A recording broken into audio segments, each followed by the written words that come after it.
Oh, this is kind of funky.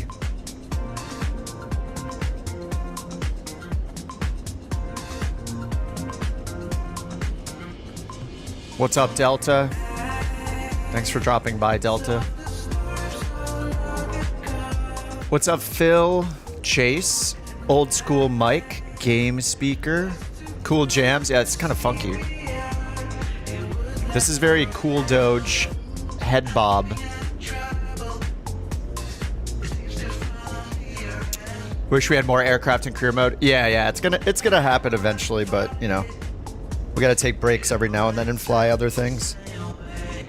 For a split second, only like 0.2 seconds, I considered opening 2020, but then I thought, no, I will not.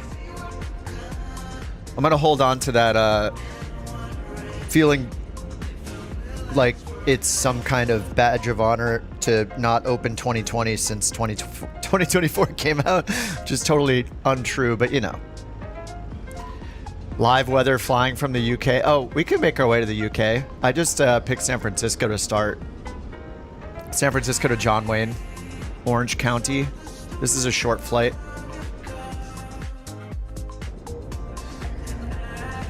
And I might as well get it started early. Let me bring it up here.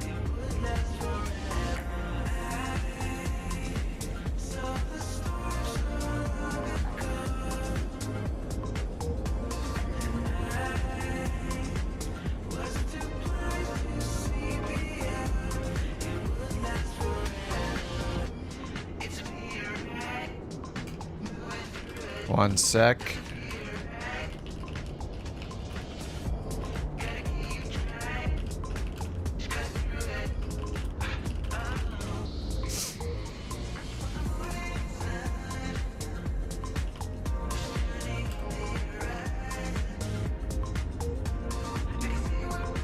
What's up, Shooter? What's up, Yeeter? Are you just studying? I don't want to get in the way of your studying.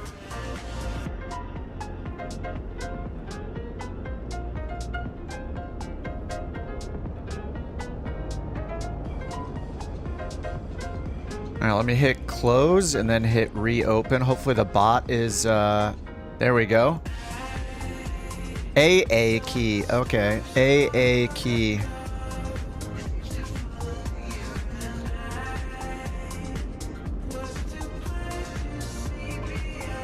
We're doing BeyondATC giveaways today.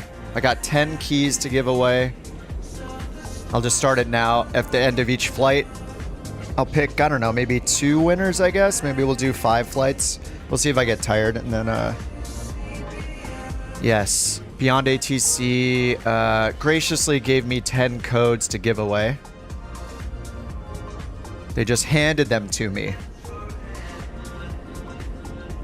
So we're going to do that, and I'm going to use BeyondATC. I am using the experimental version, so to be fair,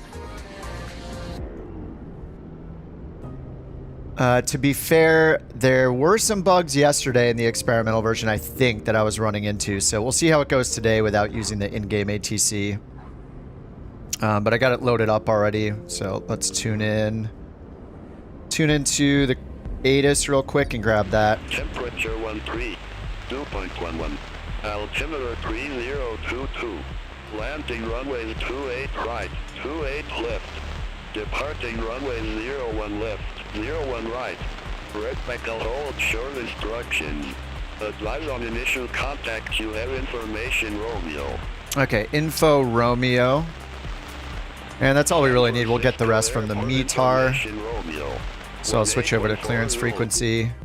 Fresno Tower, SkyWest 3382, RNAV runway 11 left.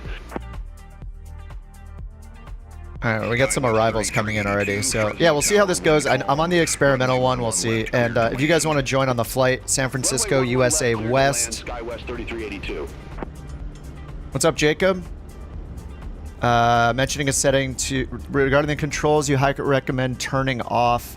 Oh, yeah, I think I know what it is. It's called the input repetition. It's a weird thing in Flight Sim 2024. So if I look for example at say flaps down, I think is a good example, or is it decrease flaps?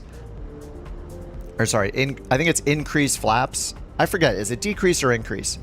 Anyway, both of these apply. Any button press that you set, click the gear icon and you'll... Oh my god, it's zoomed again. This input repetition, basically if you hit the button for too long, it'll rapid fire hit that button. So if you want to do 1 notch of flaps and you hold the button a little too long, it might go and extend all the flaps. So I would turn this off, but it looks like it's creeping its way back into my control. So I don't know. It's just kind of weird. So if you have button presses, I would look at that. Look at the Eric the Red right here. Doing a low pass over San Francisco. He's heading right to the ground over there. He's flaring. There's no way there's a runway. He just disappeared. Oh, now he's up in the air. Okay. Yeah, that's probably the one. All right, shift 3, tap to import. I already got the sim brief going. We're just going down to John Wayne for the first one. It should be like a 1-hour flight. Then we'll do some giveaways. Then we'll do another flight and rinse and repeat until I'm tired, and then just give all the codes away and then end the stream. But yeah, BeyondATC, without having to worry about the in-game mission system is going to be nice. So, and just a heads up, I'll mention this again before I do the giveaway, but I've thought of different ways to trying to verify like people once they win. The hardest thing about YouTube is that I cannot message anyone directly just by like clicking your name, right? If I could just click you and send you the key. The problem is you can't message people on YouTube directly. So the two options I came up with were either make like a Google form where you have to like enter your Discord name and your email address and then like whatever name you want to be called on the stream. And then I have to pull those into a random list picker. And then I have to worry about exposing people's email addresses, which I would never do. So that I had to nix as an idea to make it easier. And also that way I'd have to like somehow show you. Yeah, I don't know how I would show you who's getting picked so it's totally fair and transparent. By doing it through the bot, the upside is you can see exactly who gets picked because the bot does it and says it in chat. I have no control. The downside is if you win, I just will need you to confirm in the chat, like say, hey, message me at this Discord username. That's the one thing I have to ask of you guys is if you win, that you give me a way to contact you. Because I need to somehow connect your YouTube account and your username there to some way to communicate with you since I can't do it through YouTube. So hopefully that makes sense. We've done it this way in the past and it's been fine. I just want to make sure that you guys know you'll have to type in the chat your like Discord username if you win. Or you could do your email address, but I'm guessing most people do not want to type their email address in the YouTube chat. So, okay, well, we're going to do a flight and then we'll give one away or 2 away at a time probably. I might do like 2 and then 3 and then 2 and then 3 until they're all gone. But yes, please don't enter if you already have BeyondATC. That would be nice. But they'll be, I'll be doing this for many hours. We'll probably be on for a good, I don't know, 4 hours, 5 hours doing this. So because these flights aren't super fast, but maybe I'll just end up giving away like probably 2 or 3 at a time. Okay, so we got the Simbri flight plan entered. I'm going to do, just to save time, we're going to do load aircraft instant each time. So let's go ahead and get the batteries on. I got to go to legacy control mode over here. Okay, that's done. All right, let's get battery 1, battery 2, and external power. Get the alignment going. Extinguish all white lights. Emergency exit signs on.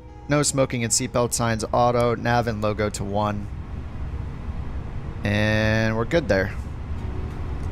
All right, next, we already have this in, so we're going to do instant loading, aircraft loaded.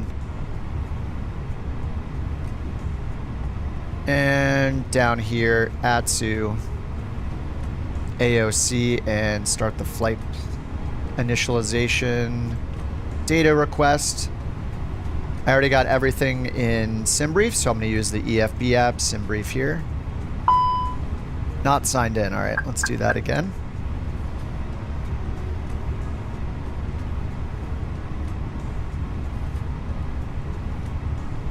All right, account linked. Init data request is done, so we'll go to init request. And let's make this a little bigger just so you guys on tablets or whatever can see. Medium size. Yeah, I should pin, let me pin SimBrief to the bottom. Let me get rid of settings. I don't use the pilot book either, so we're going to add favorites for SimBrief and for Navigraph. So now they're pinned at the bottom here. So there's SimBrief in one click. All right, let's pull the wind in. And while that's happening, let's go over here and put in Couch 323, always. Cost index over here is 60, and our cruise is 37,000. Done. Let's go back to the wind. All right, wind is all in. And on init page 2, we're going to pull this over here by just sending to the McDo, our load sheet, our fuel, our CG. That is all done. And now we're going to load up takeoff performance, sync the load sheet. Let's do PAX. We'll do PAX on for the first flight. And let's sync the METAR 3022. That matches the ATIS. Temp is 13, and we'll calculate this. Now over here under performance, all our V speeds and everything, we'll just hit send to McDo. So we should get 32, 35, flaps 3. Damn, flaps 3. And 0.8 horizontal stabilizer trim up. Okay, all done there. Let's clear all the scratch pad stuff. And now let's do our flight plan. So let's bring this up and we'll copy the flight plan and I'll paste it in chat if you guys want to follow along.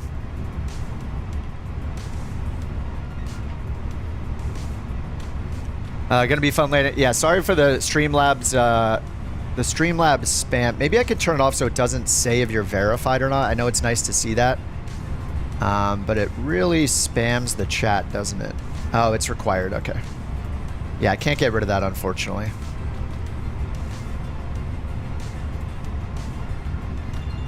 Gonna be fun landing in the Caravan. Speed indicator stuck at 105. You got your pitot heat turned on, Sarah? I'm pretty sure you know to use the pitot heat, but maybe you forgot it.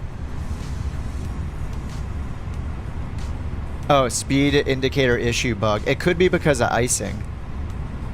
Just make sure you have the pitot heat turned on. It's next to your switches on the left side of the PFD. Yeah, or you could have wear and tear. Maybe some maintenance, you know. And I'll try to keep up with the real chat messages here and ignore the Streamlabs stuff. I'm in the 319, of course, dude. The polka dots. I love the polka dots. I always got to be in the 319. It's awesome. All right, so let's put in our flight plan here. SFO, we're getting Seagull 1, but I'm just going to go ahead and do the... actually, do we have any... Let's see if we have charts here. Let me go to SimBrief and say import route and see if it does it in the Phoenix. I really want to do import route just to see if we can use the Lido charts today, though. Yeah, I don't think it's going to add it here. Yeah, it's not. I don't expect it to, but now when we go to Flight Planner, it's pulled it in here. And it pinned all the charts. Yeah, this is pretty awesome. So if you use SimBrief, even if you don't want it to import to the avionics, like, you know, it might not work. If you hit import, it does change the flight sim EFB route to match. So here we have Seagull 1, the Tilt 2, the same runways, 1 left and 2 0 right. This is all matching what's in the SimBrief flight plan. So now I can hit the little knee board, and because it imported it, we already have all the charts pinned here automatically, and it defaults to Lido charts. Maybe they'll add something later for us to say like prefer FAA if we're in the US, but now we can grab the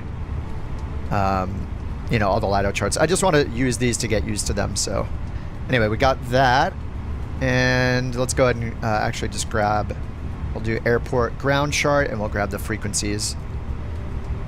Lido charts are very pretty, by the way. Like the FAA charts, I'm used to them because I started with them. Lido charts are very, they're nice looking. The design feels a little random at times.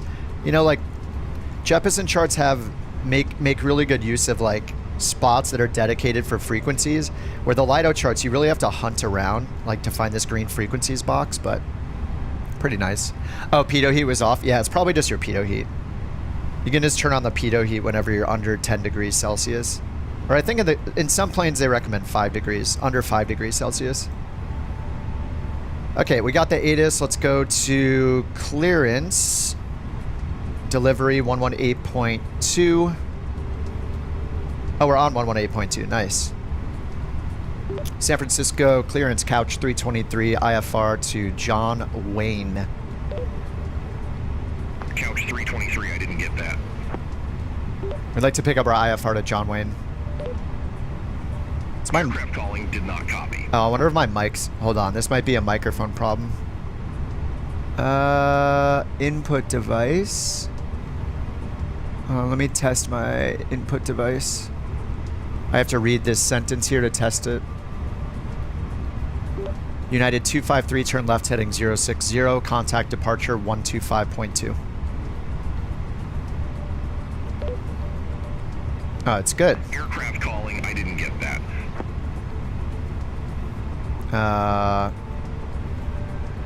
Oh, that fixed it. Nice, Sarah.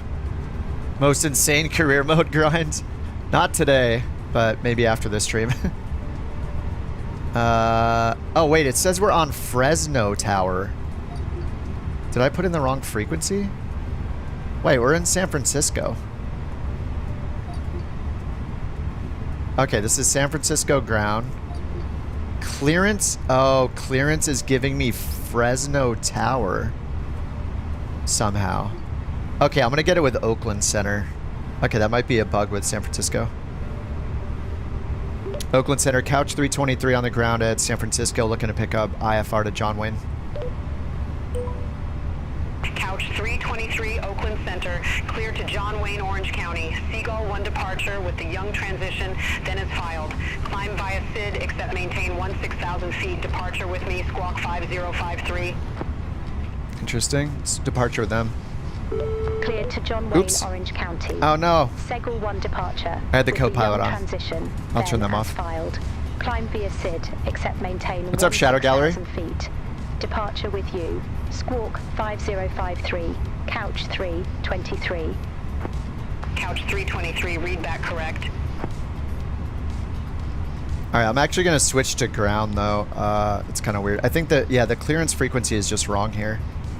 Alright, so we're going to go to ground for runway 1 left, 121.8. Okay, Seagull 1, runway 1 left, and squawk 5053. Let's get all that stuff in. And they said climb via SID. So we're going to go up here and grab our Seagull 1 RNAV departures. Look for runway 1 left. Whammy.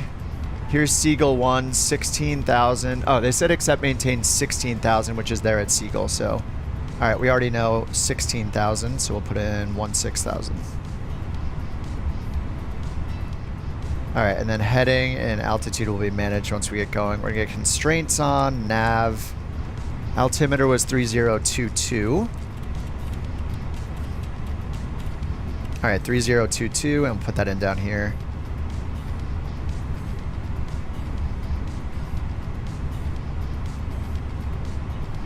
All right, 3022, and we'll do the giveaways after each flight. So if you want to go AFK until you see me making the descent, that's totally cool. Also, BeyondATC, yeah, they gave me 10 codes to give away. So thank you, Captain at BeyondATC, appreciate it. I like BeyondATC a little bit. Does it work with career? I've used it successfully in career here and there. It's just you have to be very. You have to make sure that the ATC knows your route if you change it. So either you need to take the route that's pre-generated for the career mode flight and put it into SimBrief when you generate your flight plan, or if you use the one from SimBrief, you're gonna have to go in here and you could use the SimBrief app to do import route, and that'll fix it for you. But what I usually forget to do is hit this file plan with ATC button, and then then it'll at least be able to track your flight on the route you're gonna use with BeyondATC. You just want to make sure that the in-sim ATC knows which route you're going to be flying if you're going to change it up from what they recommend. And then you can go into your sound settings and just turn the character voices to 0, so that way you don't hear any ATC coming through from the sim. You only hear from BeyondATC. And having the mission steps up is a good idea to make sure you're staying on track for the career mode, to make sure that it's being counted. But yeah, it is a bit of work, but it is doable at the same time. I've done it successfully a few times. SkyWest 3185, Gate Bravo 23, Victor Taxi via Tango Bravo Echo. The lifesaver icon in the MFD. Oh, it's a bug with the 172 and some other planes game speaker. It's supposed to show your airplane and which way you're heading, but it's broken. So I think they know about the fix. It has something to do with the electrical system of those planes specifically. It works in some planes and not in others, but it's a G1000 bug. Okay, we did all this, so all that's left to do is get pushback and startup, right? Oh yeah, no, sorry, I didn't finish the programming over here. So our route, we got runway 1 left, the Seagull 1 departure via Young transition. We'll insert that. We'll choose John Wayne. We have the Tilt 2 arrival, and we're expecting runway 20 right, so we'll just pick the best for 20 right. There's an RNAV Yankee 20 right. Yeah, that looks like our best. And then the star is the Tilt 2. And oh, did I choose Tilt 2? Yeah, Tilt 2, and there are no transition waypoints. Okay, looks like our alignment is done. Let's check for discontinuities. We should just have one that ends on a vector usually. Yep, manual and the discontinuity, which is fine because we'll just be flying that heading until they clear us for the approach. All right, let's get the APU going up top.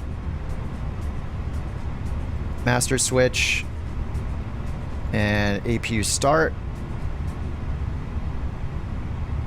What's up, Tomer? You are live when I'm awake. Yeah, it's the weekend, so I'm on a bit earlier. I work during the day, work for a living, so during the work week, I am working 9 to 5. United 1095 at gate 16, request pushback. United 1095, San Francisco ground. See you later, pushback Delta. approved, face northwest. Thanks for dropping in, dude. Pushback approved. Face northwest, United 1095.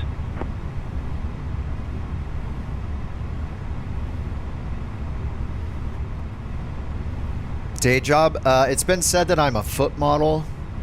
I cannot confirm nor deny. All right, let's get... Okay, beacon's already on. We'll get the strobe to auto. Parking brake is on. All right, we're going to tell them we're ready for push and start, and we'll see how the pushback tool does over here. Chalks and cones off. I'll just wait for the APU to be good. APU is available. APU bleed on. Okay, now we can get the external power off. APU is taken over. Remove the GPU. Connect the tug and call for pushback. San Francisco ground couch 323 ready for push and start. Couch 323, San Francisco ground, pushback and engine start approved. Face northwest. Push and start approved. Face northwest couch 323. All right, face northwest. That is going to be nose right. United 1095. Northwest. Wait, northwest is over here. We have to turn all the way around. Taxi via Alpha Bravo Hotel. Yes, charts are available for free in the EFB. Your mileage may vary. If you're flying commercially, like big airports, then you're most likely going to get the LIDO charts like I'm showing here. It looks like whenever you do this, it's pinning them in the knee board here. Or you can go through the charts manually. The way to do that is for each airport, you can hit this little I button, so like San Francisco, and then it makes this pinned purple section. Then you just hit charts. Now I can just look and say, okay, I want the departure for, we're doing runway 1 left, so I can choose 1 left. And then these are the LIDO charts. You can see down here in the bottom right, it says LIDO or FAA. LIDO are globally available charts, but mainly for huge airports. They're for like commercial flights. So if you're not flying into a giant airport, you're probably not going to find a LIDO chart. The FAA charts are for the United States only, and they're going to be at more airports, but they're also a little uglier to look at, but it's up to you.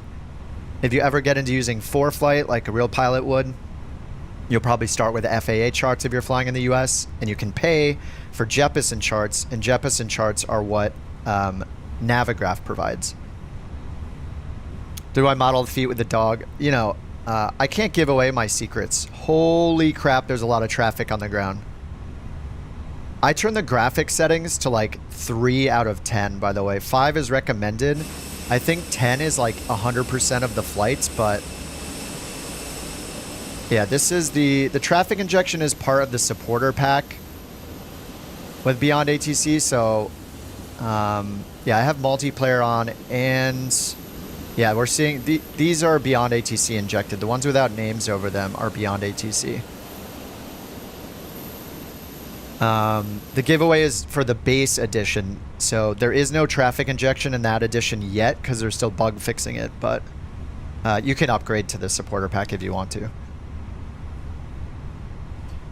Alright, they said push and start, so let's go ahead and we got the tug attached. Let's get the parking brake off, and APU bleeds are good, so we'll just start the pushback, and I think I just need to turn all the way around. Sorry for the camera craziness. Alright, we'll hit start. Parking brake is off. We're getting the frame rate glitch.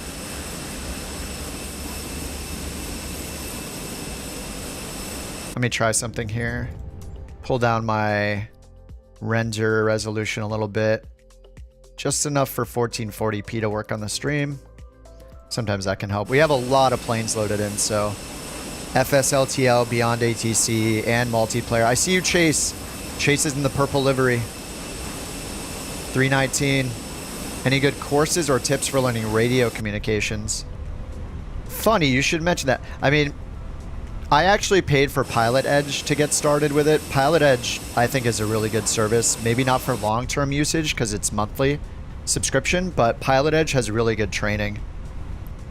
You could actually go to their website and go to their training stuff without even being a member. Contact San Francisco Tower 120.5. Have a good one. But I think Pilot Edge is great if you got like 20 bucks to use it for a month to practice. Take care. But I would start with the phonetic alphabet. That's probably the thing that's going to take people the longest, is just knowing your alphas to Zulus, your Alpha Bravo Charlies. That's going to be one of the biggest things. Like, and I still have trouble with it. Like, I'm not perfect with the phonetic alphabet. But I would say, like, that's something you can practice at any time, you know, anywhere you are in the world at any moment. If you look at anything or think of any word, you can just spell it in your head or spell it out loud. Like, I'm looking at my iPad right now, or I'm looking at the stream where it says San Francisco in the top, so I can just be like, all right, Kilo Sierra Foxtrot Oscar, Kilo Sierra November Alpha, and just read things out. Get comfortable with the phonetic alphabet first, because you're going to need that regardless of how you're using ATC. I think that's like the very first step, is just learn the phonetic alphabet, practice it. You can practice it 24/7. After that, I'm a big fan of Pilot Edge, and then just to get down, I mean, Pilot Edge is good if you want to talk to humans and you want training. Like, BeyondATC is great for practice because there's no humans involved, right? So you could go to Pilot Edge, read through their training and watch their videos. It's called like the CAT ratings. You'll want the I ratings, though, the instrument ratings. And then practice them with BeyondATC. I mean, that's no pressure when you're doing AI, you know? And you can also like turn on the AI Copilot, which I do all the time.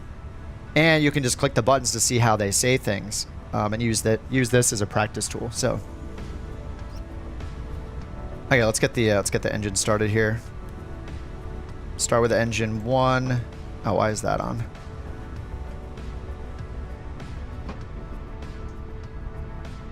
And we'll start the elapsed timer for the engine startup.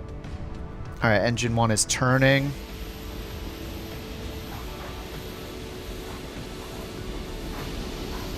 We're getting the barking sound. Apparently that's an FSLTL thing. Yes, what's up, Chase?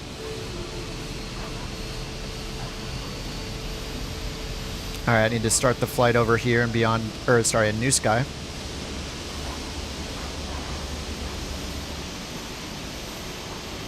CCX dots, dark purple.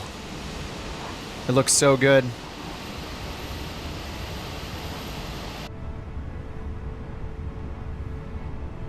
Alright, we did the pushback. Parking brake, TCAS standby. Oh yeah, I didn't put in the squawk code. Let's do that. It was, where are my notes? 5053. 5053 on auto. Traffic above, and TAR is off for now. Okay, let's turn on the cab, the PA. It may be behind you.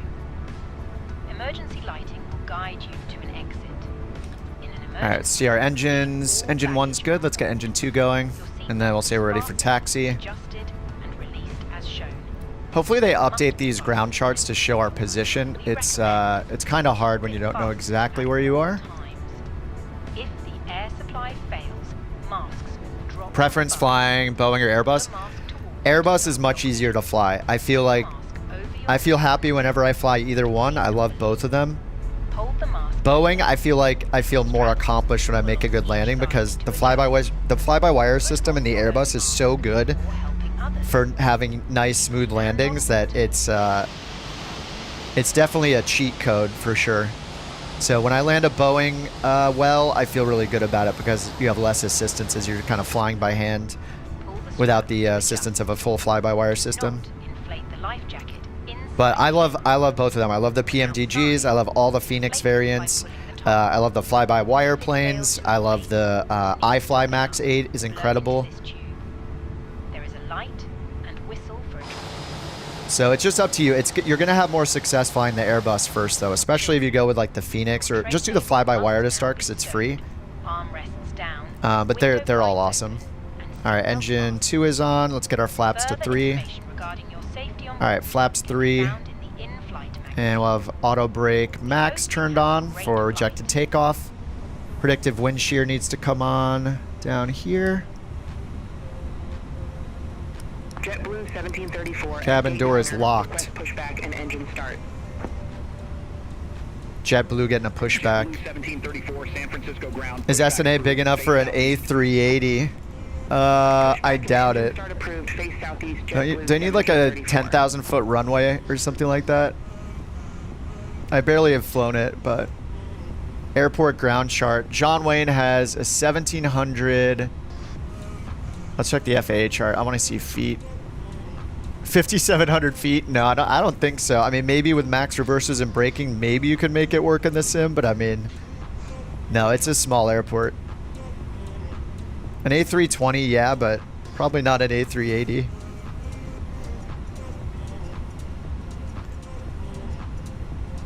Ground, Couch 323 ready to taxi with information, Romeo.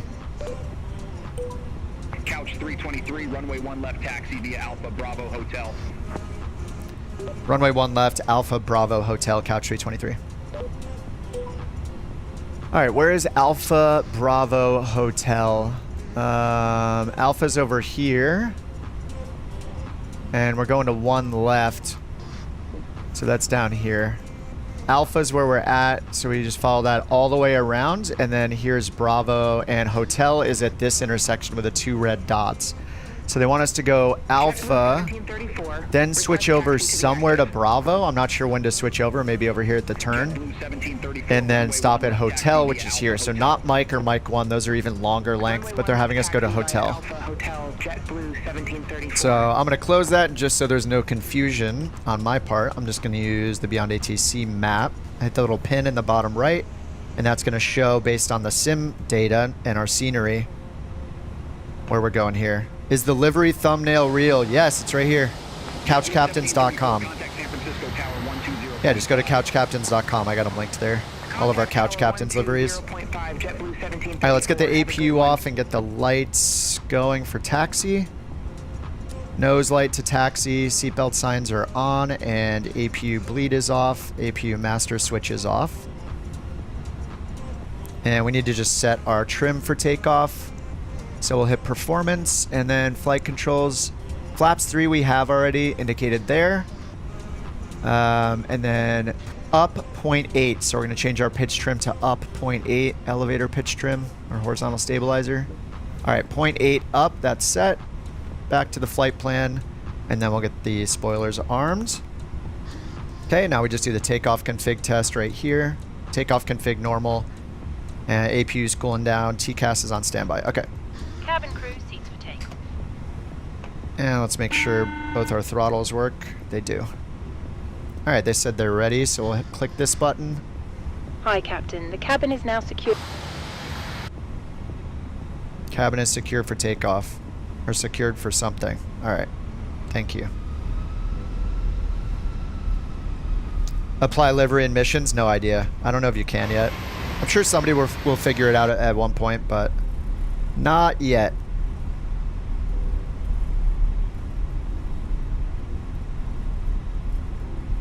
All right, who's with us today? I know Chase is here. Chase was right next to me. I see Shooter McGavin over there.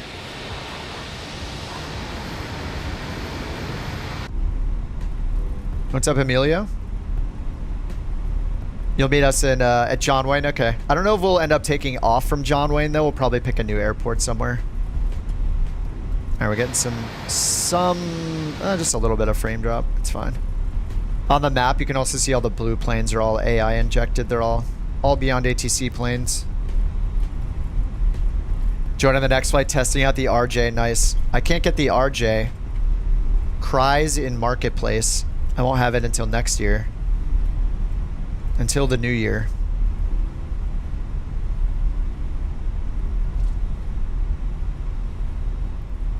All right, right turn. Bravo to Alpha and Bravo. Oh, I see. It's Alpha then Bravo 4 here, but we'll see where we switch. We probably don't switch to Bravo until the very end, huh? Oh, no, it is on the curve. Okay. Yeah, we switch on the curve.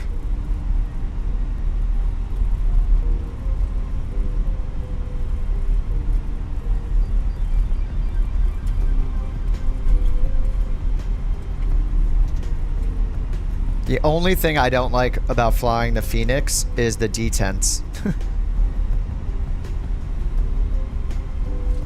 Or just flying Airbus in general is I don't have detents on my throttle, so I have to be very precise to get it in the right detents for the Airbus. Whereas with the Boeing, it's just linear and you turn on auto throttle and it mechanically moves the throttle handle itself. So it's just a little different. Yeah, we can go faster on the ground here. What am I waiting for?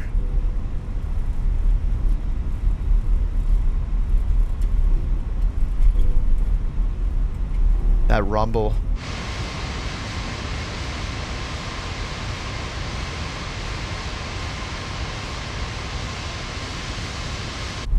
You got a mod off Etsy, has magnets for the Bravo. That adds the detents. Oh, that's interesting. Magnets? That's pretty smart. I don't think I've ever heard of that. That's such a great idea. Comparison 777 or the 78. So the 777, I've only flown the PMDG 777 like 2 times ever. See that? There's a tail right there. There's a few planes taxiing. That one just kind of blipped in.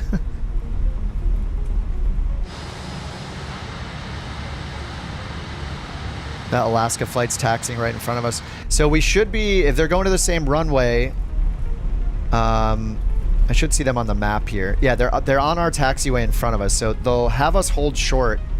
They'll have us wait in line for these planes. It does do the sequencing on the ground and for go around, so there's no like on route traffic separation yet, but I'm sure that's probably like next in their list. Oops. I took the wrong turn. I need to go outside to Bravo here.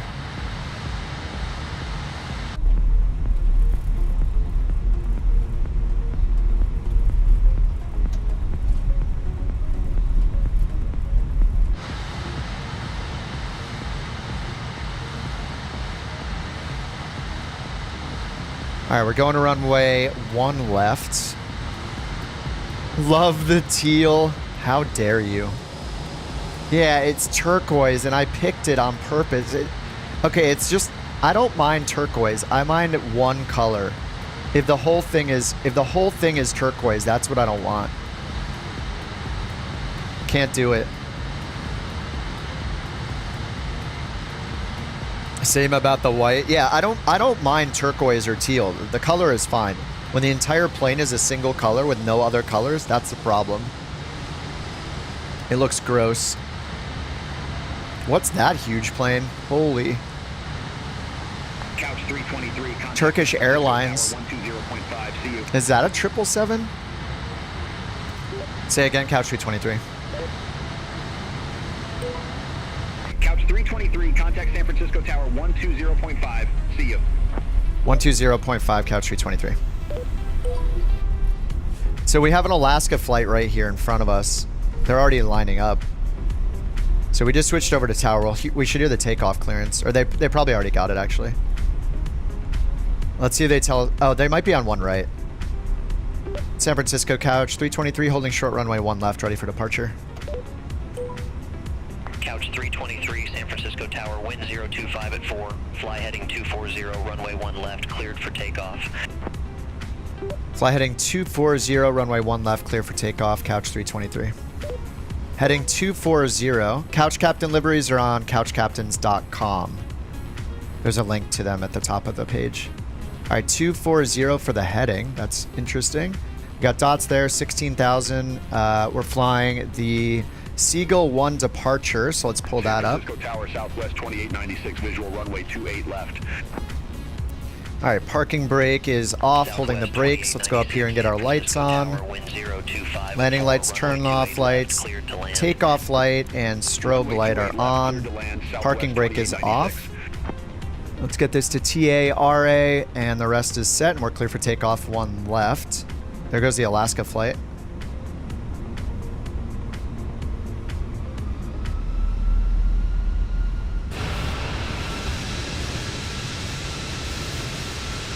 Chase is right behind us. So if they were on our runway, like, they'd have us line up and wait, or they'd, you know, if there was a plane coming in, they'd tell us to wait for departing traffic. I'm leaving a lot of runway behind me there. Whoops. Mushy with the speed taxi. Is that the BBJ? All right, takeoff config is normal. We already got cleared for takeoff. Let us start the chrono. Okay, and we'll go. We're doing flex for this takeoff. All right, manual flex 65, SRS. And we should have heading mode. There we go. And auto thrust is on, auto throttle.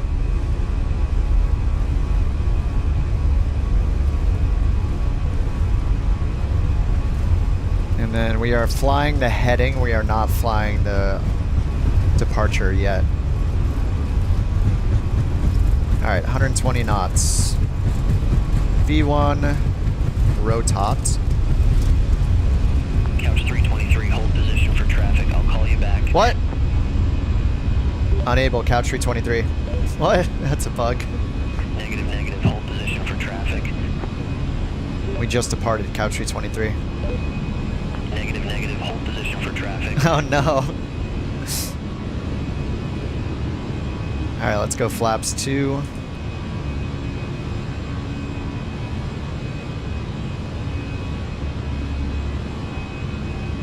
They gave me cleared. Did they give me cleared for takeoff? Yeah, they gave me. Negative, hold position for They gave me traffic. cleared for takeoff. It's saying traffic now. All right, let's get autopilot on and bring this back into the climb detent. All right, lever climb, flaps 2.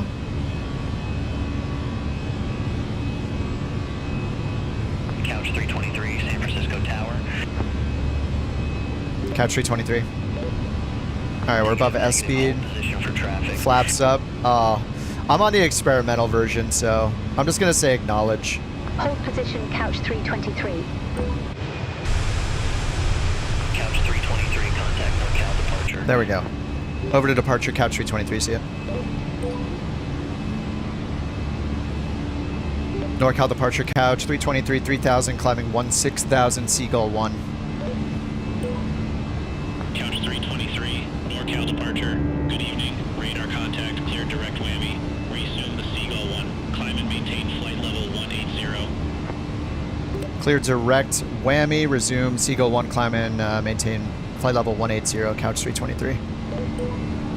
All right, whammy 18,000, and we're on LNAV now, nav mode. Let's clean everything up here. Spoilers disarmed.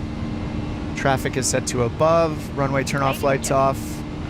Takeoff nose light is off. And we're at 5,000 feet. Goodbye, shooter! Remember that smoking is not permitted at any time. This includes e-cigarettes. In just a few moments, we will commence our in-flight service, offering you the chance to choose from our fresh... Yes, on a VA flight today. Full details can be found in your... Don't be a tool that says Fife.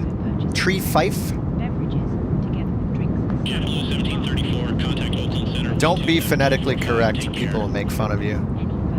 Contact Oakland Center 127.45, JetBlue 1734. Yeah, I don't say Tree Fife. Sometimes I'll read it back if they say it because it's funny, but it's not going to ruin my day. Had to spend 1.4 million on maintenance for the PC-12. Yeah, Phil, are you earning more money in the PC-12 or it's just a lot faster? I know it's like way faster than the Grand Caravan. Are you getting the same kind of earnings, like up to $1 million?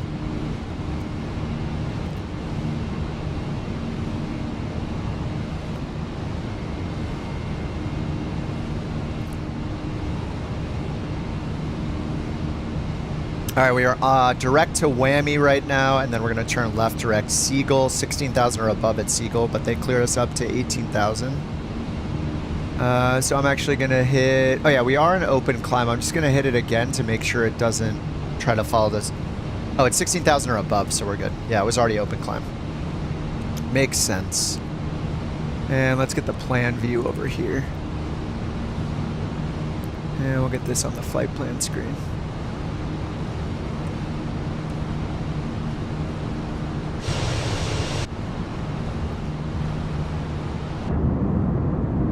Goodbye, San Francisco. Mostly the same. Managed 1.1 million a couple times. Nice. Hey, as long as it's faster.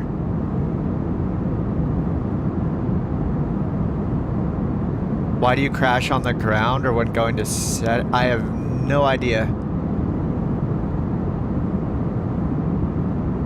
Some people have been reinstalling the entire sim and deleting all the files to make sure they get like a clean start, so you could try that.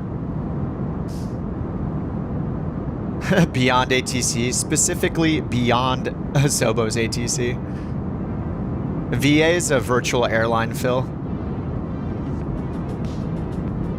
So we have our own liveries, and we use a program right now called NewSky that's free on PC, and it tracks all of our flights collectively as a group here, so we can go to our airline and we can see our rating. You know, we have like a link to our, you know, the Discord and YouTube, and then a link to like the liveries that are on my site. And then we have all of our pilots in here. We can look at all the flights and everything. We choose what planes can be flown. We can define routes if we want to. And there's a bunch of different VAs, so at one point we climbed our way to the number 1 spot, aka the number 2 spot, but it's fallen off quite a bit just because of doing it for months on end, and then 24 coming out. But it's pretty nice. It gives you ratings as a pilot. It's more about the pilot performance than it is about like the economy or the fleet management kind of stuff that comes with some career mode apps. So yeah, it's nice. It gives you ratings and 119.45 couch, 323. Negative, Oakland Center on 119.475. 119.475, couch 323.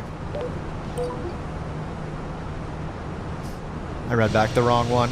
Yeah, it's pretty fun. We take it really casually, like, you know, we try to get good ratings. That's the most serious we are about it is, you know, we want people to try to get good ratings in their flights. Which means like using the lights at the correct time, you know, not taking off without, not entering runway without your strobe light, for example, like all those rules. And it really checks your takeoff and landing performance. So, all right, we're coming up on standard altimeter. Standard and standard. There's 1,000 to go.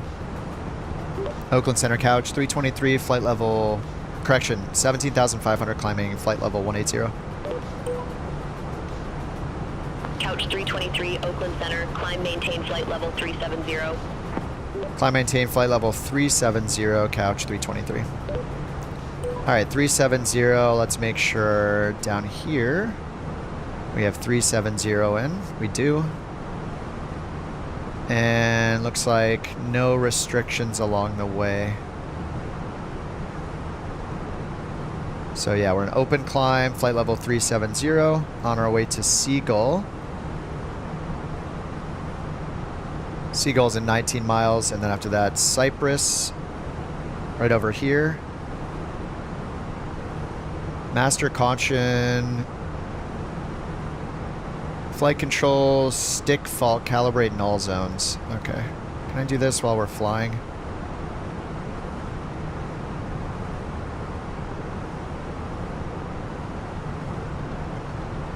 McDo menu config.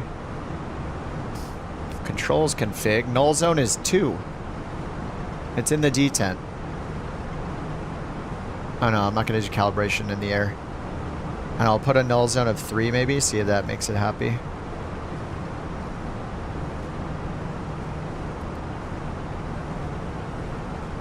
Okay, that went away. You're going to go get your hair did? Nice. I'm very overdue for a... I'm very overdue for a haircut. It's getting a little crazy. Are we going to stop for fuel? No, we got enough fuel to get... It's only a 1-hour flight down to John Wayne.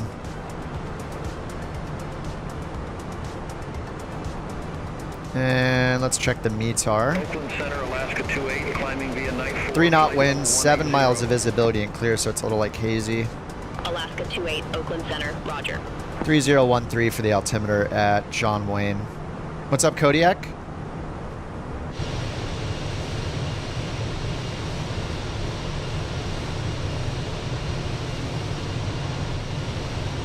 Gage, are you talking about, if you're talking about BeyondATC, yes, I'm in Flight Sim 24 right now using it. So yes, it does work in Flight Sim 2024. You're thinking about getting the game and getting flight sticks? Yeah, just start small until you know if you're going to be committed to it, you know? Like, there's a lot of games that I've tried in the past, and it's good to not go all in, especially for a game that requires, eventually you could buy a ton of expensive peripherals for it. So just try as cheaply as you can. Like if you have a flight stick, or you can get a cheap flight stick, you'll probably have a better experience than not having one. So if you're on PC, yeah, I would recommend at least a flight stick. Like find a used one on eBay, or just buy a cheapish one to start. Or even use an Xbox controller, though it's pretty hard to fly with an Xbox controller. But I would recommend, yeah, not investing tons into the peripherals until you're kind of hooked on the game, just so you can save money if you don't get hooked, you know. Nice short flight. Yeah, this is a short one. I don't like doing flights that are more than like an hour in the air, hour and a half. It's just not fun to sit and cruise for hours and hours. We just end up using time acceleration, so.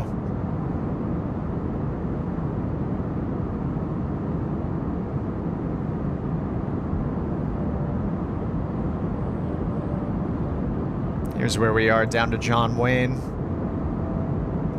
Flight Sim 24 is doing okay. Yeah, we got 2 small patches so far. Next week they said we're going to get a bigger patch, so it could be as soon as Monday, we'll see. But it'll be during this next work week. We're going to get another patch.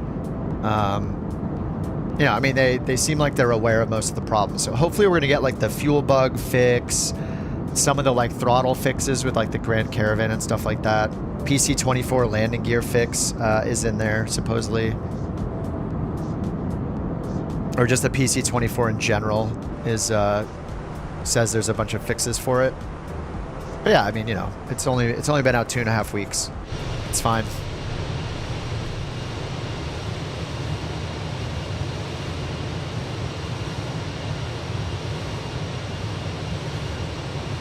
Alaska 28, contact Oakland Center 126.85. Have a good evening. Contact Oakland Center 126.85, Alaska 28.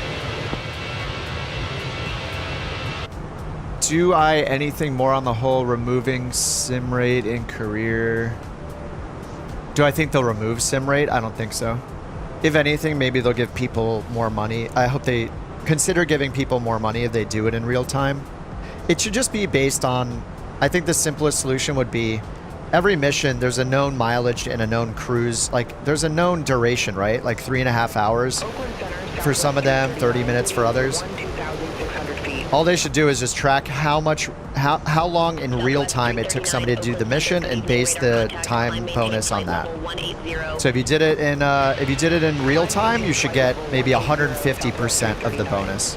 If you do it in 50 to 100, like less than 100% of the time, maybe you get 100% of the bonus. If you do it in like half the time or less than it took, maybe you get 50% of the bonus. It should just be a scaling thing based on how long the mission should take, how long it took you in real time to do the mission. So then people that want to use SimRate can. But I don't know. I don't feel like we're getting overpaid even using SimRate. The missions still take a while to do, even using 2x or 4x SimRate. So I hope they keep those amounts the same. They seem good. It's not like too fast or too slow, but I hope they will reward people that do it in 1x and give them more. I think that'd be good. And they're not going to remove it. I couldn't see them removing it because everybody has different amount of time they can play the sim. So they're not going to want people who like want to fly the Airbus or something, or the Boeing 737 MAX. They're not going to want them to never do those missions because they don't have the real time to do it. They want them to be able to accelerate and skip and stuff. So yeah, they're not going to, I don't think they're going to take it away. That would be a bad move.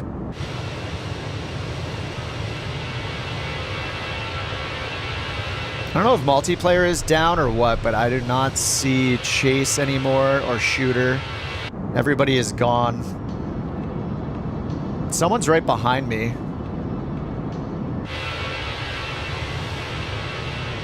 But I don't see. Couch 323, contact Oakland Center 127.45. 127.45, Couch 323. Bye-bye.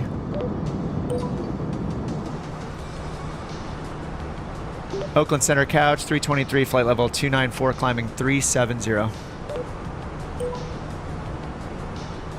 Couch 323, Oakland Center, roger.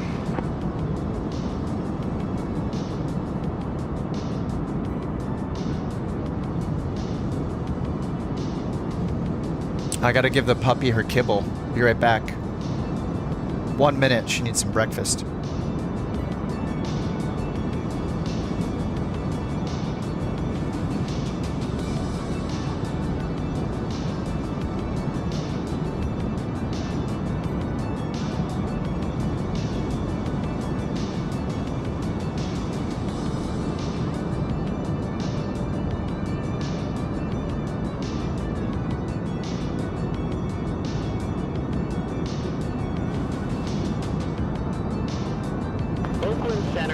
West 5248, descending via Diamond 5, 15,200 feet.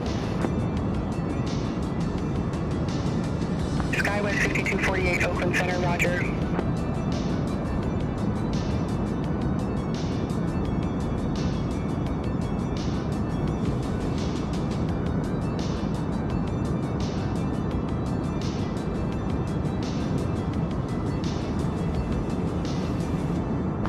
Center, Southwest 3509, descending via Razor 5, 17,700 feet.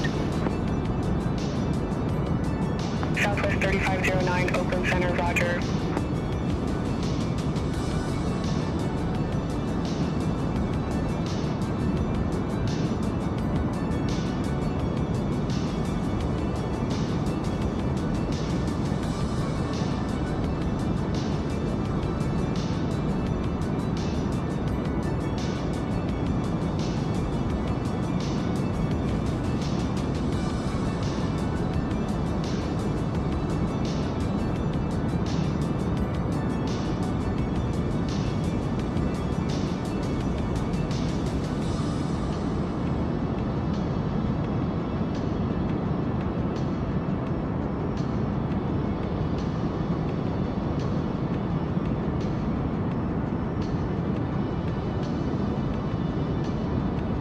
Oops, 2 minutes.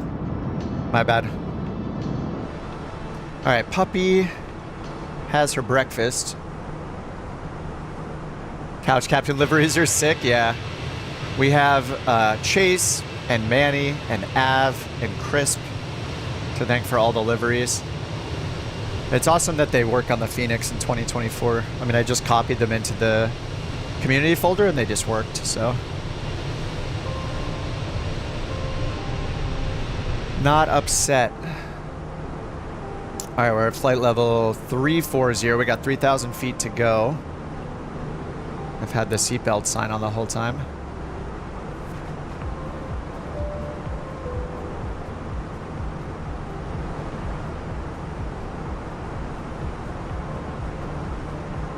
All right, our top of descent is not that far off either. Here's top of climb, here's top of descent. 100 and whatever. 140 miles-ish away. So if we go over to John Wayne info, weather, pull the METAR, we can put all this information in.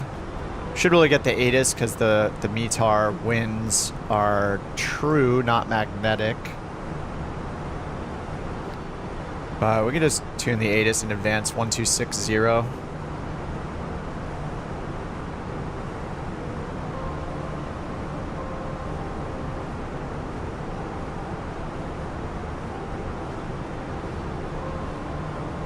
right, 1260. Probably won't get it yet. It's pretty far away. Once we get within, like, I don't know, 80 miles, something like that, maybe we'll get it. Liveries on console? Unfortunately not.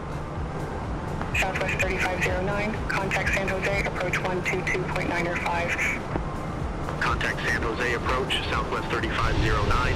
Have a good evening.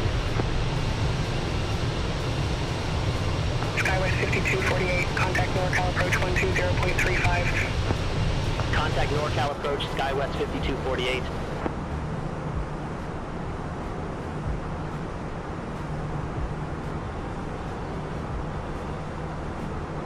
Oakland Center, Skywest 958 Whiskey, descending via... All right, we got 28 people in the giveaway so far. The odds are pretty good right now.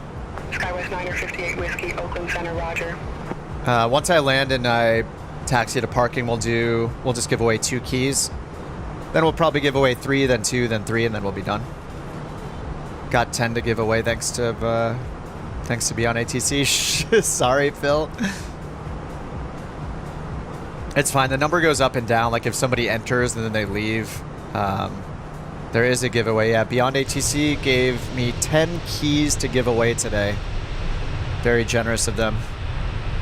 So it's for the base version of BeyondATC. If you want the traffic, you would need to upgrade to the supporter edition for another $30, but it will eventually be in. It'll eventually be in the regular edition, as will all the features. Contact Oakland Center 126.9er. Take care. 126.9er, Couch 323. I know, Phil. All right, 126.9er. Did they say Oakland Center? Yeah, we're on Oakland Center still. Oakland Center, Couch 323, flight level 370. Couch 323, Oakland Center, roger.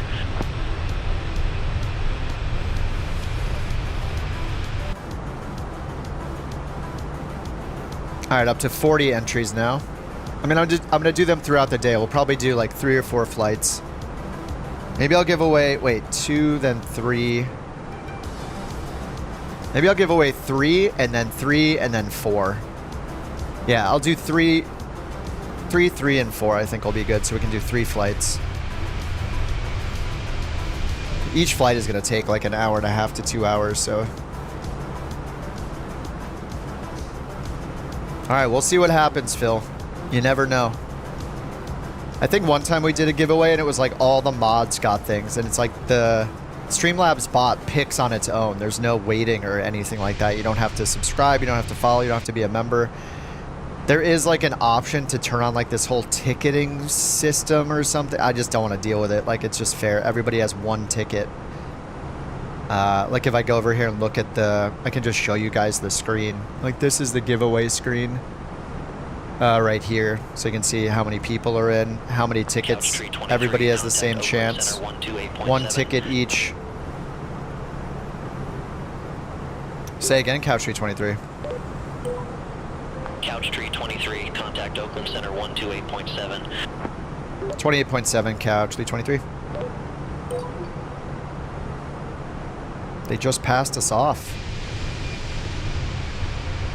Oakland Center, Couch 323, flight level 370. Aircraft calling, say call sign. Couch 323. Couch 323, Oakland Center, roger. All right, 100 miles till top of descent, so let's plan the approach. We'll just go and put in the info from the METAR to start, and then we'll correct it later. QNH will be good, it's 3013. Temperature 19er. And the winds 200 at 3. So this says 248 at 1. I don't know, I think we'll just leave it. And then we're expecting to... Okay, there's a tilt 2 RNAV. We're expecting to get runway 20 right, but who knows? There's only really one runway to land on, so it's probably going to be 20 right. So here we can see there's an ILS for 20 right, so I should probably use that one. Let's go to flight plan 20 right, arrival, ILS 20 right. And we have the star already, which is the tilt 2. There's a VIA. Good evening, Oakland Center. I'm just going to say no VIA for now. Descending via Big Sur 3, flight level 280. United 2309, Oakland Center, roger. All right, so we'll put in our minimums here. ILS runway 20 right. It says straight in ILS 20 right. Minimums are 255 way down here. Straight in ILS 20 right, 255 Barrow. So we'll put in 255 Barrow. And I wonder if they have a LIDO chart equivalent. Yeah, here's ILS 20 right, LIDO chart version. So if we go and check RadNav, we can find this. ISNA is right here, 111.75, 3-degree glide slope. Good evening, Oakland Center, which matches right here. Rocker 2, flight level 338. Course is 197. It says 196 here on the chart, but we'll go with what it says in the sim. It's probably just not exactly the same. This, because it's magnetic directions, these vary over time. So right now it's 197. In the sim, 196 on the chart, but yeah, we'll just leave what the sim says, since it knows what the physical runway layout is in the sim, or what the magnetic variation is right now.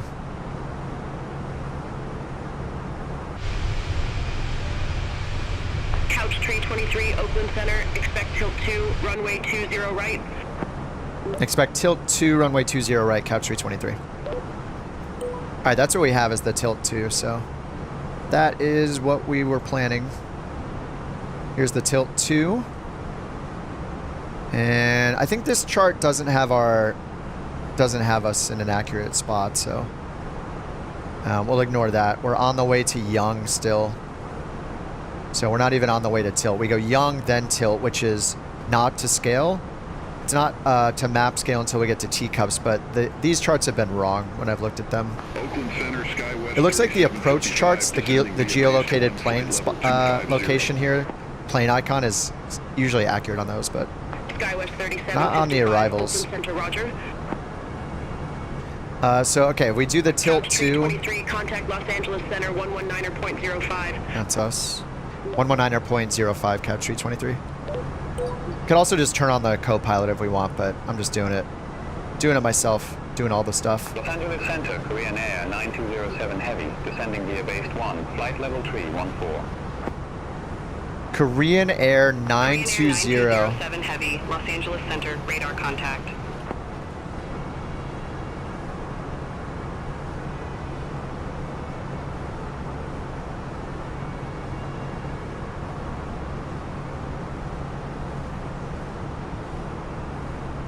Did it say 920?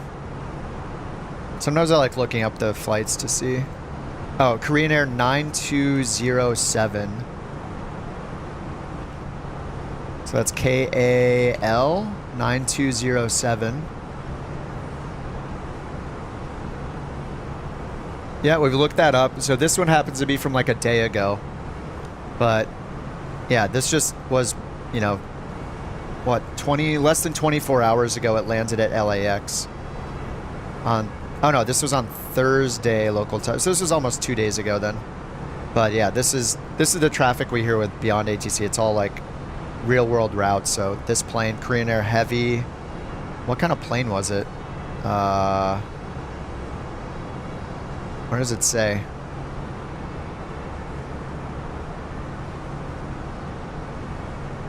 Anyways, South Korea to LAX, so we just heard them on the radio.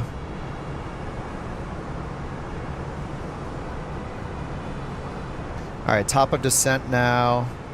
Let's go under performance. 58 miles till top of descent.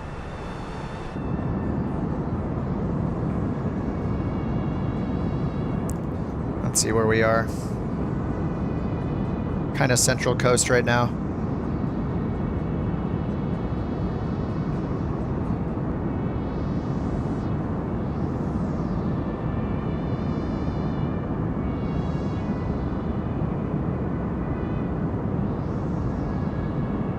Man, can't wait for SimFX. I just want to see the contrails for all these planes, and we don't get to see them. I'm going to mention that every time until I get SimFX. Alright, might as well do our landing calculation as well. Arrival calculation. Runway 20 right is what we're expecting. Refresh the METAR. Winds are 200 at 3. And let's get our landing weight. Fuel prediction. 121.8 plus 7.9. 129.7. 129.7. Medium braking, I guess. Yep. There's medium braking with the margin, full flaps, manual landing, and probably do idle reversers. Okay. Landing distance available 5,700 feet, and we require 4,400. Contact Los Angeles Center 124.15. Contact Los Angeles Center 124.15, LAXA 562. What was that one? LAXA? What's LAXA? LAXA 562?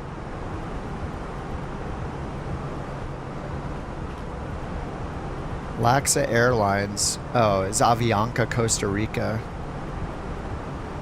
LAXA.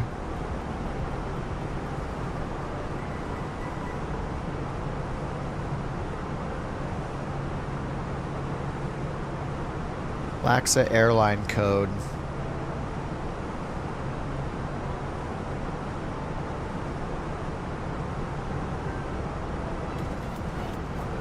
LRC.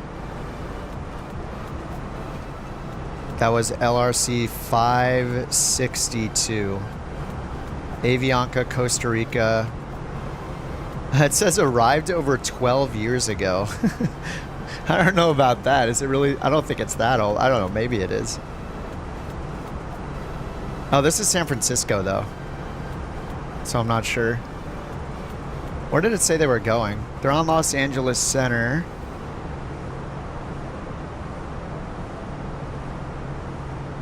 Yeah, I don't know. They got passed off to another LA center. I remember when we took off from John Wayne, like whatever, like a few weeks back. We looked at one and it was like the plane that we saw taking off in front of us had just landed in real time in San Francisco when it was taking off from John Wayne in the sim. You got your first big paycheck at 50K. This guy humbles me. Well, that's just when you get to the Grand Caravan. You only have one Cessna 172. If you're doing sightseeing, that's the route that I took. Was I didn't really skip anything, so I did sightseeing first. And then after that, I got a cargo company for the 172. Those will get you up to like 150,000 each, maybe 125,000. And then after that, I did the Vision Jet in charter company. It was really nice to do that to get out of the 172. Those paid up to like 250K, like 200, 250. And then from there, I went back to the cargo company in the Grand Caravan. And the Grand Caravan pays an absurd amount, like up to $1 million. So it's pretty crazy.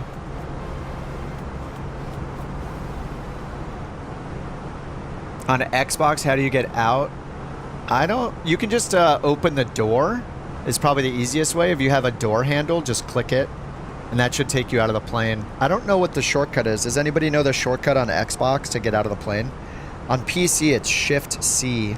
I don't know what it is on Xbox. Center, Southwest 126, flight level 252. Southwest 126, Los Angeles Center, roger. Oh, do you mean third person?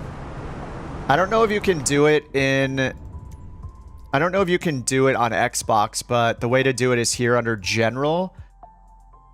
And then Advanced Options. You can turn on this third-person view camera.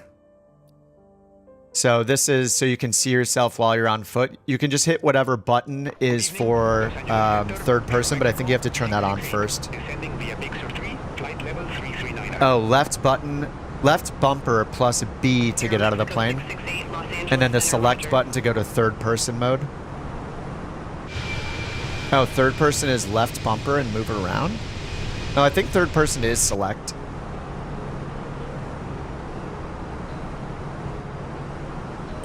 I'll let the co-pilot talk. Los Angeles Center, couch 323, flight level 370. Couch 323, Los Angeles Center, roger. VATSIM? No, not anymore. If they'll let me use VATSIM without giving them my real name, then I'll use VATSIM again, but not until then.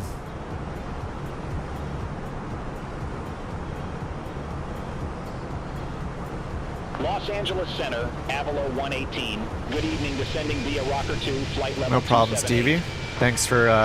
Thanks everyone for helping Stevie. Avalo 118, Los Angeles Center, roger.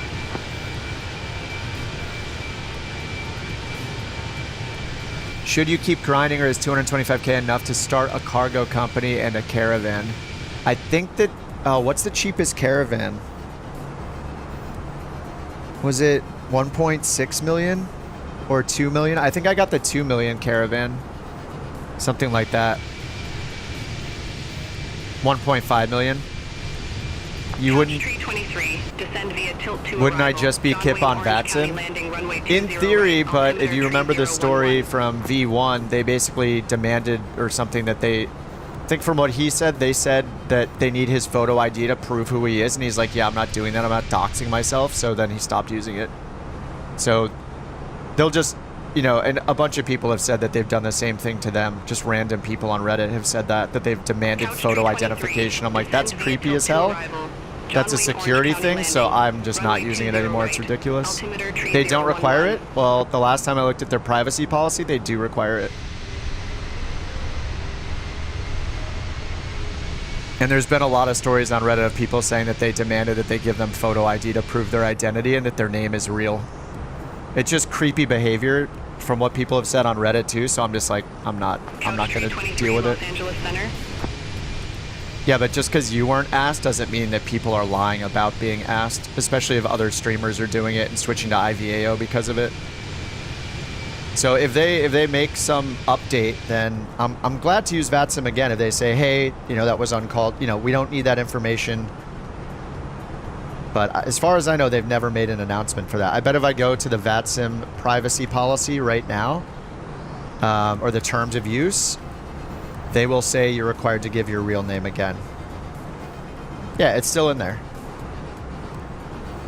Here's another one. During the registration process with VATSIM, you shall... This is straight from their website right now. Here it is. You shall provide your real, full, first and last name. Nicknames, call signs are not permitted. VATSIM reserves in its right to require proof of real name and proof of age. Why? This is creepy and unacceptable, and nobody should put up with this. Nobody on a hobbyist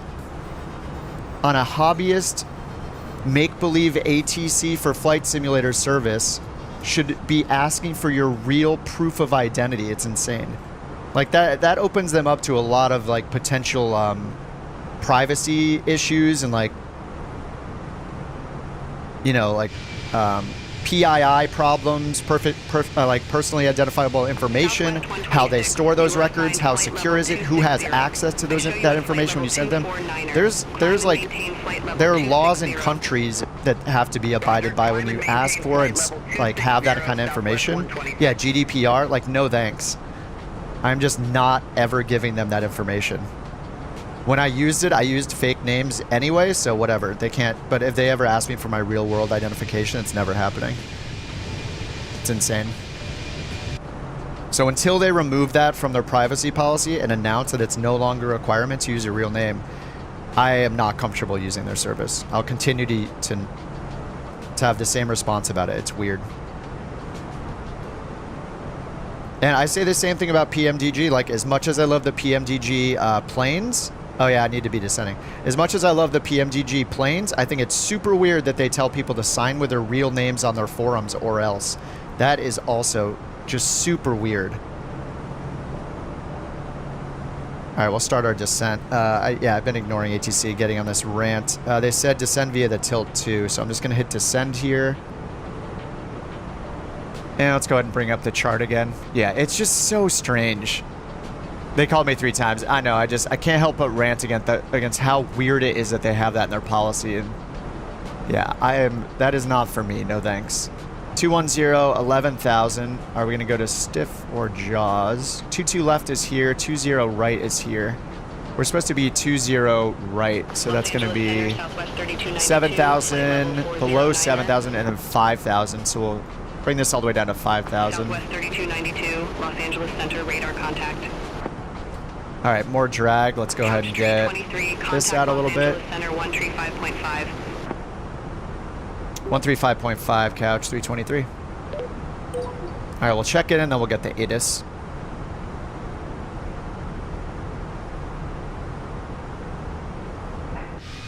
Best major cities. I mean, until we get all of our third-party stuff, I think everybody's answer might be different because people love their scenery and we can't use any of it yet. I like flying into DC though. Reagan is always a really cool approach, KDCA. I like Reagan a lot. We're flying into John Wayne right now. Flying into LA is kind of whatever. It's not that insane. I like San Diego a lot. You fly over downtown San Diego to land. It's kind of a sketchy approach. So yeah, I like the scenic ones where it's like a weird approach. Yeah, I like Reagan. I like San Diego.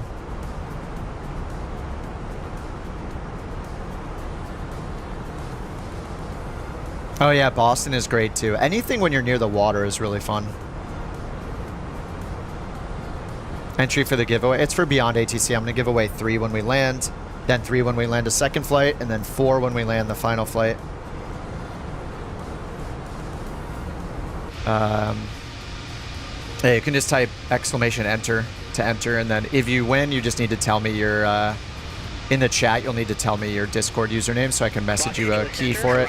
And you just download BeyondATC, put the key in the software, and it'll give it to you for free. Courtesy of BeyondATC. Horizon Air 2074, Los Angeles Center, roger. Keep in mind, I keep reminding people, it will not have traffic in the version you get because it's not released to everybody yet. I paid extra for the supporters pack. You could do the same if you want to upgrade for early access to like the experimental features, but you guys can see why. Like, I'm running into bugs here and there, so that's because I'm on the experimental version for the traffic. Los Angeles, real life names. No. Yeah, all I need is a Discord username or an email address. I'm guessing most people will want to give their Discord usernames, and then I'll just DM you on Discord. The problem is, if I could message you guys on YouTube directly somehow, like you can with Twitch, this wouldn't be a thing. But unfortunately, I need to somehow have you, if you win, in the YouTube chat, give me a way to contact you to verify it you're the right person to send the key to. So Is a passport okay? No. I don't want to be responsible for seeing that. Negative. All right, are we going to make it here? 210. We need to be between 11 and 14. I'm just going to give it full speed brakes and see how fast we can get down. Or if trying to catch up to the our vertical profile here. Here, let's go ahead and get ATIS going so we can hear the winds. County Airport information, Quebec. 1914. SkyWest 3755, contact Los Angeles, approach 122.9 or 5. Sky condition. Be quiet. Los Angeles approach SkyWest 3755. 06. Altimeter 3011. 3011. Departing runway 20 right. Advise on initial contact. You have What's up, Mark? What's up, Quebec. Expanse? You already have BeyondATC, so it should not have entered. If you win, I'll just repick it. Airport information, Quebec.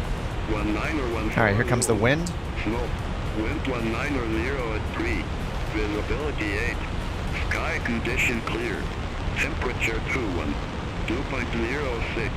Altimeter 3011. All right. Landing and All right, we got information Quebec. Let's redo our landing over here and put in that info. Temperature 21, 3011, and then these are magnetic winds, right? I wonder if, I'm just going to leave it alone. I wonder if this automatically converts the magnetic winds or not. 200 at 3. Is this converting it to magnetic direction or not? Because the METAR is in true. So as we saw over here, the wind is actually 190 at 3 is magnetic. So should I put 190? I mean, it's a 3-knot wind. It doesn't really matter. Error during calculation. 190/3. Oh my God. Guys?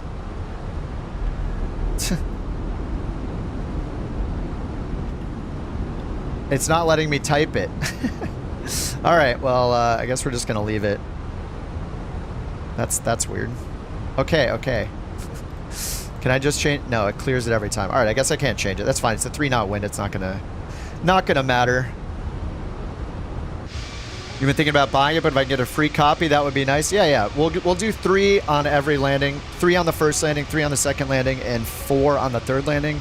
That'll give away all 10 keys. Thanks. And yeah, BeyondATC just provided them.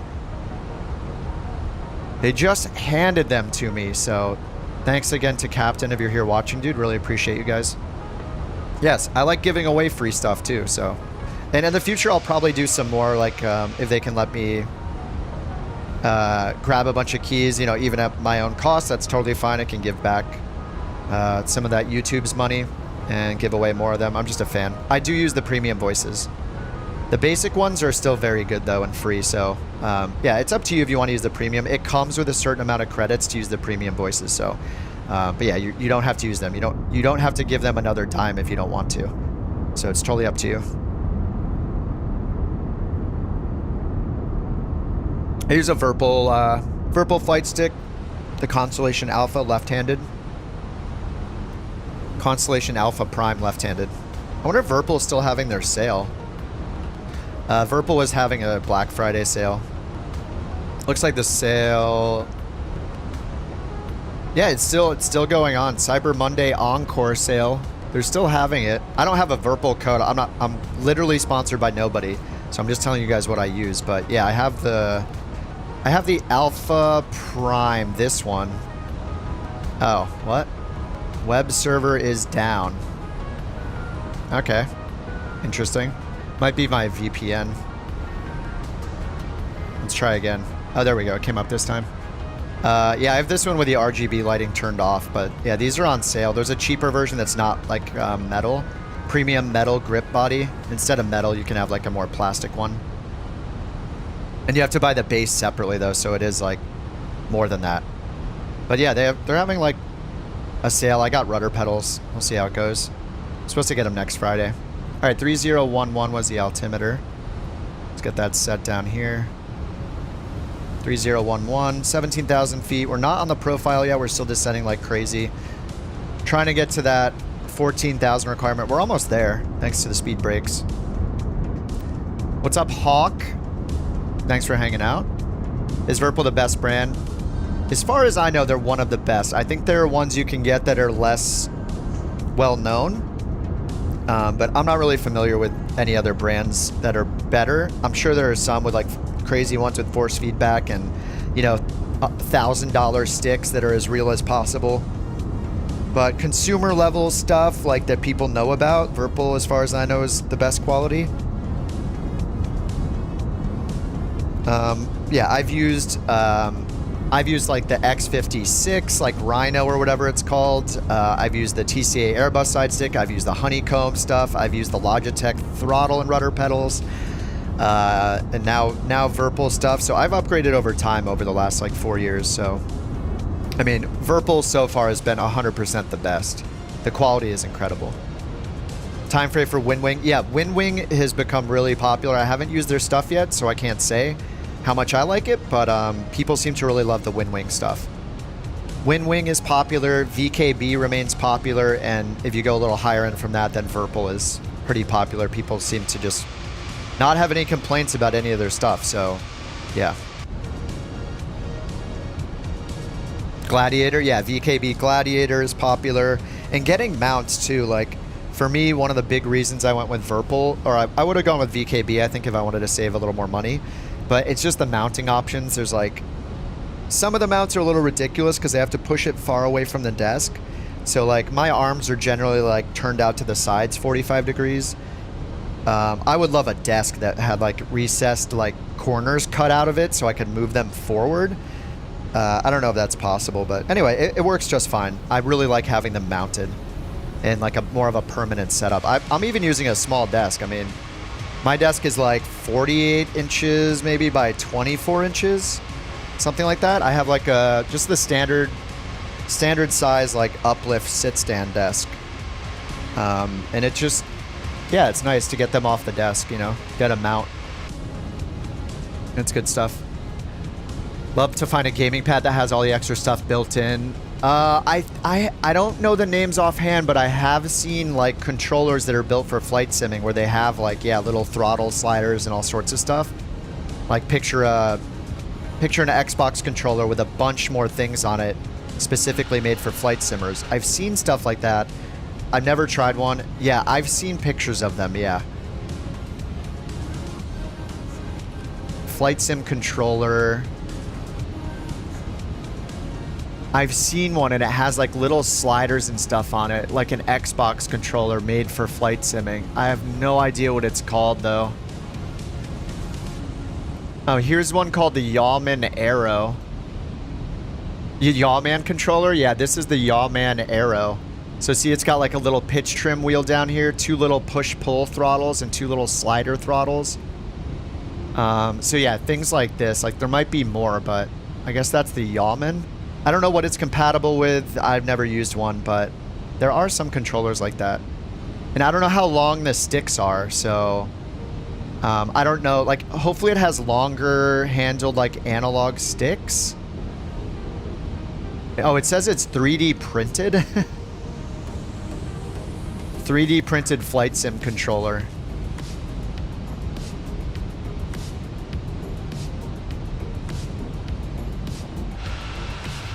All right, how are we on? Oh, we're on profile now. All right, let's get the speed brake, get the spoilers up.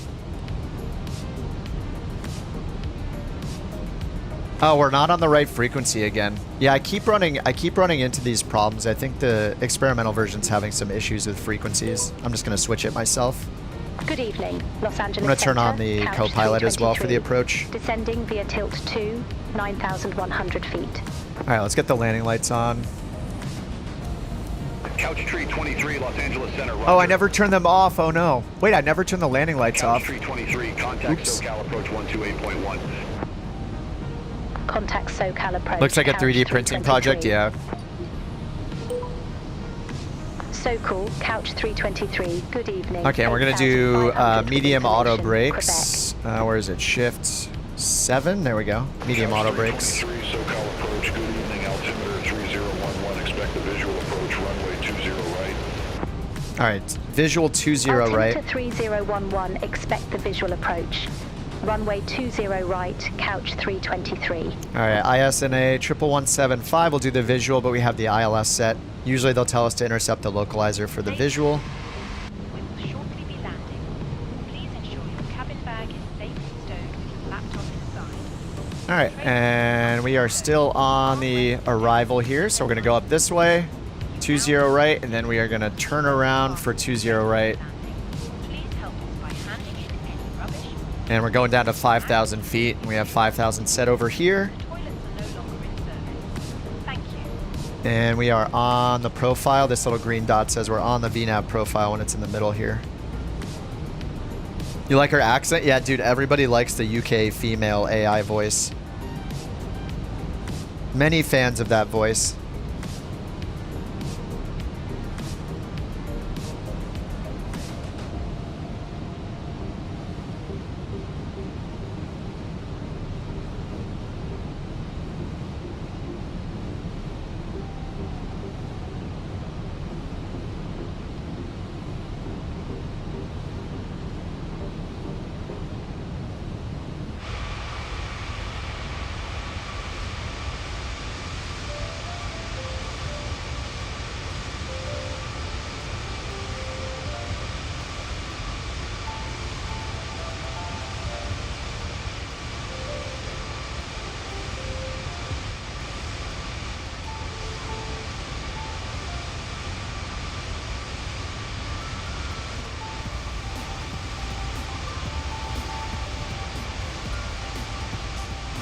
No career mode? Not yet. I'm going to do this for a bit because we got 10 BeyondATC codes to give away.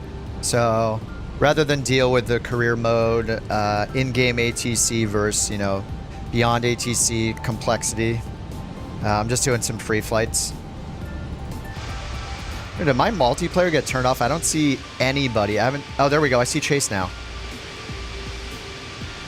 How do you join Couch Captains? I mean, you can just rock the liveries if you want, but if you're interested in getting rated and stuff like that, we use NewSky. If you just go to couchcaptains.com, which it just redirects to my site, there's some info there. You just have to use NewSky and learn how to use it by doing a few flights for what's called the NewSky Academy. So you'll do a few like flights for them, which is like the built-in virtual airline. And then after you do a few flights and you get rated well, you can just automatically join Couch Captains.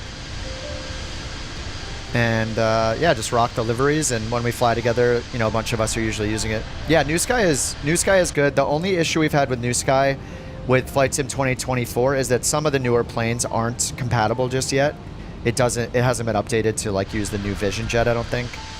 But you know, it's got a beta version of NewSky for Flight Sim 2024, so I've been using that.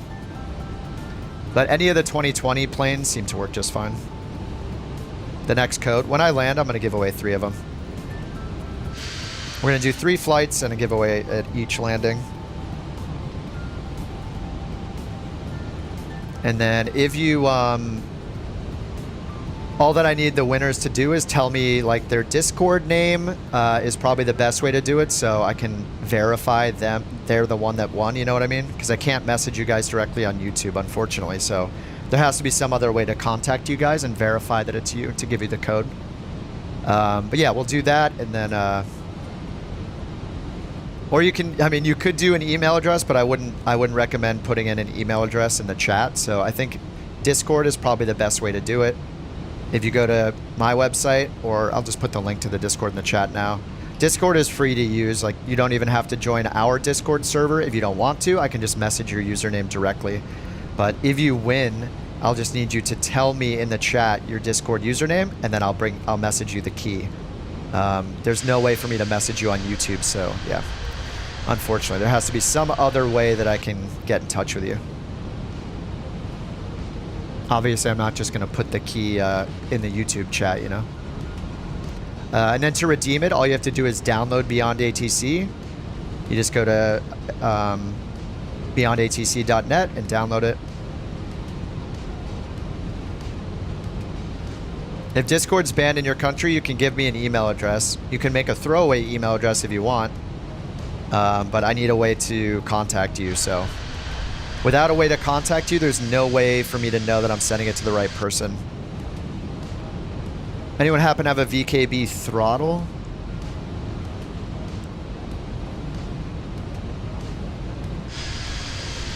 An email address is fine, but the thing is you'll just have to share it with me in the chat, right? There's no way for me to know. There's no way for me to confirm the person in the YouTube chat is the person I'm sending the key to. Does that make sense? Unless they tell me how to contact them and send them the key. There's no way to message you on YouTube. So we have to have a way for you to get the key. Because if somebody just messages me on Discord or emails me like, hey, I'm that person, like I have no way of knowing if it's actually that person. The other way to do it would have been like through a Google form where people submit their information, but I just don't want to deal with that. And then the bot wouldn't be the one picking. I would have to use some website to pick. So it just feels the fairest that we let the bot pick and then you just tell me your Discord or your email in the chat. Once you tell it to me, you could click and delete your message from the chat. That's a way to hide the email address afterwards, or if you give me an email or a username. All right, we're at 5,000 feet and we're expecting the visual. So I'm gonna go ahead and activate the approach down here so we slow way down. Activate approach phase. Airport's behind us to the right. I see Jack down there. All right, we're landing 20 right.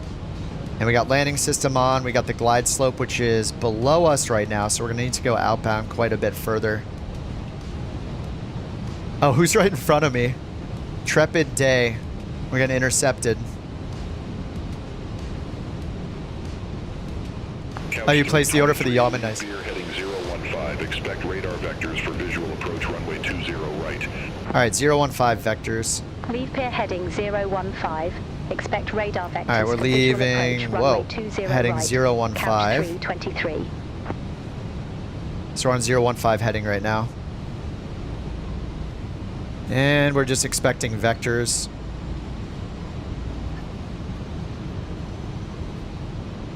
Couch 323, descend maintain 4,000 vectors for the approach. All right, 4,000. Descend maintain 4,000, couch 323. SoCal American 2114 climbing via Pig in 3700. Pig in 3. American 2114, SoCal departure. Good evening, radar contact.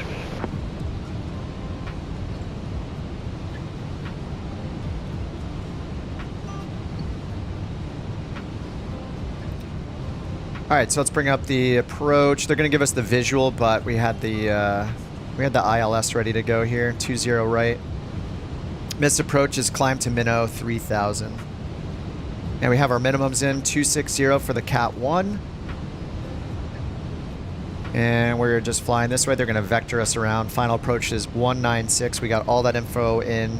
They'll probably tell us to intercept the localizer. Couch 323, turn right heading 125.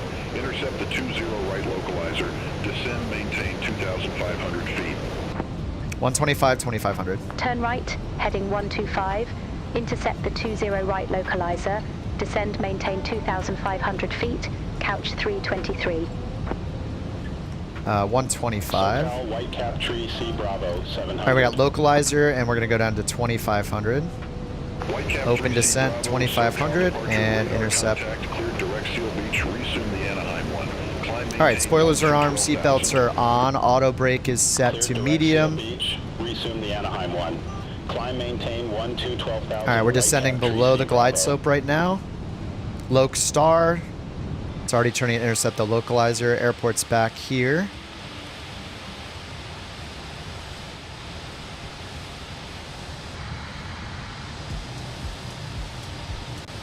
Get some couch glamour shots going.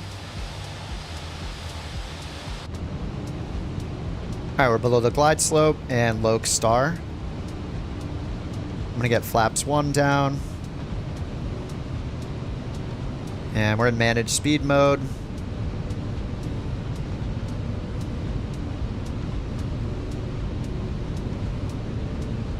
I'm just gonna have it go direct to Huckham because that's what we're intercepting anyway. So we can get all the managed speed in VNav goodness. All right, we have nav mode. I'm gonna switch back to Loc. All right, nav and then Loc.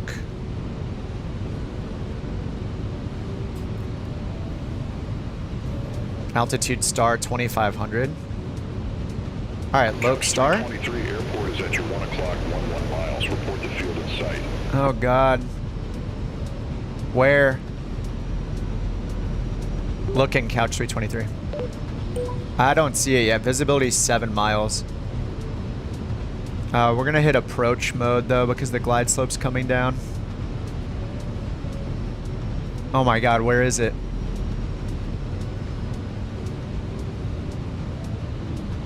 I don't see it. Los Angeles haze. I know it's right here. I just can't see the runway yet.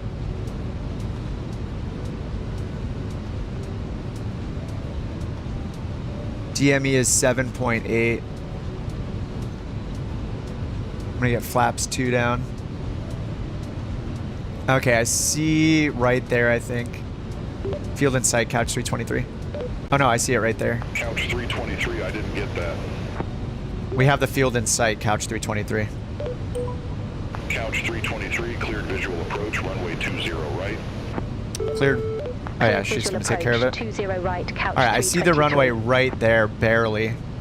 Alright, we're at DME 6. Let's get gear down. John Wayne Tower 2835. She's gonna deal with the tower. Contact tower 2835, couch 323. Couch 323, continue taxi. Continue taxi. Taxi? Couch 323. Yeah, there's some bugs on experimental, it sounds like. Alright, let's get flaps Tower, 3. Couch 323, visual runway 20 right. And we're on the glide slope. We're gonna set go around at 3,000. Couch 323, John Wayne Tower, wind 190 at tree, runway 20 right, cleared to land. Alright, we're going flaps full. Runway 20 right, cleared to land. Couch 323. 20 right there, clear to land. Good on the pappies. And we'll get the autopilot off in a second here.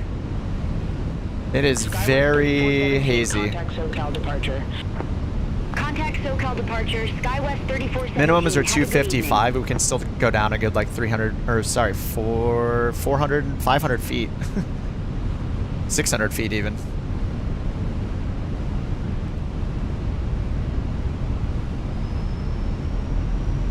Alright, let's get the autopilot off. Alright, we have control. 500. Oh, I can do the replay, right? I never do this. Record. Recording.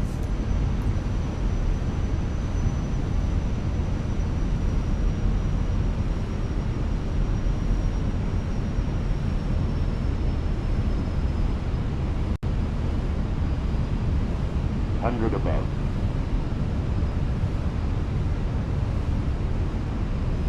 Minimum 100.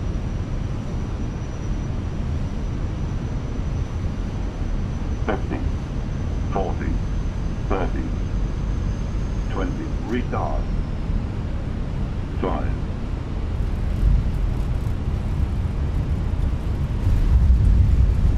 Alright, reversers.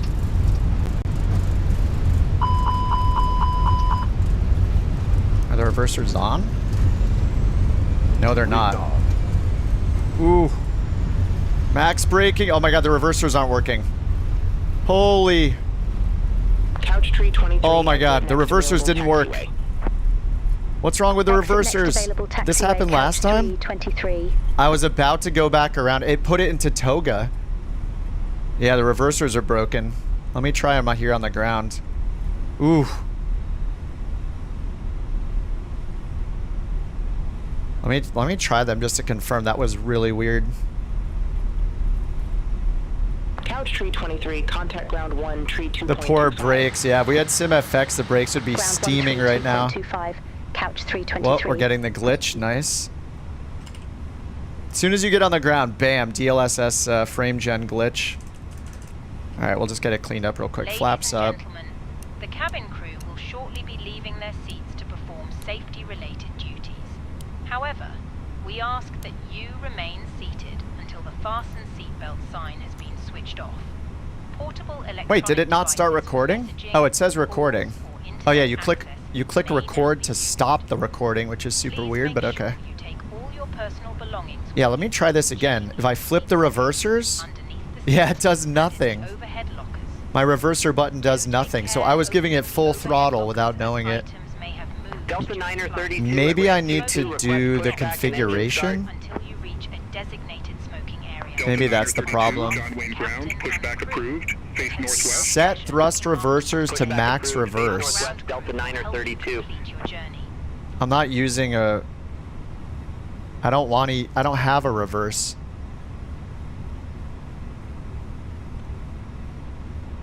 Thrust levers.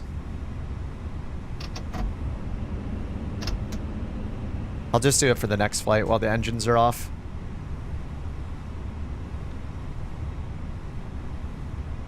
Okay. Alright, let's get master caution off. Parking brake on. Alright, request taxi to assigned gate. I'll bring up the map. Request taxi to allocated gate. Couch 323, gate 16. Oh, sorry, Chase, I didn't see your landing. Hotel Charlie, Juliet. Gate 16 taxi via Delta, Alpha, Hotel, Charlie, Juliet, couch 323. Oh no, it's behind us. I didn't exit at the right spot, so. Ah, it's glitching again. Heck yeah, Microsoft. How hot are the brakes?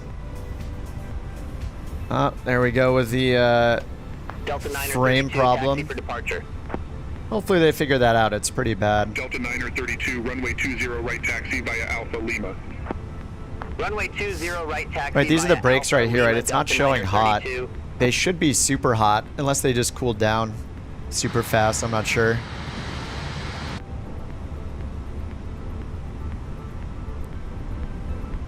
Servers are suffering a bit.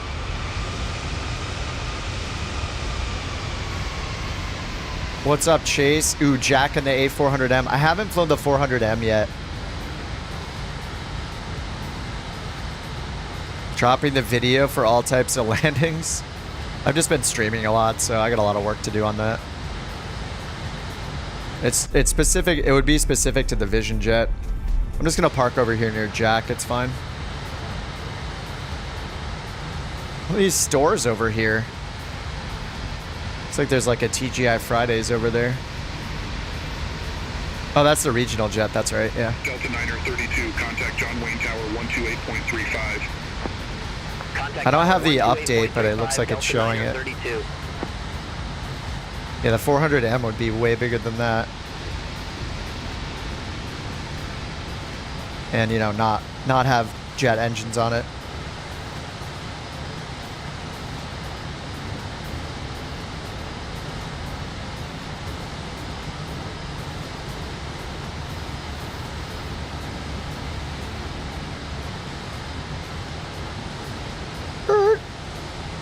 Yeah, we just go right up to the stores. Alright, I don't know where we're gonna fly to or from next. But we'll take a minute and do 3 keys. Alright, let's close the flight. Let's see how bad of a rating I got here. I'm just gonna turn the batteries off.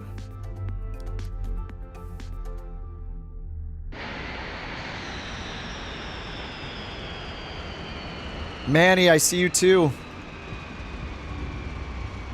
Is Manny in the BBJ? Oh no, Air New Zealand. Crash during approach? A bunch of people have like reinstalled the whole sim. I haven't done that myself yet.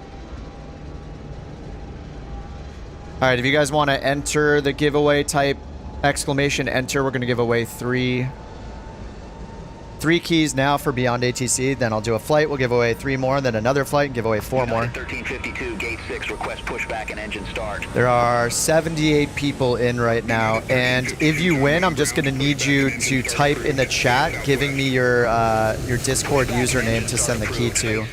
If you don't have Discord, you could type in your email address instead. And once I have it, you can like delete the chat message.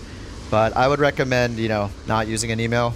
There just has to be a way for me to send you the key and verify it's you from the chat. So I'll give it a minute for you guys to enter. We're at 83 entries, 88 entries, and then I'm gonna do a bunch more. This is 3 keys, and then we'll do Another flight, do 3 more, and then the final flight will do 4 more. These were given to me by BeyondATC to give away, so thank you again to BeyondATC. Thanks, Captain. North, welcome. Thanks for joining the Couch Captains, dude. Appreciate that.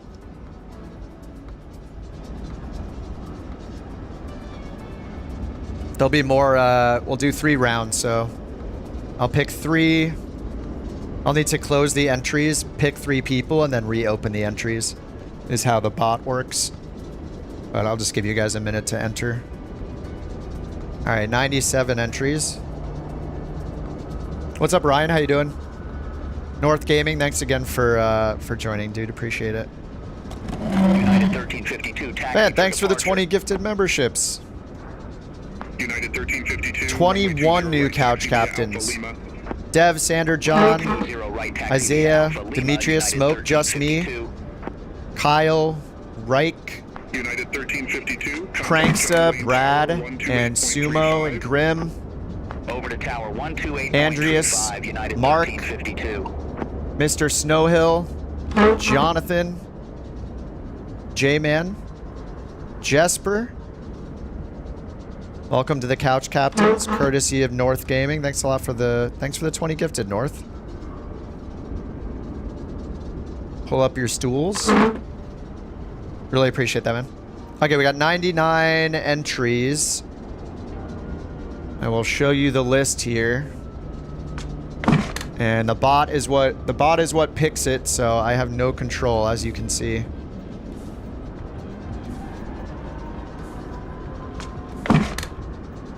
All right, I think we're good for now. We'll have 2 more. We'll have 2 more chances, so don't worry about it. There'll be more chances. All right, we're gonna close the entries and pick 3. Remember that I'm gonna need you to tell me your Discord username or your email address in the chat, and then once I get it, you can delete the message if you want, so it's not in the chat history or anything. But that's the only way I can really verify who you are, and to give you the code. So. Unfortunately, I don't know of a better way to do it because YouTube doesn't let me message you, so.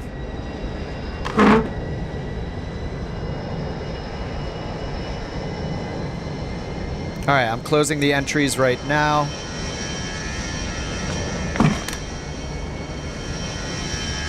All right, entries are closed. I'm gonna hit the pick winner button. It's gonna pick 1 person, and then, yeah, we're gonna do 3 of them. If it picks you, I'm gonna need you to just say a message with your Discord username or your email address, and I'll message you right away to get you the key. We're just gonna take a little minute to do this, and then we'll do another flight.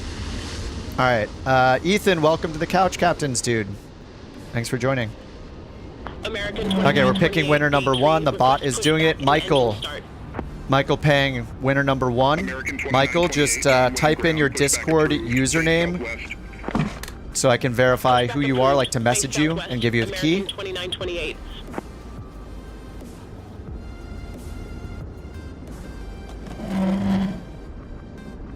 Just waiting for Michael to send a message with his... Just type it in the chat.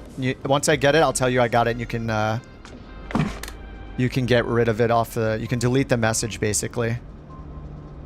Okay, Broadwell, got it. You can delete your message if you want. I got your username, Michael. And I'm going to copy the key and send it to you right now. We're just going to do one at a time. All right, Discord messages. Where is the new message button? Why is this so difficult, Discord? Oh, the plus button. There we go.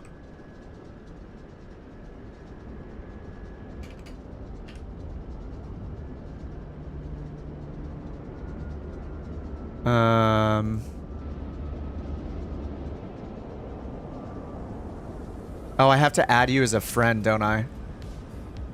Okay, let me add you as a friend first.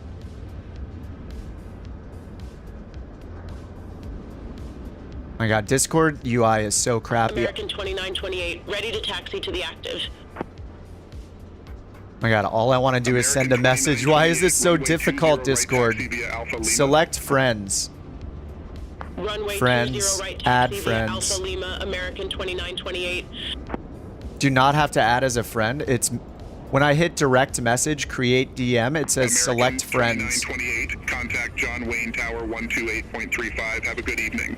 Oh, new group DM? Over to Tower Nope, it literally only 128.35, shows American friends. 2928. This Take is care. so annoying. Add friends to DM. I don't understand why Discord is so crappy. Yeah, I can't do it without adding him as a friend, it looks like.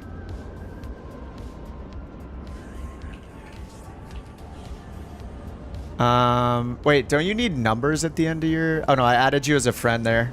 Okay, Michael, I added you as a friend.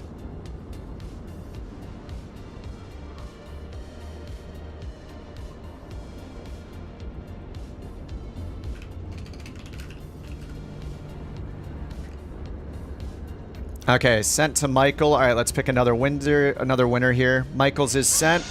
Here comes winner number 2. The bot is picking Sander. Sander is winner 2. Sander, just tell me your Discord username or your email address if you want, and then once I get it, you can delete the message from YouTube. Start approved. Face northwest, southwest 2047. And then I will pick the 3rd winner.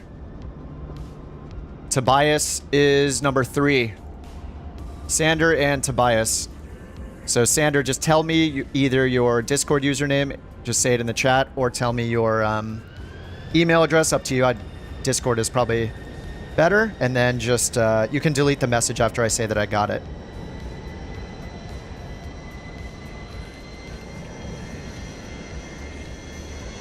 If you win a key, remember you just go to BeyondATC's website, you download the software, and within the software itself, you can redeem the key. I think it's either on the account page or like the store page.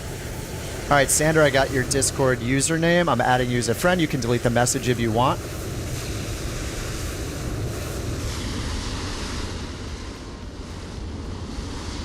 Okay, I sent you a friend request. Sander?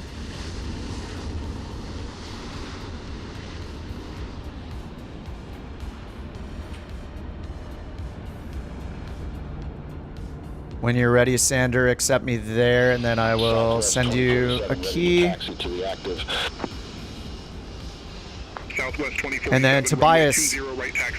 Tobias, calling Tobias. Are you still here?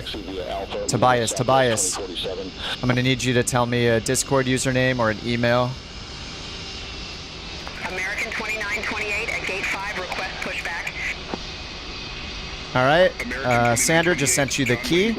Remember to redeem it in the software itself. Pushback and engine start approved. All right, Tobias, I got your thanks. Just give me your...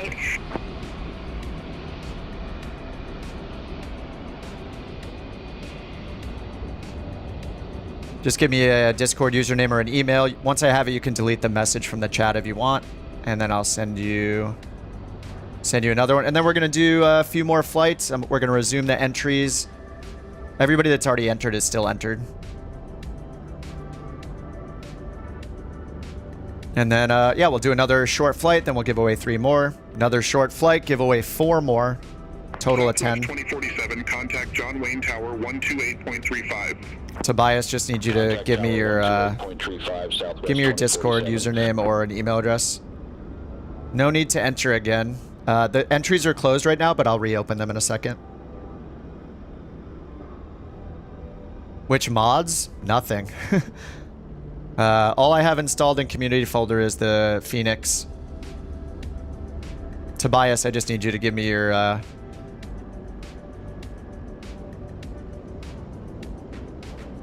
Give me a Discord username or an email so I can copy it real quick. Send you the key. 2928, request taxi to the active. Terrible weather in the UK and Western Europe. American 2928, runway 20 right taxi. Oh, your email. Oh, it's not letting you do the email. Try typing it like with the word at instead of like with the actual at sign. Does that make sense? American 2928. It's probably filtering it, yeah. Yeah, try it without the at. Just use the word AT instead, and I'll put it together. American 2928. And then once I have it, you can just delete the message from YouTube so you can...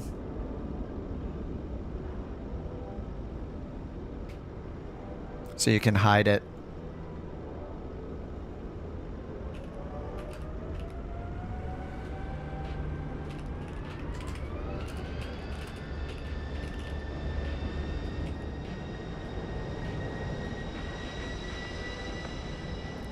Yeah, and the word dot instead of the actual dot, yeah. I can just paste the key in the chat, yeah. Yeah. What could go wrong? Yeah, if YouTube would let me just DM people, that would be awesome, but that's not a thing. That would make it way easier.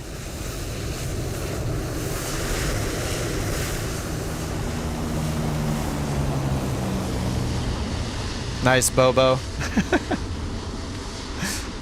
Bobo is always in the amphibious planes. How do you redeem it? You download the software and you redeem it in the software. No, it didn't work. How about just say the 3 parts without the word at, without the word dot? I'll just put spaces instead of... And if it's a .com, don't put com. So if it's just something at Gmail... If it's a Gmail address, just tell me the first part before the @ sign. Sorry, I didn't know that YouTube would filter out email addresses, but I guess that makes sense. Pushback and engine start approved. Face northeast. Yeah, Sandra, I think you hit the settings button and then hit like account. I think you hit account or something like that, and then there's a redemption field in the program itself where you enter it in. Like that. Yeah, I guess Discord's a little bit easier, but I don't want to force people to sign up with Discord. All right, let's figure out where to fly while Tobias is figuring out how to hack the system. I just want some really short flights, so I'm going to pick ones less than 500 miles. I don't really want to fly from John Wayne. Regenerating the list. What do we got here? Albuquerque to Vegas.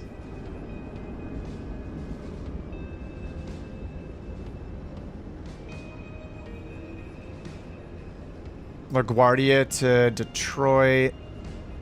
I just like flying in the U.S. 2901, request taxi to the active.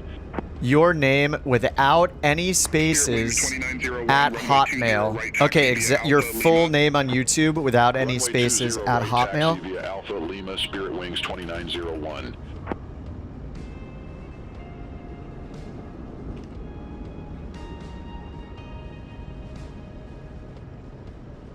All right, let me get that out to you, Tobias.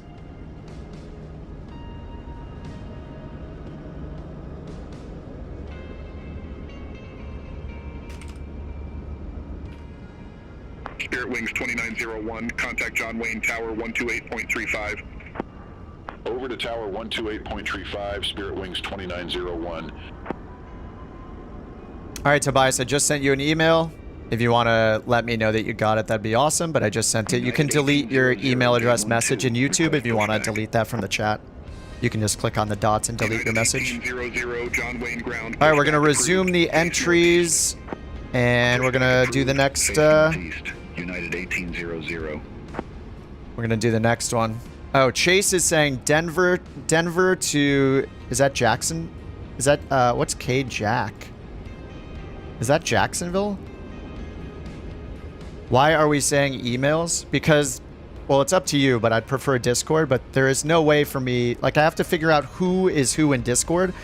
I can't say, like, hey, just message me on Discord, Tobias, and I'll give you the key, and then 10 people message me, and they're like, I'm Tobias.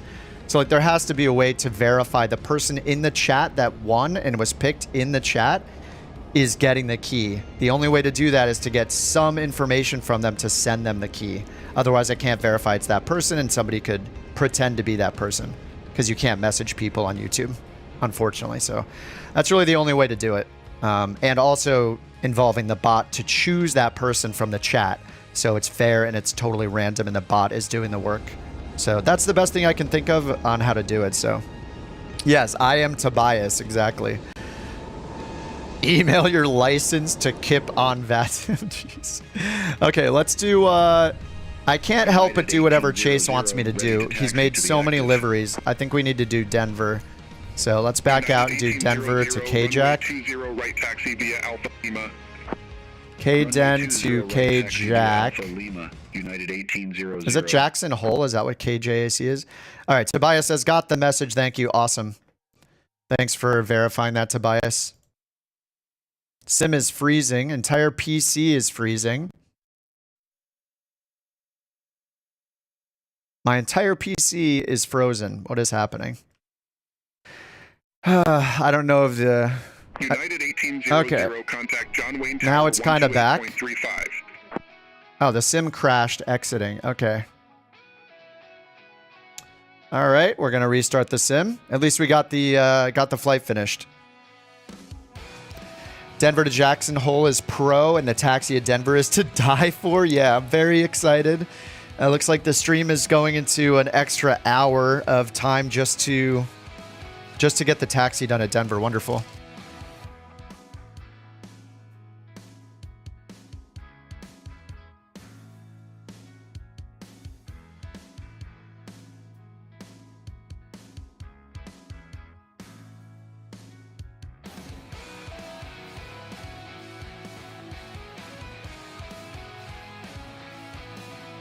All right, Denver to Jackson Hole.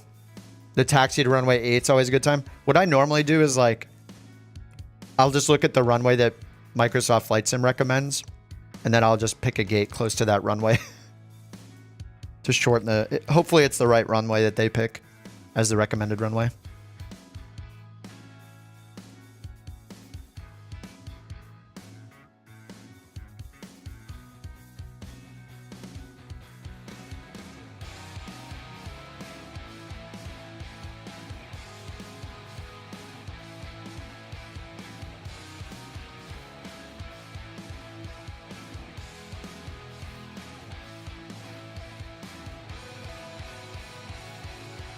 The best streamer for flight simming. I definitely am streaming a lot and not making a lot of tutorials. So depending on who you ask, they'll be like, horrible, make tutorials, stop streaming. It's just too much fun though. Especially days like this where we get things to give away. It's great. I love people getting hooked up with stuff that I love. So, I mean, I've been using BeyondATC since it came out. See, I ran into a bug. I think the experimental version has a couple bugs we've seen, like with passing me off the frequency, or like the taxi thing was weird. But I'm on the experimental build, so that's you can see why there's like a separate experimental build. Like it's going to be less stable, have more bugs. So people definitely, not everybody wants to deal with those. You miss a VR panel. I'm sure they're going to make one for the EFB, I would guess. But in 2020, they have the panel. Fans of Teal since 2024 release, yeah. All right, here we go. Free flight from Denver. Let's change up the livery real quick. We did the teal one. Oh, just kidding. Our liveries look awesome. It's just teal. All right, let's go with the purple, and then there's also a dark purple.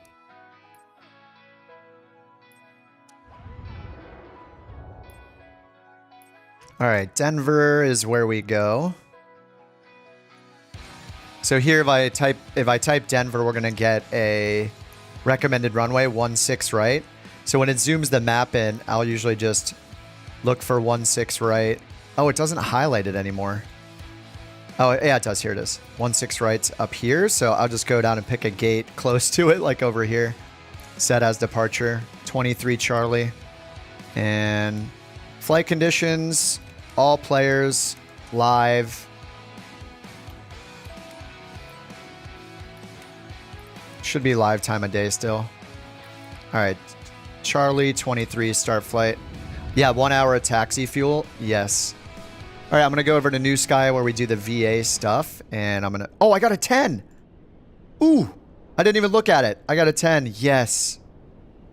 Somebody earlier asked, what does NewSky rate you on? It's basically like takeoff center line, like your speeds, your G-force, your center line and runway landing, using lights properly at the right times.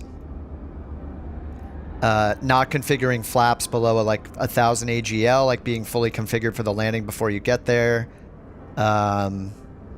Yeah, you know, and then the normal like feet per minute descent rates, G-forces, exceeding max speeds of the plane, using your altimeter correctly, all that kind of stuff. Best flight tracking software?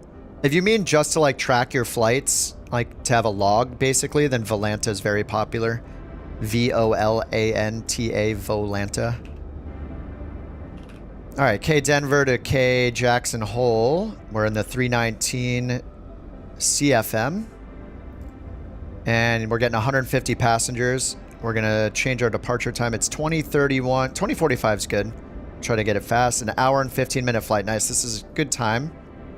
And I'll hit the little clipboard. It's going to do a pop-up like this. You guys couldn't see it on the other screen, but it's going to generate our flight plan. Okay, so that's done. Now I can just load in here. Yes, NewSky is free.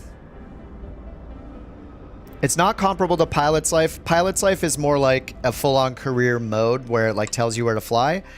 NewSky is for having a VA and get ratings for your landings and stuff like that. We got the invisible gate. Now I do have photogrammetry off. I don't know if that messes with the airports or not. I don't think it does. All right, now I'm going to start my flight over here before I forget. It's going to give us the flight plan, but I'm going to go ahead and use the OFP over here, or use the EFB over here to pull it in. We're going to go sim brief and view the flight. And let's get this thing started. I'm also going to, now that we have sim brief, we're going to get BeyondATC going.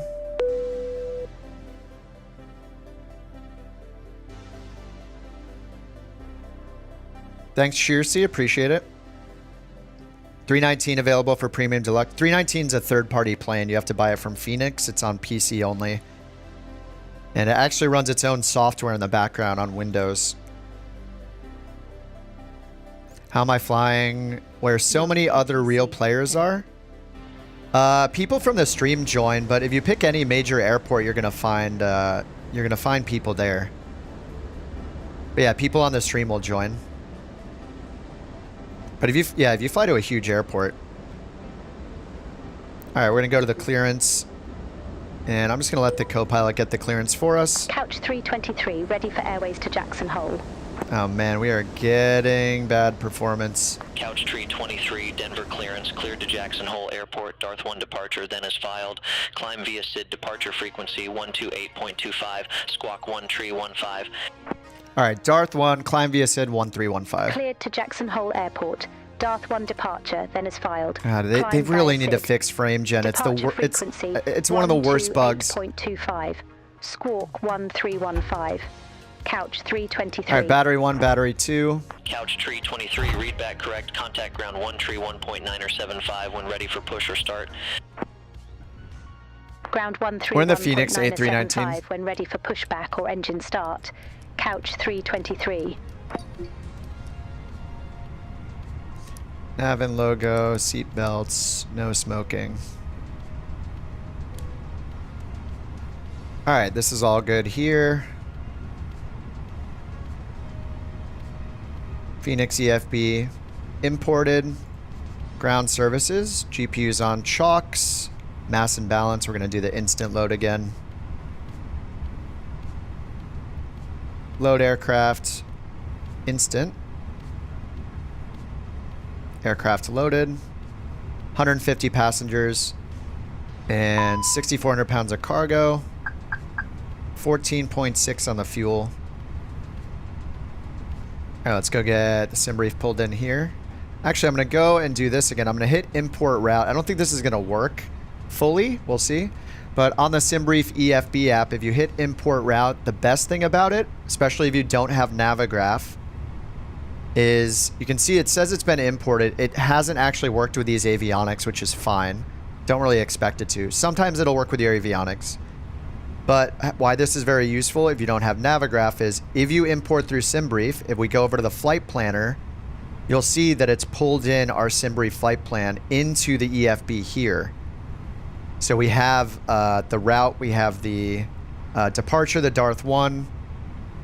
And what's good about this is now if I click the little kneeboard thing, this little clipboard icon on the left, it has the charts pinned for us automatically. So we have all our LIDO charts here. Hopefully later on they'll let us say like we prefer FAA charts, but now we have the ground chart right here. So we can just pull up these LIDO charts. For taxiing, here's the Darth SID, which is the one we expect that SimBrief said to fly. So here's the departure. And then at the other side, it doesn't give us an approach chart. We can find that by going up here to the route, clicking the I next to Jackson Hole, and then clicking the chart button in the purple section. And now we can go to approaches. And if I look at the SimBrief flight plan, we're expecting runway 19. So I can grab the ILS approaches and just pin them here with this little button. Now if we go back to the charts, under save charts, these are the two that I pinned. So now we can pull up the approach as well. So without using Navigraph and using the in-game LIDO and FAA charts, SimBrief is useful for that. If you hit import route, it's gonna automatically set it to this EFB route planner as well. And then that's how we can pull in the charts really easily. Whenever you do the routing, it pulls in the relevant charts here. Oh, it's showing the pin ones down here too. Nice. All right, I don't even have to go to save charts. But yeah, this is pretty cool. And I don't know the LIDO charts perfectly. I'm just using them as I can.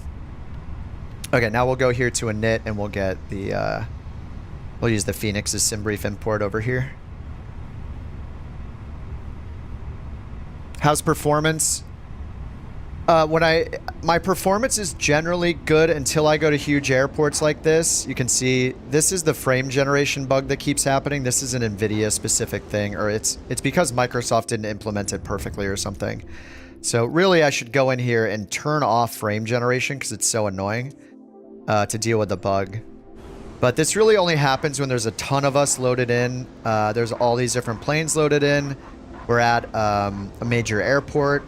I also have traffic injection from BeyondATC. So when it gets out of VRAM, like if I look at my VRAM right now, it's at 93%. Yeah, I mean, it happens every now and then. That's usually the major problem. We're at Denver right now. Let me get Volanta going for the little flight tracker. Sorry about that. All right, Denver to Jackson Hole. We're on USA West if you guys want to fly along. All right, I'm just going to hit comma to set our altimeter automatically. They said climb via SID, so we're going to go over here again, grab our SID. Oh, yeah, I didn't grab the flight plan, sorry. The route right here. I could grab it from the EFB, but I didn't want to change the page. I'll throw the route in the chat if you guys want to follow along with the same exact route. But here is the Darth 1 RNAV departure. So Darth 1, runway 8. We're going to put in our flight information down here. Cost index is 60 again. And our cruise is 340, 34,000. Request the winds. Yeah, I've seen the browser flight planner. It's nice. I hope they bring more of those features to the EFB, but yeah, it's really nice. And how you can save it and then pull them into the EFB. It's pretty cool. Southwest 441, Denver ground, pushback and engine start. It's a very slick UI for sure. Pushback approved, face east, southwest. At first I didn't realize that it integrated with the EFB here, so you can load in the route, but my opinion changed instantly when I realized that you could do that. Or you guys told me you could do that. All right, let's do send a McDo over here. So we send our weight and CG, so that's in. United now we're gonna go to performance. Request pushback and engine start. Actually, let's just do the flight plan. United 430, Denver departure. Ground, approved. Face west. Runway 8 and the Darth Face west, United 1 departure. Insert. Jackson Hole, it's just direct, but at the arrival we're gonna put in the runway 19. I don't know if it's the Yankee or the Zulu. We'll just pick the Yankee. Insert. There's a via DNW. Let's see if that's from the flight plan over here. DNW. Jackson Hole arrival. Via. Hey Kip, do you think Navigraph access on the EFB will come to Xbox? Navigraph access on EFB. Southwest 441. I have no idea. For that to happen, they would have to let EFB apps be in the marketplace, I think. Because there are some Navigraph planes, some planes that are available for Xbox that have Navigraph as part of the airplane. And it's EFB. So if they can allow people to, if they allow Navigraph to have a marketplace item for EFB apps, then maybe. Thanks for the super chat, Johnny. United 430 request taxi. United 430 runway. That would be pretty cool though. Yeah, FSR 500 is one of them. Yeah, I don't know the whole list, but yeah, there are a few planes that let you use Navigraph on Xbox. But I mean, there's even less of a reason to do it now with the Lido charts, so that's why I'm so happy about the EFB in general. All right, let's go to performance now and do the takeoff performance. Sync the load sheet. Let's do a PAX on Force Toga. We'll do Toga for the takeoff instead of Flex. And we have the load sheet. Sync the weather. Altimeter is 3005. Calculate. All right, 141, 144, flaps 1, and up 0.3 on the trim. Send to the McDo. All right, that's it over here. 41, 44, flaps 1, and up 0.3. I'll leave this on as a reminder for once we get it started. So let's get the GPU, or sorry, the APU going.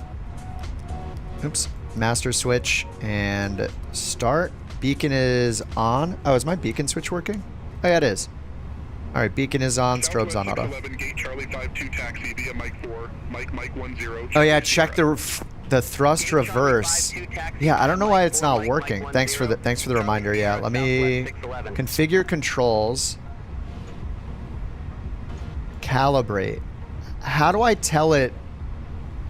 I mean, max reverse would be my all the way up. Yeah, it's not, it doesn't use the normal reverser. Idle reverse is right here in the detent. Oh, yeah, and idle would also be just in the detent. Climb. Okay, climb detent. Flex.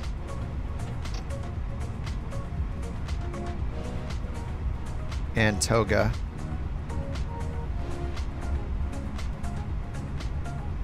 How do I tell it to not use, like, I don't, it just doesn't know how to do the reverser. Oh, it's on the EFB? Or is it sim settings? Auto print. We're not using that. Sim settings. Airframe controls. Auto door simulation jetway. Delta 1519, ramp Alpha 24 taxi via Foxtrot 6, Foxtrot Alpha Sierra.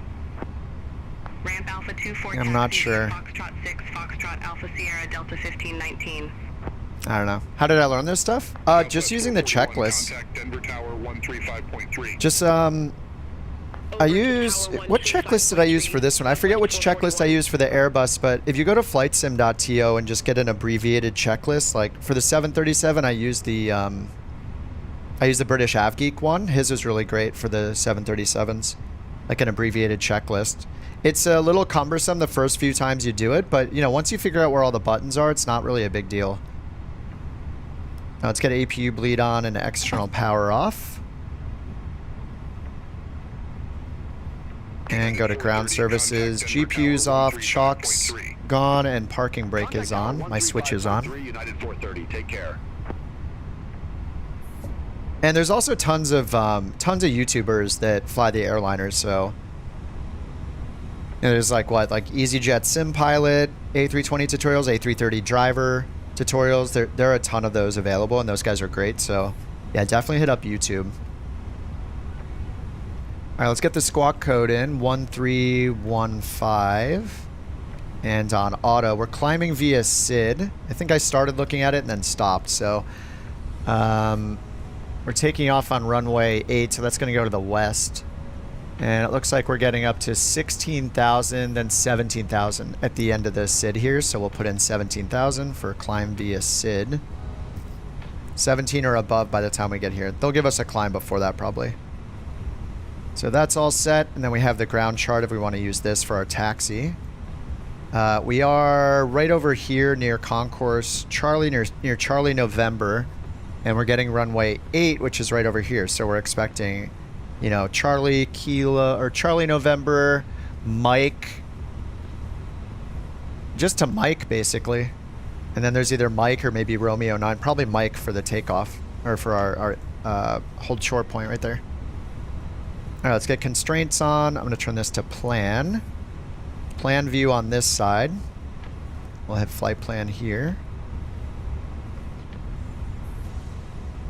Okay, so we got plan view over here. Make sure it's taking us off into the distance. I like using nav mode for the takeoff and just seeing one waypoint. All right, let's get our push and start. We should be on the ground.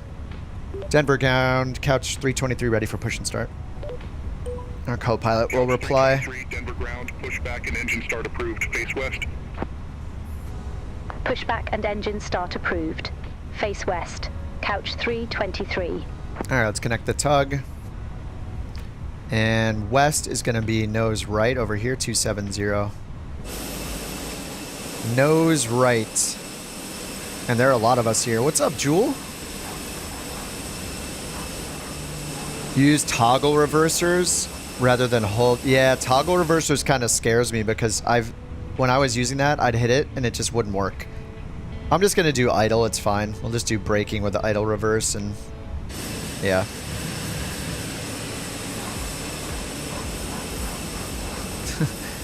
That FSLTL like barking sound is really funny. Southwest 2458 at ramp 284. Request pushback and engine start. All right, let's go ahead and start the pushback. Southwest 2458. And we're going to get nose right. Pushback approved, face southeast. Pushback approved, face southeast, Southwest 2458. Thanks for the tip on the Vision Jets. VNAV worked flawlessly nice. VNAV is the best. Love me some VNAV. Active runway is 25. Oh, wait, is it? I don't see where they gave... I wish it would tell us what runway to expect. It shows it in the hints, but it doesn't verbally say it. Okay, let's get the parking brake off and nose right. It's weird. Does it just know? It just always does nose right, but it doesn't look like I can control it. Yeah, the pushback's just a little messed up here. SkyWest 4701, gate 66, request pushback. Uh-oh. All right, we're just going to stop it here. 4701, Denver ground, pushback approved, face east. Oh, man, the lag. Pushback approved, face east, SkyWest 4701. Sorry about that, Manny. All right, we'll disconnect the tug. Southwest 2458, request taxi. Southwest 2458, runway 25 taxi via hotel. Opposite Bravo, direction? Golf. Oh, that's weird. Yeah, just Runway a little bug. 25 It's fine. Taxi via hotel, Bravo, November. I should have started Southwest engines during that, but we'll get the engine started now. Guess we should do engine 1 first. Whoops. And we'll get the elapsed timer started for the engines.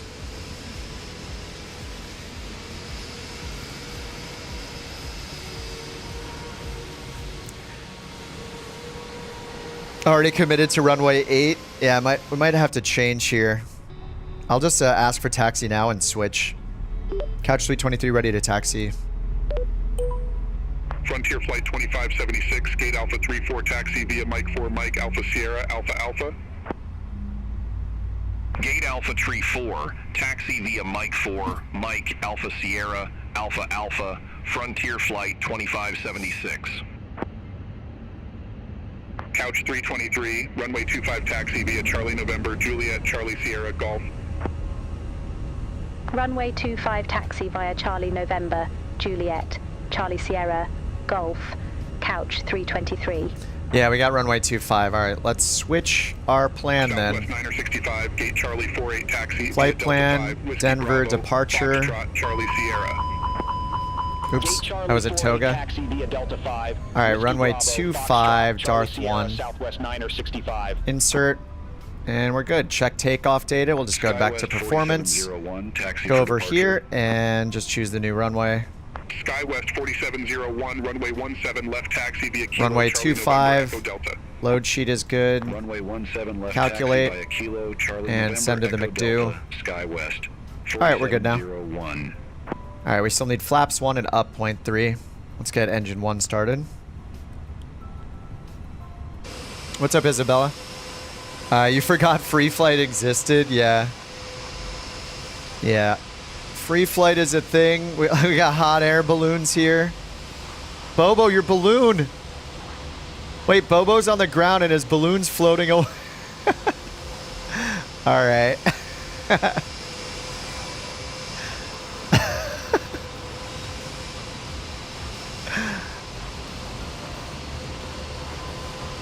Cruise altitude, I think we got 340. 340. All right, so we got runway 25 down here. Taxi was Charlie November, which is right here. So here's Charlie November. And then Juliet, which I don't see. So we got a discrepancy between what the sim has and what the charts really... Oh, no, Juliet's right here. Sorry. All right, it might be right. Charlie November, Juliet's here. Then Charlie Sierra, which is right here. And then Golf, which is right here. Okay, that's perfect, actually. Yep. Taxi instructions, check out. All right, we got the engine started. Let's bring this to norm. Let's get flaps 1. Let's set our flight controls to up 0.3. Flight control up 0.3. We're done with that. Over to the flight plan. And they gave us taxi already, so we're going to go taxi light on. And we're good with the gens. No problems up here, so we can turn APU bleed, APU off. Seatbelts are on.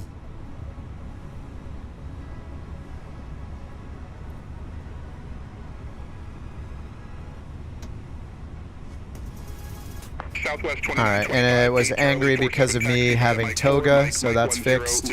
Predictive wind shear is on. Charlie 47 taxi via Mike 4, Mike 10. And we'll clear those. Charlie November Southwest 2925. All right, now we're gonna get max auto braking. Spoilers are armed. And we'll do takeoff config check. Normal. Okay, we're good. APU available. All right, parking brake is off. I'll bring up BeyondATC for the taxi. Just for convenience. All right, parking brake's off and we can taxi.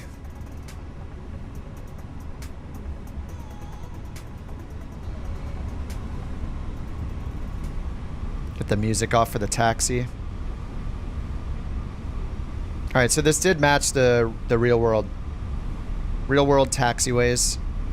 Your mileage may vary because mattering what scenery you have, it might have the wrong taxiway numbers and letters. I guess just letters. But that's why they have the map, so you can bring it up here. Yeah, they have a request departure runway change too. So we got the co-pilot doing the work now.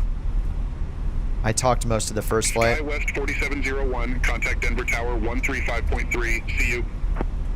Over to Tower 135.3. If I zoom out more, we can see all the blue flights and point at them. So here's Southwest 1513, Southwest 274, 3025. It even says where they're going. That's going to Baltimore, Dallas, Houston, Reno. What's MTJ? This one's just arrived from Reno.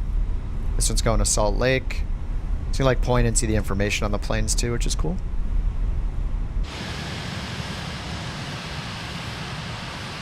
$787. What's up, Tuss? I see Av and Chase and Manny, Tommy and Tuss.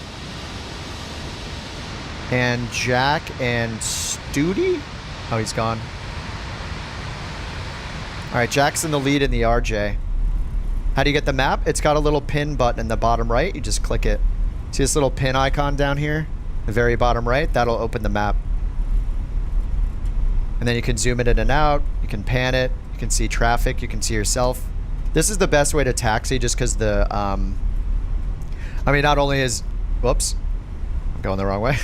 Not only is having like a good moving map nice, like you can use the real world charts, but the big thing is that sometimes or often, mattering what the sim has for its taxiway data, which is dependent on the scenery at the airport, it may use different taxiway lettering.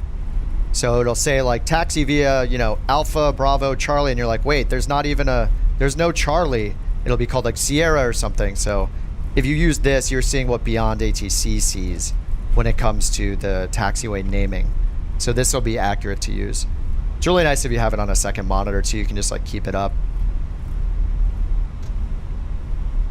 Yeah, BeyondATC is doing a great job. I mean, I always praise their work. Like they have had a really, really solid development, like solid development for this going on. So since it got released, request pushback and engine start. They just happened to give us some keys today.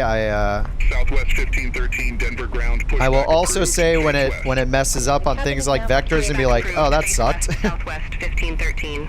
Every now and then something like that will happen, but it's fine. So I'm also on the experimental build, so I'll be seeing more bugs than most people will. But for me, the experimental build's worth it for the traffic. But yeah, we don't know when the traffic is going to be on the normal version, but they are fixing bugs pretty regularly. All right, we just take golf all the way, and then we're good to go.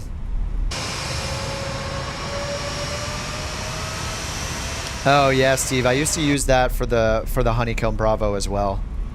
Now I flip a switch to arm reversers and then give it full throttle. But in this plane for now, like it works fine in 2020 with the Phoenix.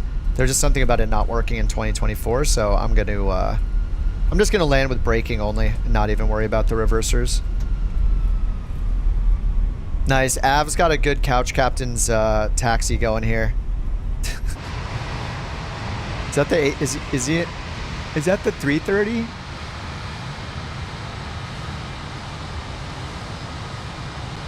It's the 330. Southwest 1513, ready to taxi to Who wants to reverse? Just the passengers. Something about not running off the end of the runway or something. Runway 25 taxi via Charlie November Juliet Charlie Sierra Golf. Runway 25 taxi via Charlie November Juliet Charlie Sierra Golf Southwest 1513.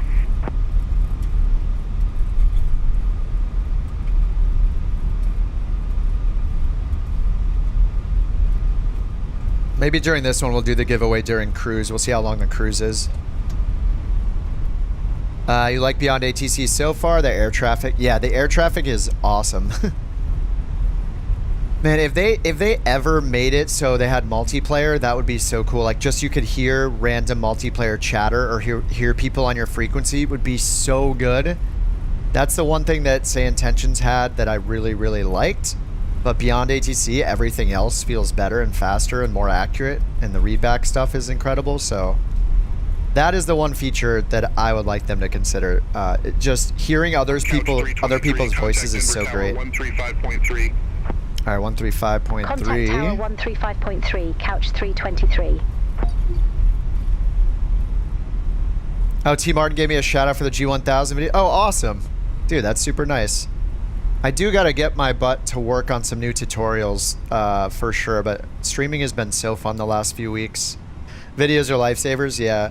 I mean, I'm glad that they're holding up. I mean, that was part of the intention, was for them to work kind of forever. You know, the Garmin G1000 software is not going crazy or changing very often, so that's why I like doing tutorials that are going to last, or just videos that are usable for a long time. I mean, some of those are like 3 and 4 years old at this point, so it's good that they hold up. So thanks for letting me know. That's awesome. Thinks I should make updated Flight Sim 2024 ones. Yeah. They would do well on YouTube. I mean, I don't care how the video does numbers wise. I care that it's useful for you guys. But yeah, I'm gonna make some more. I just it's a very different mindset making videos and streaming.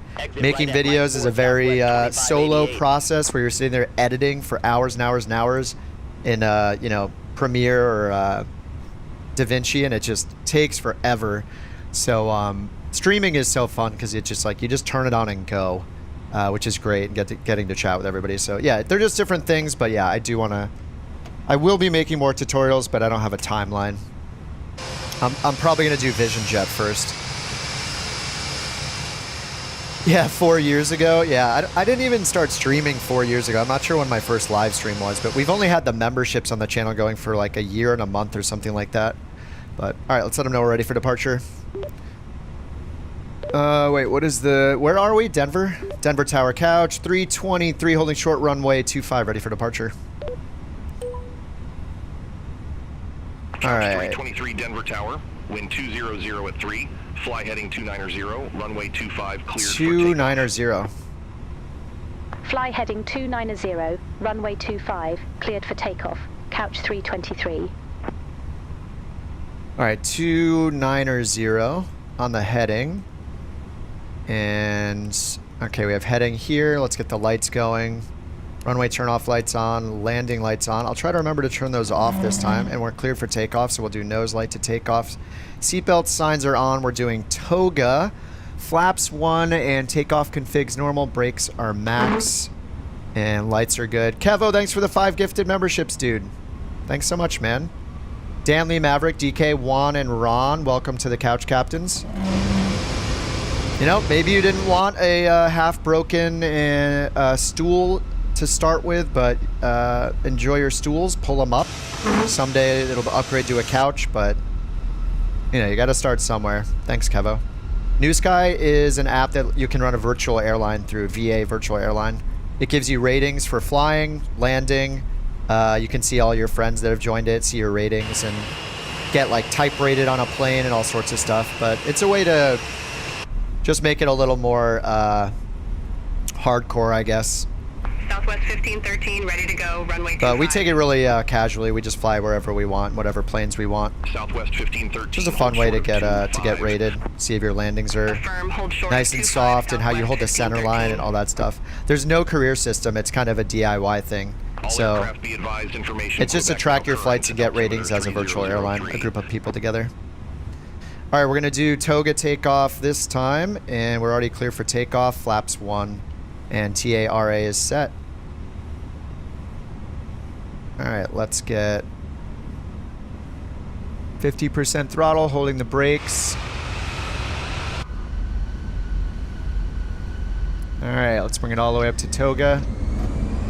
All right, manual toga, SRS, and runway. I'm actually going to shift it to heading. There we go. And auto throttle, auto thrust. This guy's up in the air somehow. Southwest 1513, runway 25, line up and wait. All right, Runway 80 25, knots. line up and wait, Southwest 1513. 100 knots, V1's 141, and then 144 for rotate.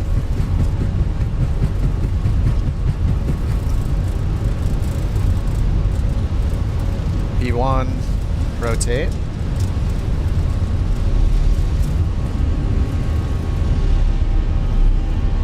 Positive rate, gear up, or flaps 1. All right, we're gonna hold center line until 400 feet. All right, now we'll start our turn.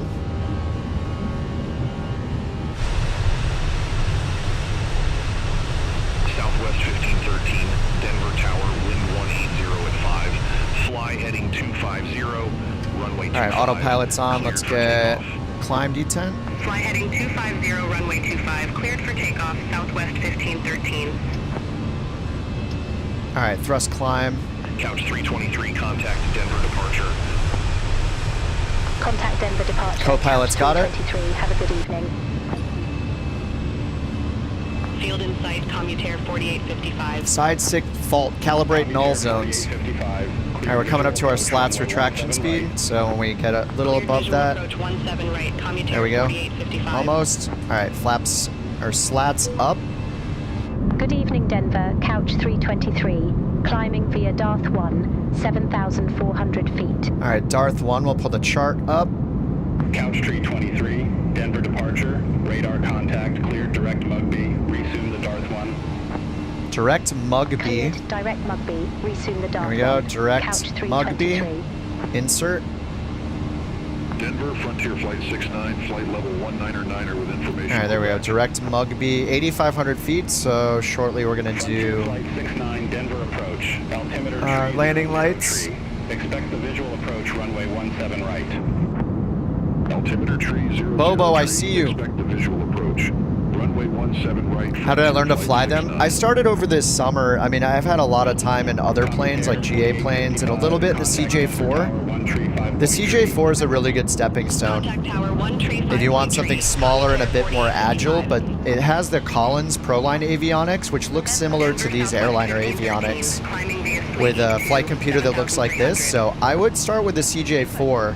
It's also really fun to fly. All right, 10,000 feet. Cleared direct Kirkham, resume the fleet. Landing lights and seatbelt signs.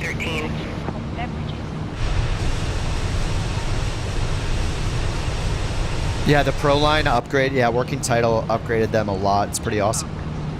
I'm gonna hit clear here. Denver, United 535. Oh, spoilers still on. Let's get those off. 6,300.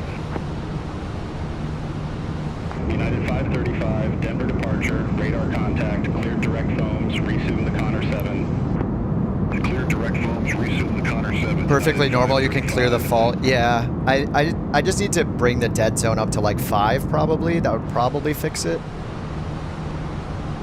I don't want a huge dead zone, but you know, if it helps me get rid of that, I'll just go to 4 for now. See how it goes. All right, 11,000 feet. We're going up to 17,000.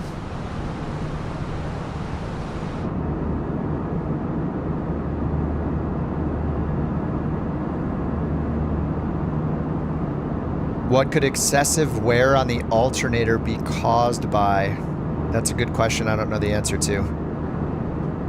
Wear on the alternator.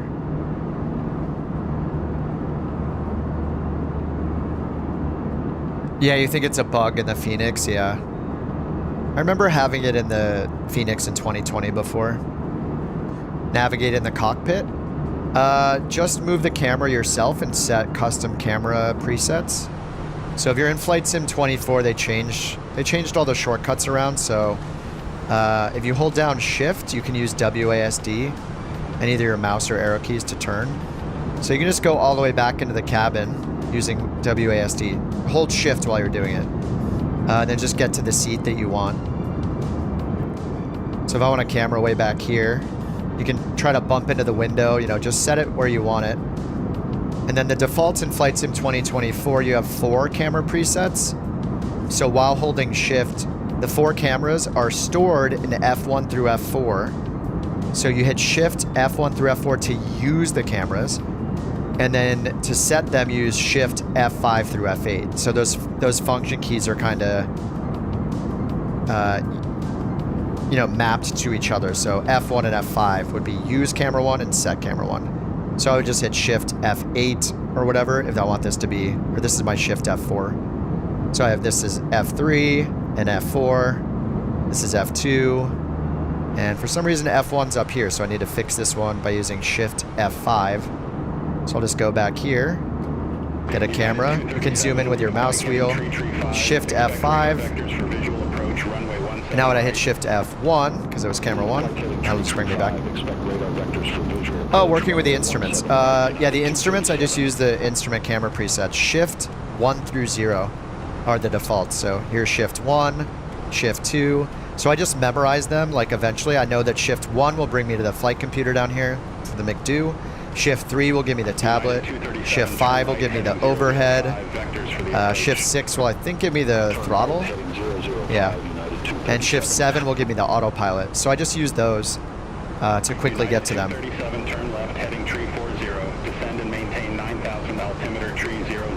What's up, Robert? Turn left, heading tree 40. Descend and maintain 9,000, altimeter tree 00 tree, United 237. Did we get a climb? They just said resume the Darth. So yeah, they haven't told us to climb yet. We're just here at 17,000 feet on the departure. They might be waiting for us to get to a certain waypoint. But our top altitude here, yeah, above 14, above 13, and above 17. So we are at 17 right now. Curious what this looks like with the FAA chart. If we go here, departures, and we grab the Darth. Oh, whoops, I need to go up here. Denver, charts, departure for runway 25, Darth. Oh, oops, we need to choose FAA. Darth 1 RNAV. Oh, top altitude, flight level 230.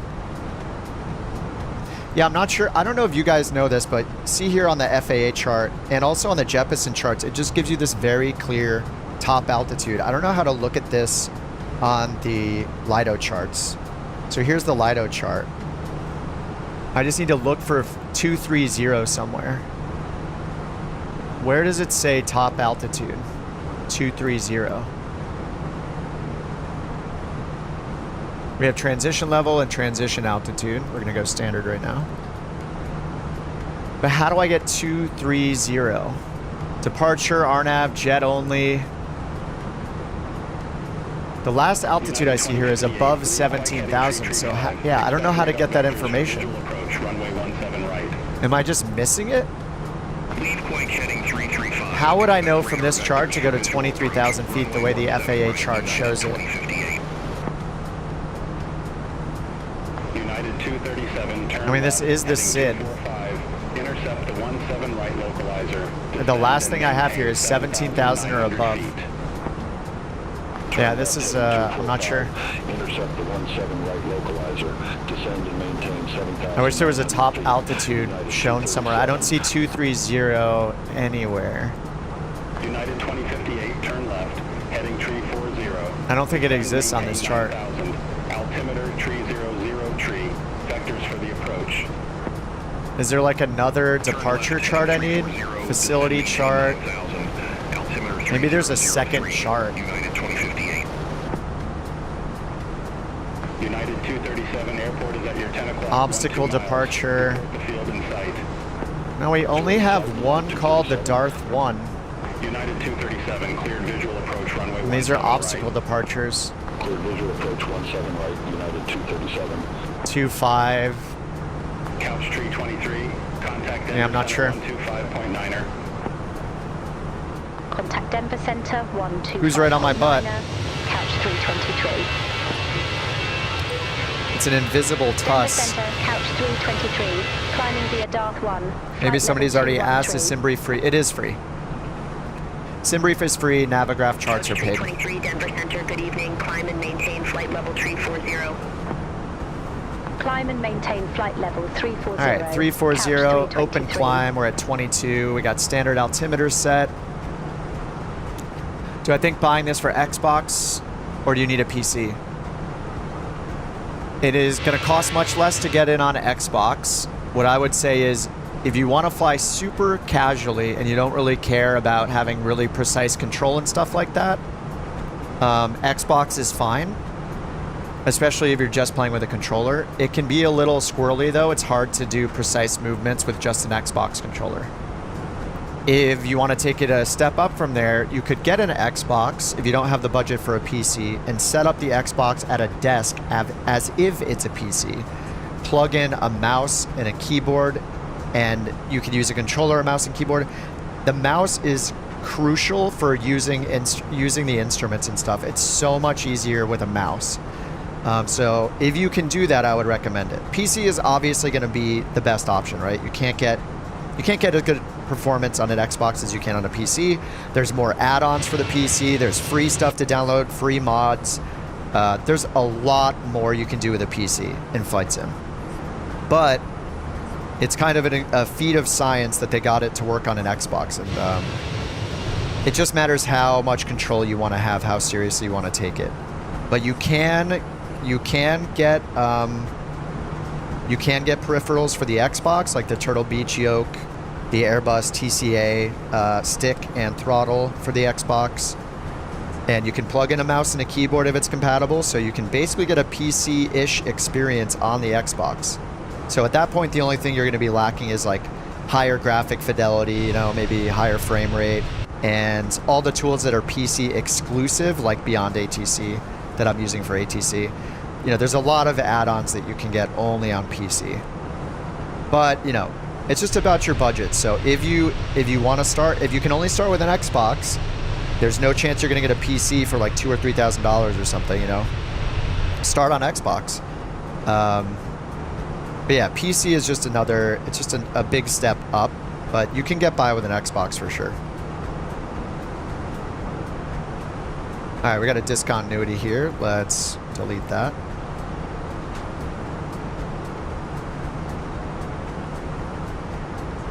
Decel trips. And I think we just delete this discontinuity too, because we're going direct to the airport.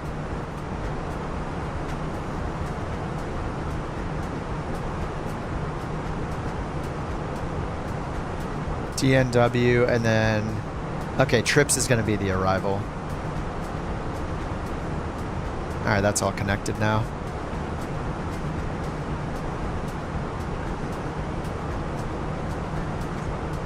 All right, we're still climbing, flight level 340. Ooh, ground is looking good today. Xbox hit or miss at the moment. I have heard a bunch of people saying that their experience in 24 on the Xbox has not been good.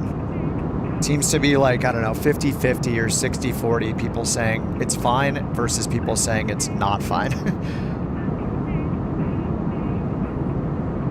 Phil, you got a Windwing shaped package that's been delivered. Nice, dude.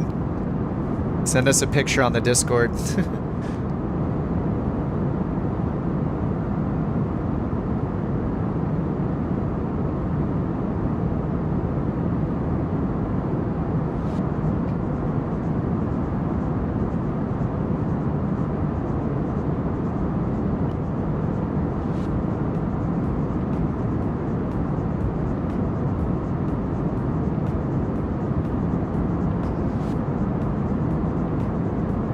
Is BeyondATC? Yes, it's all AI voices with BeyondATC, yep. Some of them are celebrity AI voices you can use as your co-pilot, but that requires the premium credit, so it's optional to pay for those. But yeah, it's all AI.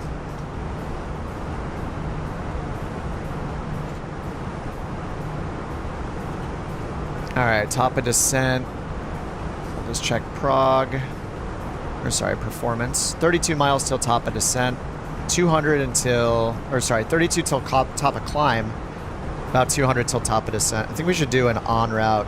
We could do en route key giveaways. Let's see, we've given away 3. We have 7 more.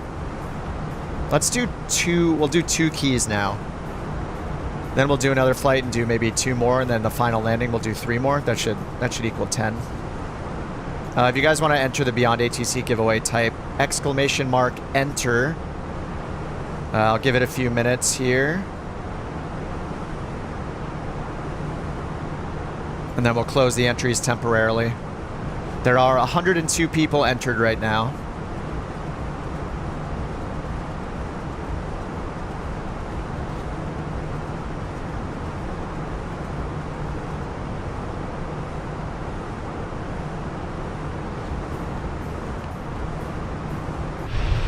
And if you're picked as a winner, I'm just going to need you, because it's the only way to do it. If you get picked as a winner, you're going to need to follow up by typing in chat and giving me either your Discord username or an email address. You can just, you can't type the email address. You have to type like in words, like the word @ or whatever. But Discord's a lot easier, and then I will add you as a friend on Discord and send it to you. The reason for this is because there's no way for me to directly message you on YouTube. The only way I can verify that I'm sending it to the right person is by you telling me on the YouTube chat where to send it, basically. So that's how we're gonna do it.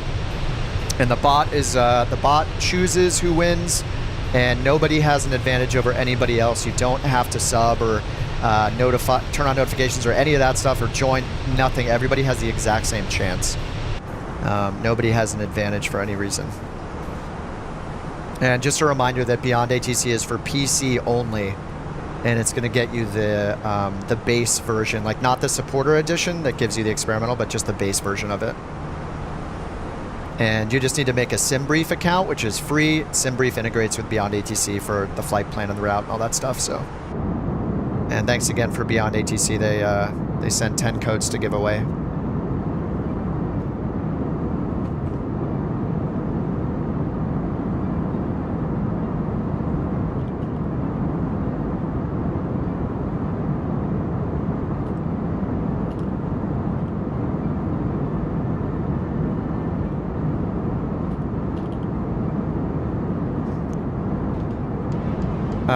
You can't get entered. I do not. Did you type exclamation enter? I didn't see you type exclamation enter, rats. We'll give it another minute or two so people can get in. There's going to be more. We're going to do 2 right now, and then we still have 5 more to give away throughout the day. So yeah, $300 worth of keys. Yes. Yeah, they're very generous. Thanks again to Captain and BeyondATC for letting me give them away. Is it serious like VATSIM? No, it's all AI. There are no humans. It is all AI. It's really good for practicing ATC. And you can fly anywhere in the world. It has like regional accents and all that. You can pay for better voices if you want to, but yeah, besides the premium voices, there is no extra charge for using it. It's just like a one-time fee, lifetime updates. Traffic is in experimental right now. I have done VATSIM before, yeah. It's hard to beat like the immersion and the stress of doing real, like talking to real humans for sure, but the AI is great. It's on 24/7. You know, you can use it at almost every airport. Like little tiny airports, it won't always work at it. They don't have parking spots defined. It does okay in career mode. It depends which airports you're going to, but the main thing with career mode that's tricky is syncing the flight plan in the EFB here with whatever you're actually using from SimBrief. So the best way to do it is after you use SimBrief, if you use it in the EFB, you can click this import route button, and that will automatically bring the same route here into the EFB flight plan. That'll pin charts for you like this automatically too, which is really nice. You don't need Navigraph for these charts. These are the LIDO charts. So yeah, it is possible. I've done it a few times myself. Oh, I never did the replay. Oh, well, whatever. Yeah, I've done it a few times myself with success, but you just need to look at like the little mission step menu to make sure it's giving you credit for passing the certain waypoints and stuff. So yeah, it takes a bunch of attention to make sure that it's set up right, but it is doable. It just adds more criteria though. Like if you're flying to a little tiny airport, it might not exist in SimBrief. It might not be supported because it's too small in BeyondATC, like it has no parking spots. So, you know, it's hit or miss basically, but I think it's worth trying. It's really nice when it works in career mode. Couch 323, contact Denver Center 126.5. All right, that's us. All right, let's pick 2 winners. If you win again, I'll need you to just tell me your Discord username. After you give me the Discord username or your email address, if you want to type it like phonetically, like don't type the actual @ because it'll get filtered. You can delete that message after I message you. You can delete it from the chat to wipe its existence, but that's the only way I've figured to make it able to verify who you are and that I'm sending it to the right person. So, all right, let's go ahead and pick 2 winners. Here's number 1. The bot will pick the winner. Mooka244, or Mookie. Mookie is the first winner, and we'll just do 2 right now. Onrad, I'll do maybe more when we land or more when we start the next flight.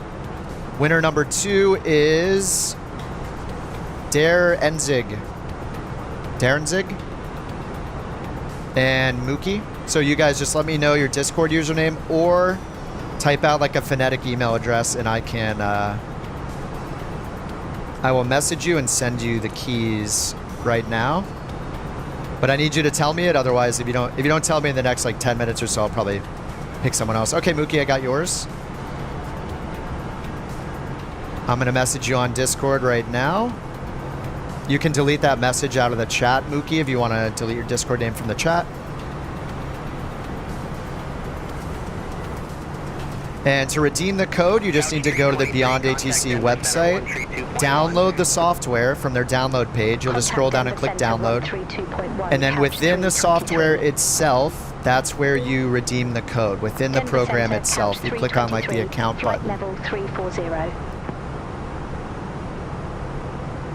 Couch 323, Denver Center. All right, Mookie, I sent you a friend request on Discord. You can delete your message on YouTube if you want.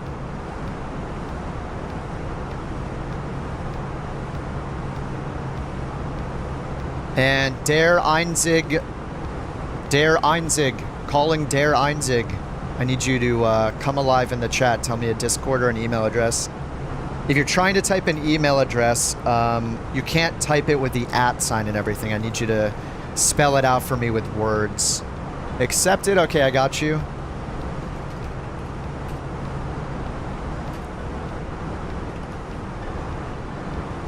All right, I sent you the key, Mookie. Congrats.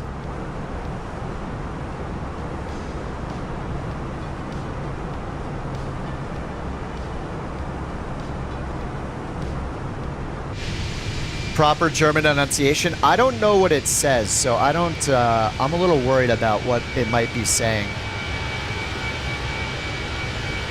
The something wears something. Perfect game for giveaways. Oh yeah, like when you're in cruise, lots of downtime, you know?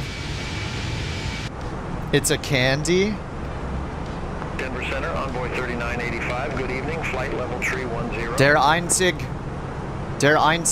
Calling Der Einzig. You want a BeyondATC key. I need you to say something. Or I'm going to give your key to somebody else. Oh, it's a suite?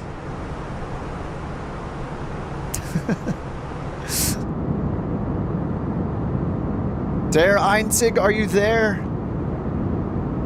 Spreading the chemtrail. Hey, we got to get paid somehow, okay? The governments of the world pay us well. Give it to me instead.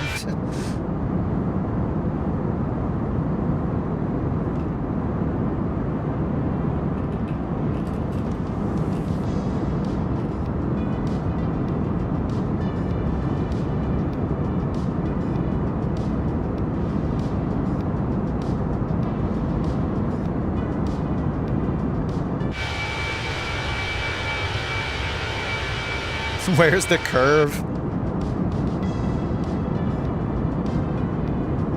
Did we have to retype the enter command? No, you did not. Unless you left the channel for like 20 minutes or something. Anger, your ticket is still in there. He's got Rammstein playing too loud, yeah. He's still in the chat. I'll give him some time. I'm not gonna give his key to somebody else until towards the end of the stream. Then I'll pick somebody else if he hasn't said anything.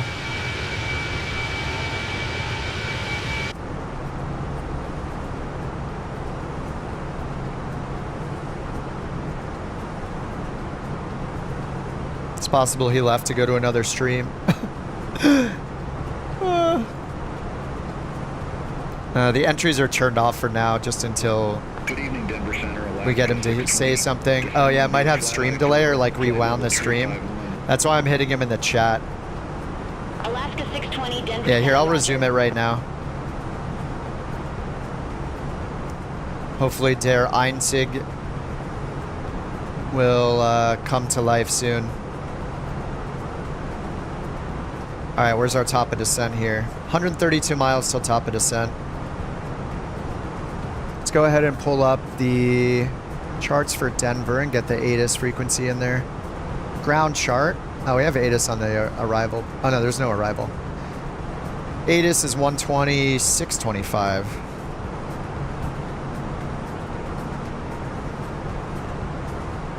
Ooh, perfect.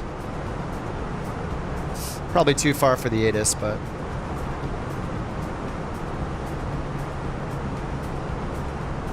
Alright, let's see where we're at on the world map.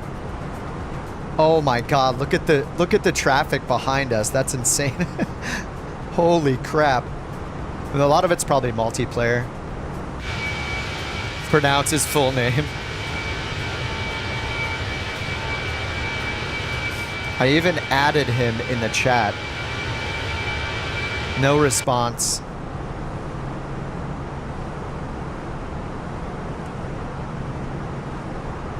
All right, 123 miles, top of descent. Let's check how the weather is in Jackson Hole. Oh my God, there we go. The top toolbar is the most annoying thing. All right, METAR arrival, refresh. Winds are calm, beautiful. -3, 2023 on the altimeter.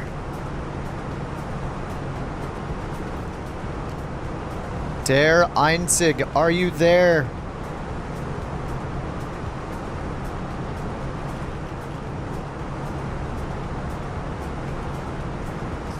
If he doesn't want it, I'll take it.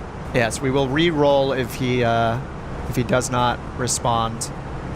I'll give him some time. I mean, he's still in the chat, so I'm gonna give him some time. If he wasn't in the chat still, I wouldn't be able to mention him. So you do not have to re-enter now, unless you left the chat for a while. But you can always type enter again if you're worried. But Randy, you're in there. Don't worry. There's 140 people in still. The iPad on the side. This is part of the Phoenix. This is separate from the Microsoft, the Flight Sim EFB. This is their own custom EFB that has stuff like takeoff and landing performance. So this is just part of the plane. There are a lot of planes, especially the higher end planes that have their own tablets in them.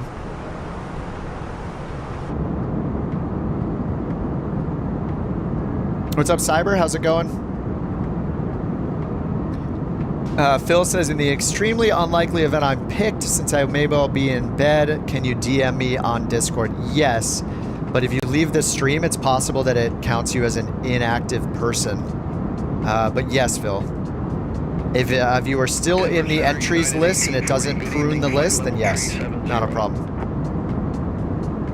United 1840, Denver Center, roger.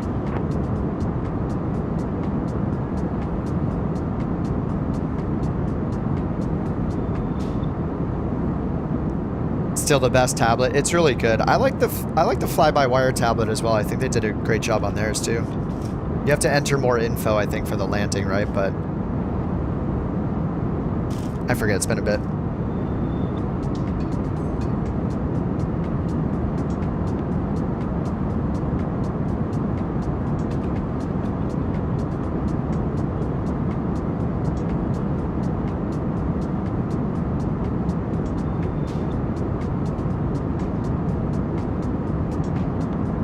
In before it's a bot.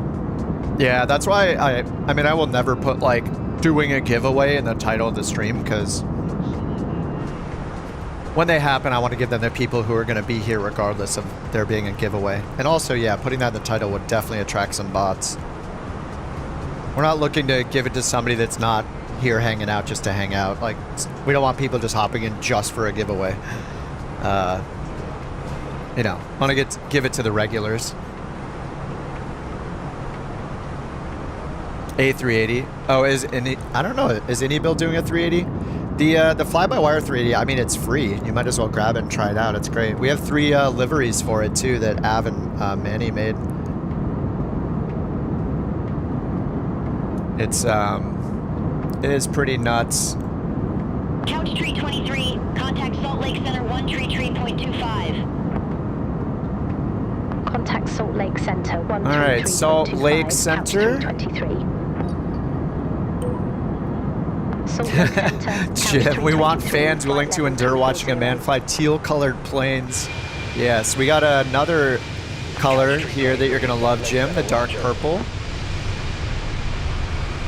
You know what we don't have? Maybe we'll need a badge above the 1-year badge. The next one on YouTube is unfortunately a 2-year badge, but I feel like we need a black and gold one.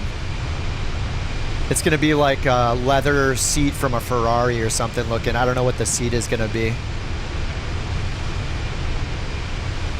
The top one is based on like an Eames lounge kind of look, you know. Super nice lounge chair is the blue one with the beard. So as you progress, you get a more comfortable chair back with a bigger mustache. Should probably do one that doesn't have a mustache as well. Not everybody wants a mustache. It was just part of the progression was the little baby mustache, and it gets bigger and bigger, and then it turns into a giant beard. But yeah, maybe we need a sweet, like, black and gold one for the year 2.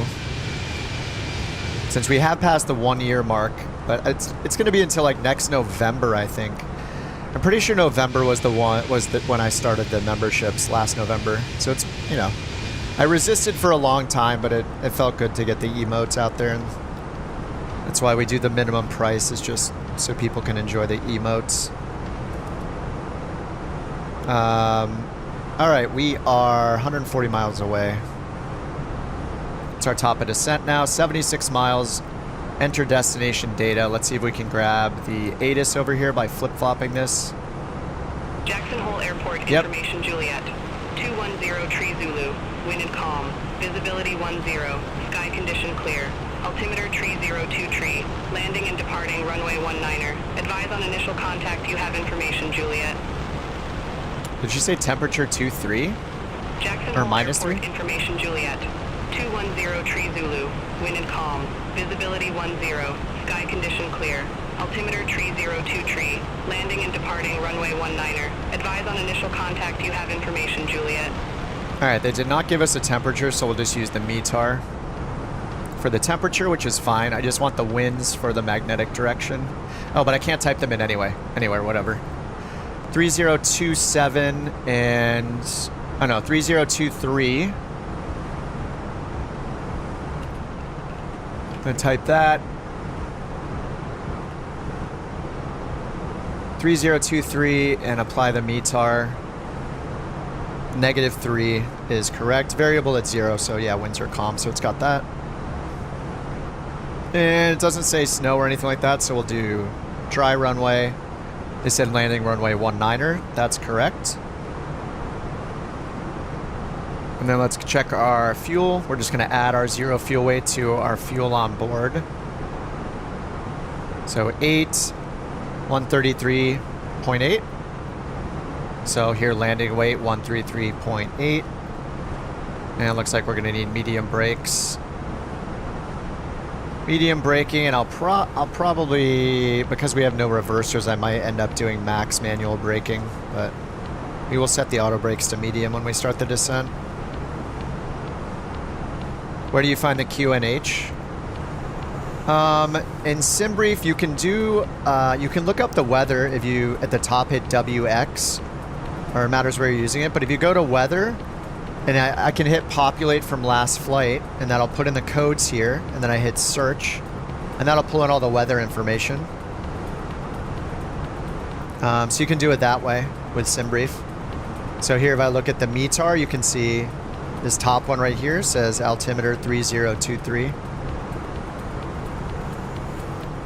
In your flight plan as well, it'll have the latest weather if you want to scroll down.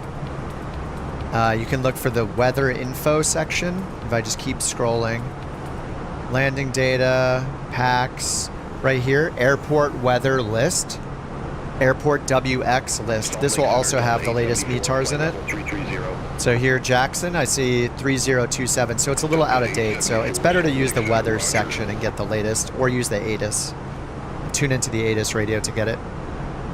You cannot ask for the...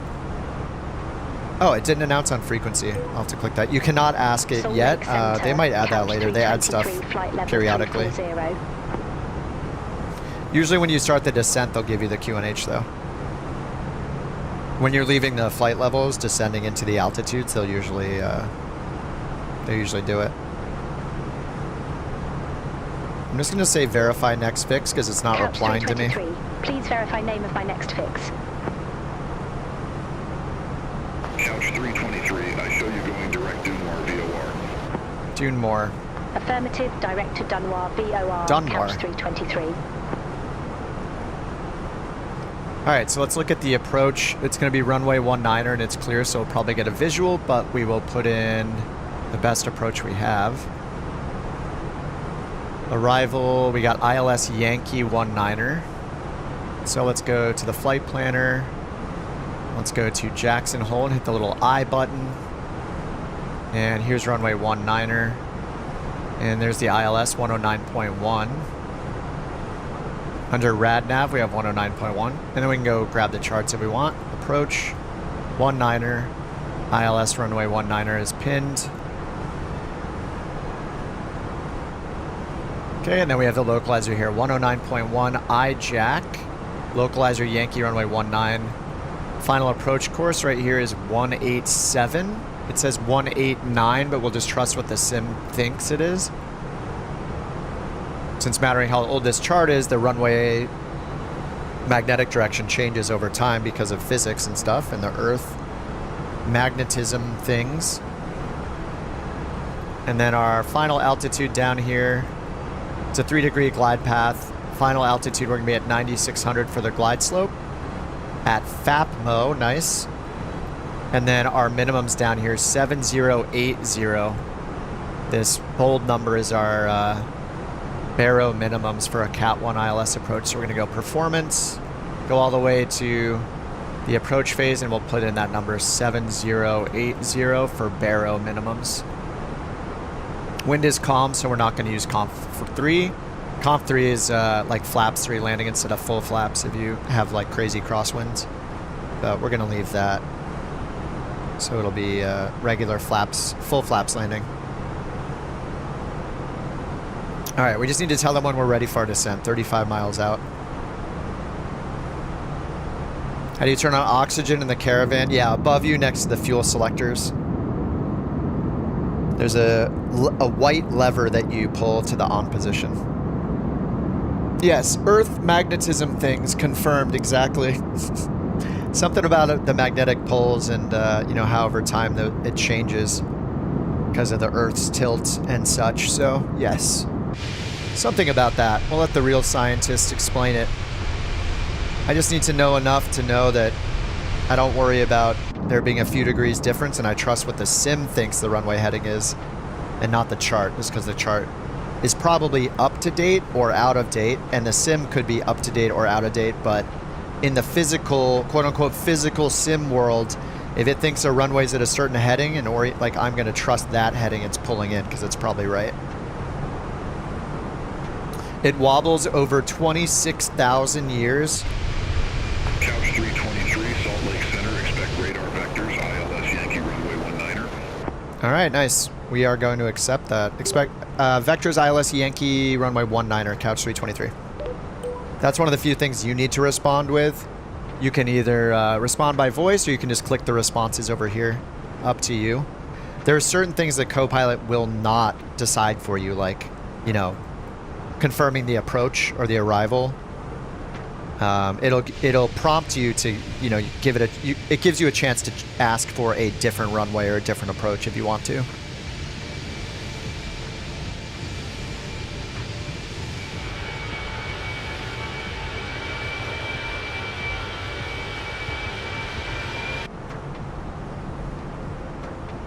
All right, did our German friend say anything? They did not. Are they still in the chat? Last call for your BATC key. Der Einzig, if you're there. Please respond. I will actually leave it to be the last key I give away as their key. I want to give them a chance to come back. So we still have 5 keys to give, so. Does it ever change the destination procedure due to weather?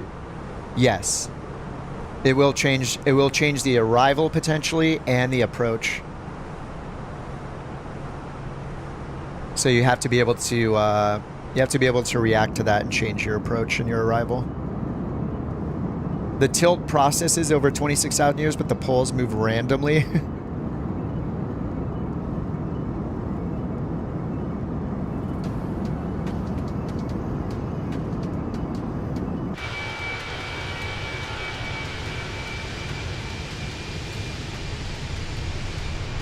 Couch.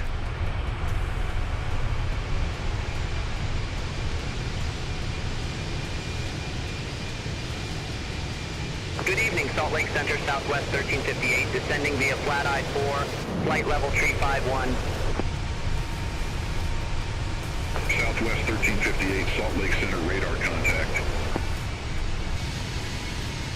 Couch 323, fly present heading, descend, maintain 1,000 feet, altimeter 3023, Jackson Hole Airport landing, runway 19er. 3023, 11,000. Fly present heading, descend, maintain 1,000 feet. Altimeter 3023, Jackson Hole Airport landing runway 19er, couch 323. All right, we're starting our descent.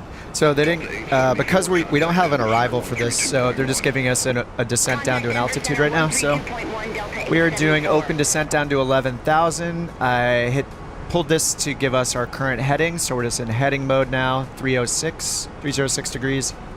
And I put 3023 down here in the altimeter as a reminder when we get under 18,000 feet, we'll change these main ones over to it.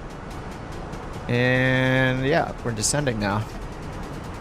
I just hit Z. That turned off the autopilot. Southwest 1358, contact Denver Center 134.5. Change the levers. Denver Center 134.5, Southwest 1358. All right, we are back in climb descent. Whoops. And autopilot's still on. I hit the wrong button. I hit Z instead of... I was trying to hit Shift 4 to do this. Fail. Phil says, question for the experts. With a proper flight stick, do you also need to get a separate throttle and rudder pedals?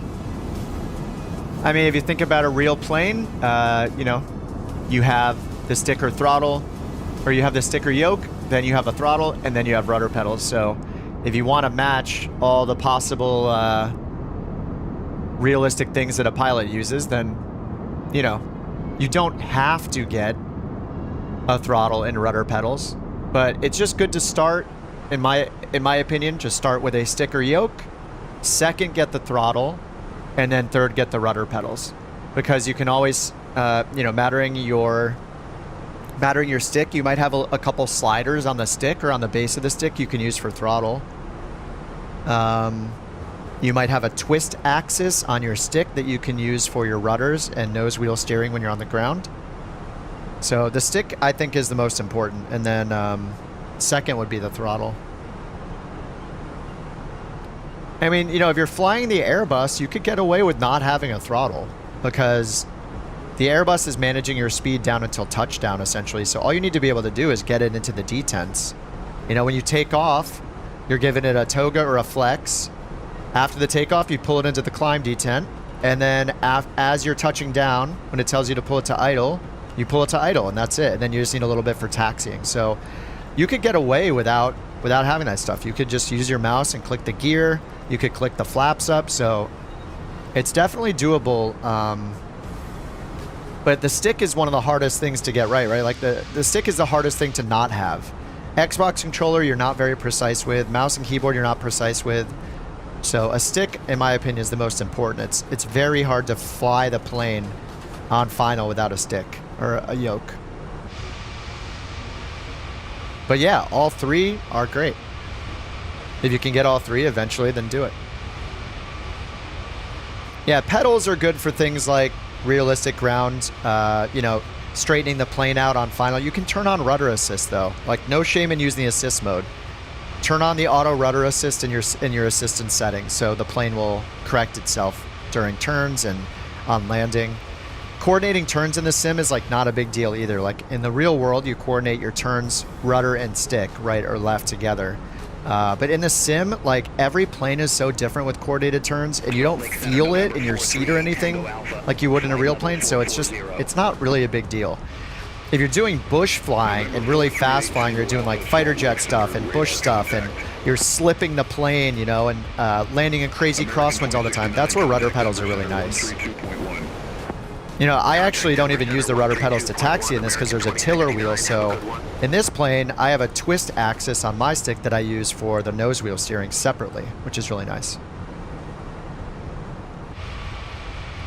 I do have them mounted on the desk, yeah. I have like the desk mounts that hold it away from the desk. Salt Lake Center, Southwest 793, flight level tree 69er.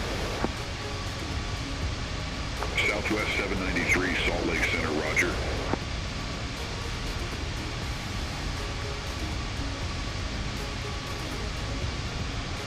I pretty much have these. I have this, 2 of these little mini desk mounts. I have 2 of these, and then on this is where the adapters are. So then I have the shortest adapters I can. They look kind of like this. This is like a throttle. This is the one I have for my throttle, which sits on top of this platform, so it lays flat. And then for my stick, I have one similar to like, I think it's this one right here. Yeah, this is the stick mount I have. So this attaches to that desk mount, then it holds it out, and the stick attaches to the end here. It took a little bit to get used to, but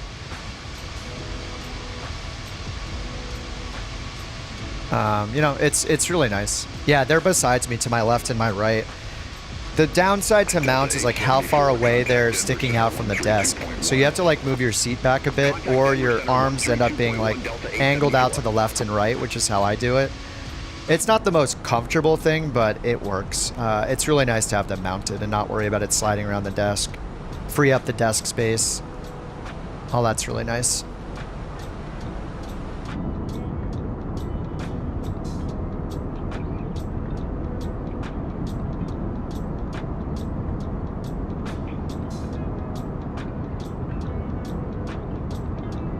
Salt Lake Center, SkyWest 3240, flight level tree 5 tree.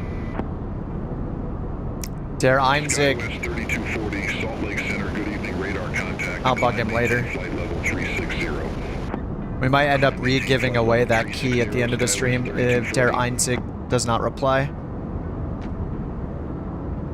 Next up will be a seat like racers have. Yeah, they have stuff like that.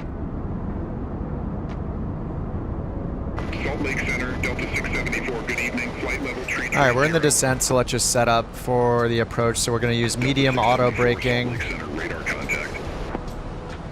And we're going to do full flaps for the approach eventually. Seatbelts are off for now.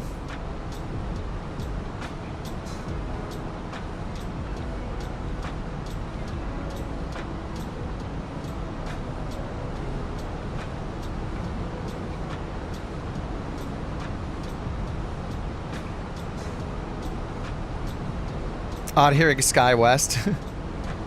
They have some like, yeah, they have a ton of airliners. Not all of them are necessarily still in service.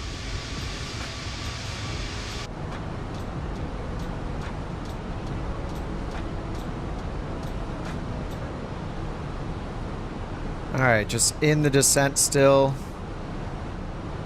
They just told us to go down to 11,000. 3023, and we're expecting runway 19er.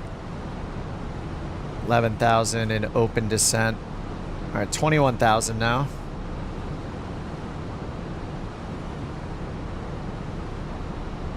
And they have us on a heading, so we're a little bit off our course.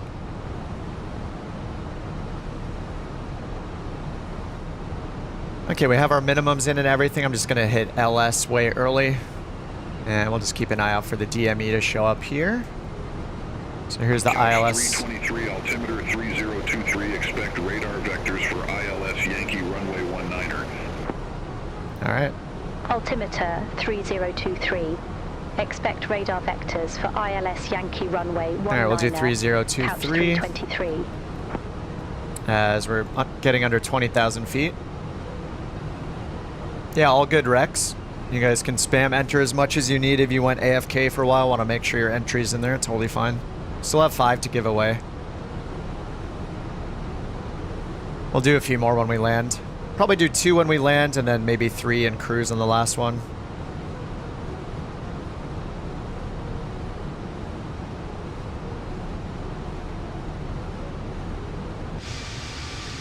Yeah, we are trusting the ATC altitudes here, so yeah, hopefully no CFIT.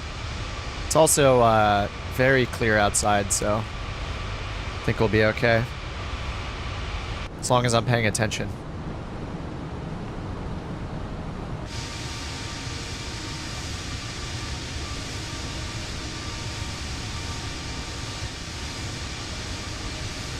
Yeah, what mistake did you make, Phil? It's a great stick. You don't have any throttle or rudder control. No, that's fine. Don't worry about throttle or rudder. Use the twist. I assume it has a twist axis. I think it's good to start with one peripheral at a time is not a bad thing because it's gonna feel unnatural at first. You're gonna have to get used to it. I don't know. You got the Ursa Minor, right? Let me take a look at. Oh, there's no twist axis. That's fine. Just all you have to do is go into your assistant settings. Just do this. Go up here into assistances and turn on assisted. Where is it? Auto rudder. Turn on auto rudder. I don't know why this is X'd out for me. But you should be able to turn on auto rudder. You can steer on the ground just by using your ailerons in that case. It'll turn the plane. Just use rudder assist. It's totally fine. And then when you eventually get rudder pedals,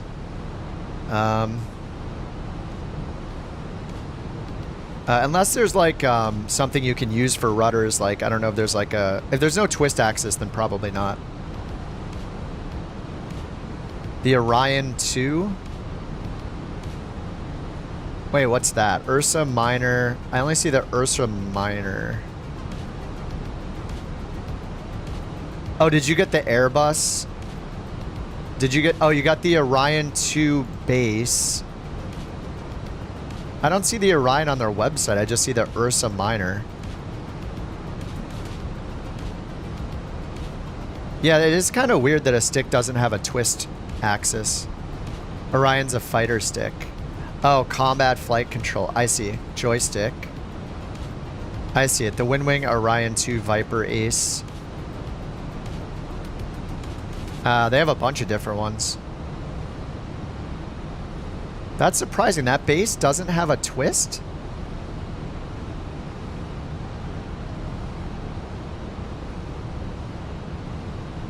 Or the base is not separate, maybe. Joystick. Oh, it comes with a different base. Oh no, it says Windwing Orion 2 joystick base, so it's like a combo.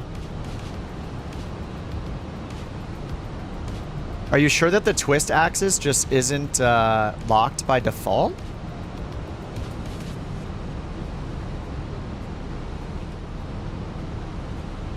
I'd be surprised if there was no twist axis.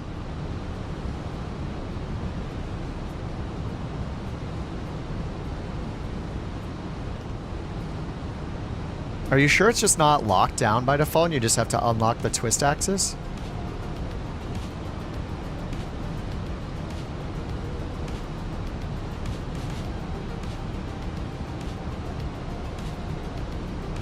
Av says, I have the Ursa Minor and you can lock it.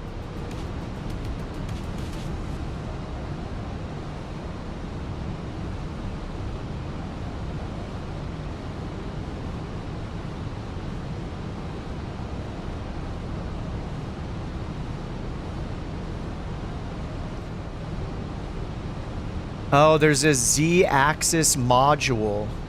It says compatible for extension rod or Z-axis module right here on the website. Right here. 16, flight level 360. Z-axis module. It looks like there's just a little add-on you get to add a Z-axis to it. So you can just buy this piece and you'll get a Z-axis.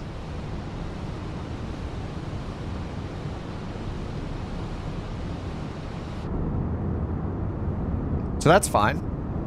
It looks like it's going to give you some more precision too. Like the longer the stick gets, the more precise you're going to get with it. So that's kind of nice too. All right, so we're expecting visual for 19er altimeter 3023. Dude, that wing flex.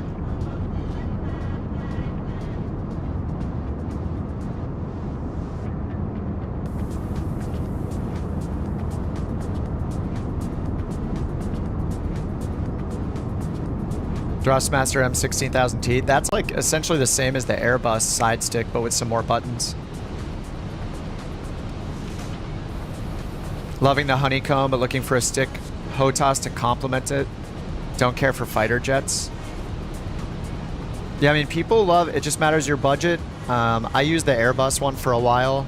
It's on the lower end, I'd say. Windwing seems to be more like a mid-tier, like a VKB. Or then Verpal for like the end game. Those are kind of the more popular ones. All right. Are we going to get some vectors here?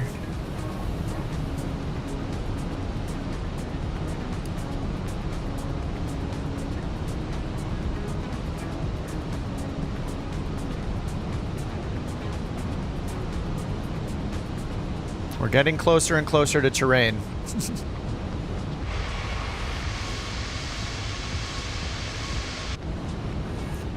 All right, I'm gonna hit the approach phase so we slow down.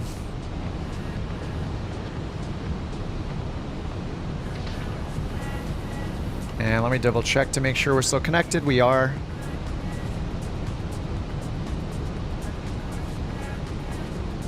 Landing runway 19er. What airport's the most popular? Atlanta, JFK, Dubai, Heathrow. Maybe Los Angeles.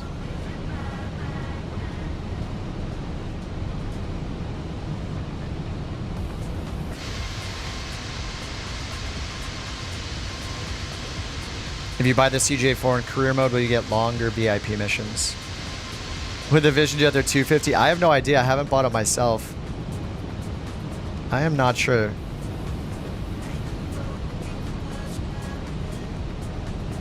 There are pretty long missions for the 737 MAX. I think I've seen a 4-hour one. Why is weather radar not working? It just depends on the plane. I'm not sure which plane. Some of them have it, some don't. Turn left, heading 270 vectors for the approach. 270.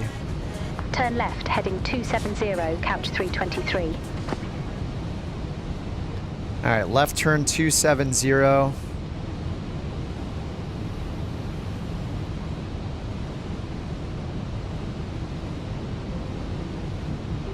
And we're landing runway 19er, right?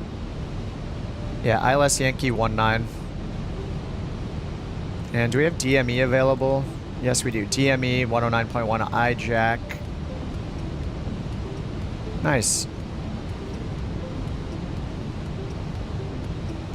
We're going towards Quirt. Where is it on here? I think I have the wrong... Do I have the wrong one in? I think I chose Yankee. Arrival? ILS 19, Yankee. I need to... Oh, I didn't pick a VIA, that's why. We'll just pick a VIA Quirt, and we'll go direct Quirt. But as soon as I activate it, I'm going to have to hit heading mode again, because it'll go me to VNAV. There we go, 270. All right, we are good. 187 is the final approach course. So we should get the DME shortly here. Probably going to vector us to the left first. We're pretty far out. Holding 11,000 feet. We'll get a left turn, then we'll intercept the localizer.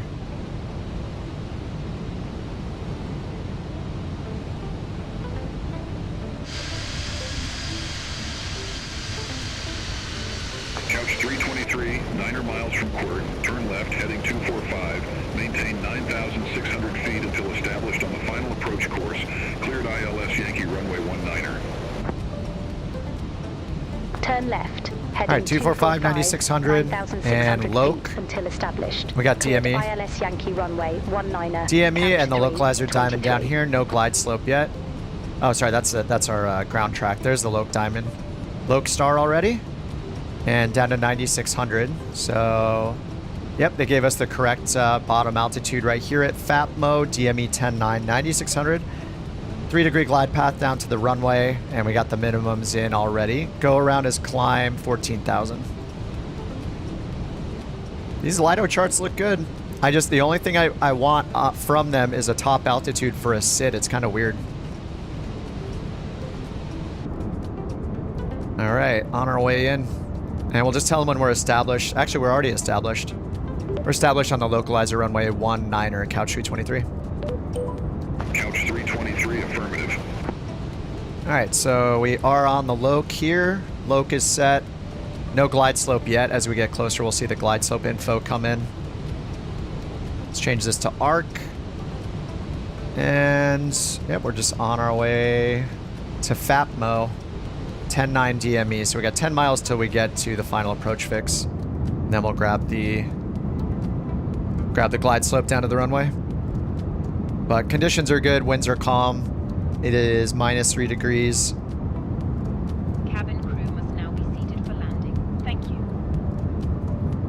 I see Jack back there. I'll try to remember to watch you guys land. Been so bad about that lately. We'll give away a couple more BeyondATC keys when we land. We'll just do 2 more again. Then we'll have 3 or maybe 4 more to give away, mattering if our German friend claims his key. Alright, we're at 9600. Localizer, we're just waiting for the glide slope to come in. No glide slope data yet. We got brakes set to medium. Oh, I didn't put my lights on. Now that we're under 10,000. And we're not clear to land yet, so we'll leave that nose light off. Seatbelts on. You enter by typing !enter. Once I land, I'll give people a few minutes to enter. We're not going to do it instantly. Tuss is behind me and invisible.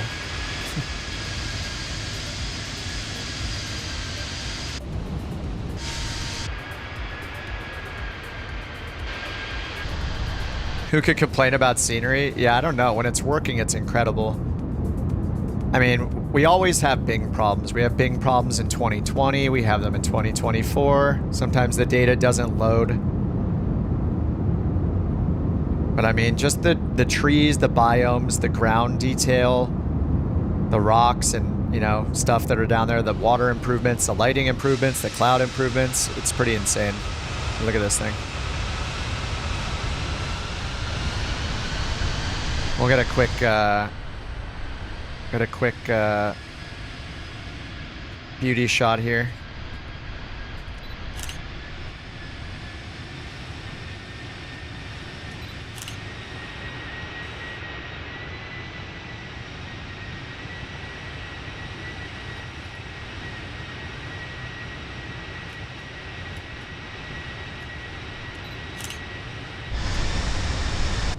Oh, it doesn't like that.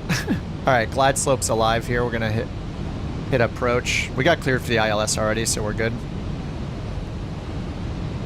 All right, brakes are good. Spoilers are armed. Seatbelts are on. We're not cleared to land yet.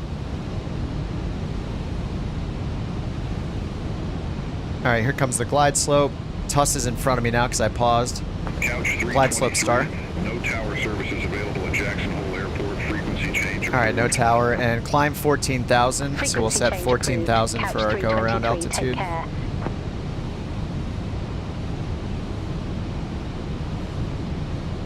All right, there is no service at Jackson Hole, so.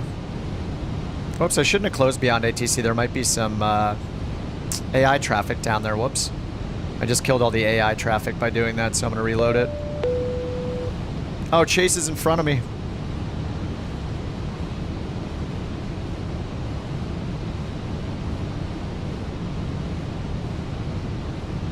All right, BeyondATC is loading back up, just in case we get some traffic on the ground we can see. All right, let's get flaps 1 going. We're just so far out. We're still almost 7.4 miles. Gear and flaps.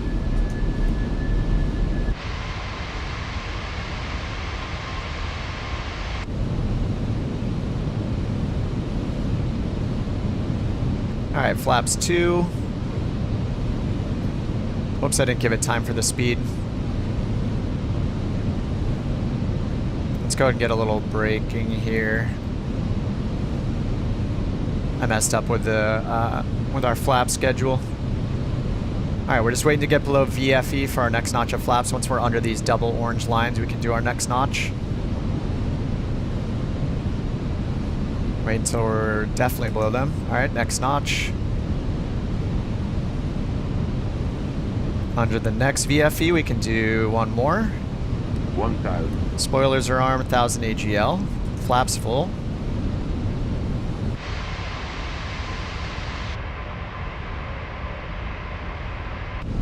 Oh, can we... I can try the recorder again. I totally forgot to do it last time.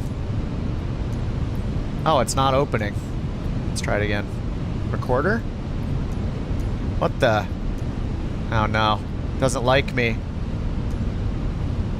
Come on. 100 above. Huh, weird. Minimum. Alright, let's get the autopilot off.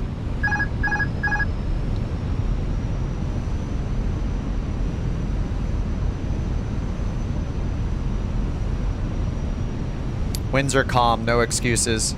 And I'll remember not to use the reversers because it's not going to work.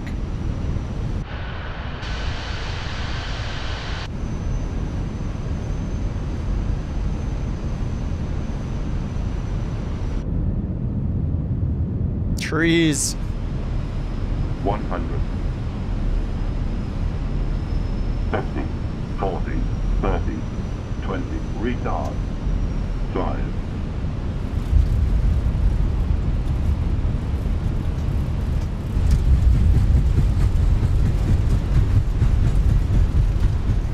Auto brakes.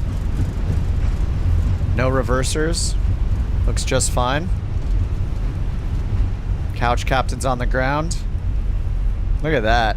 Beautiful. Tap the brakes. Nice. 1.09 Gs, 358 feet per minute. 0 winds.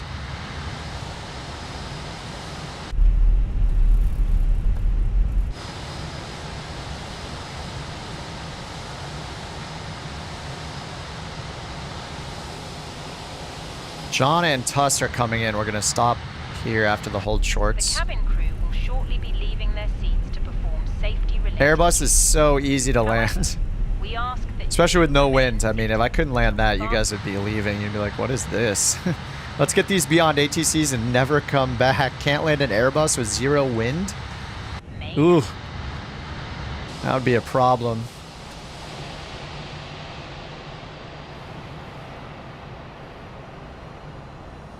Alright, we're gonna watch John and Tuss land.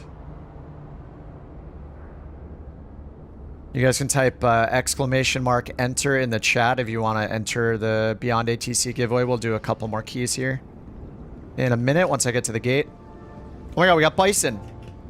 Or moose. We got moose.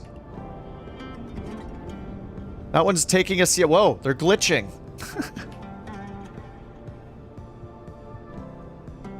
This one's just chilling. They're just hanging out. Is that a moose? Oh, here comes Tuss. Or no, here comes John.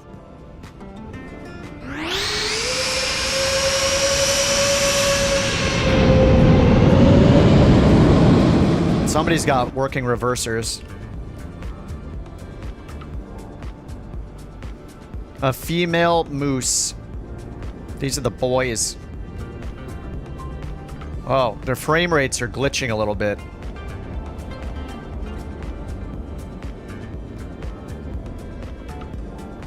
Agent Corgi's about to take off in what looks like the longitude. Has no engines, though.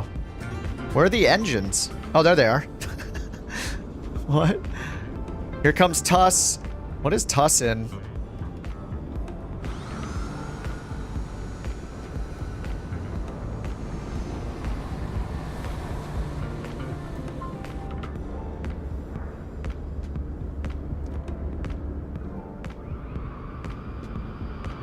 It's a KLM 7. Is that a 787?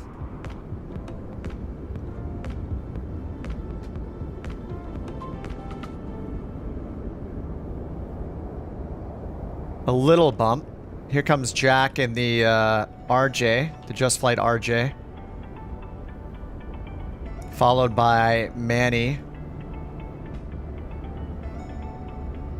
All right, Jack, bring it in.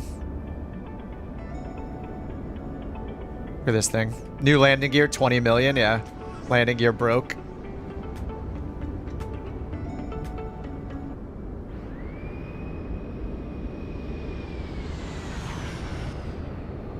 Oh, the stutters.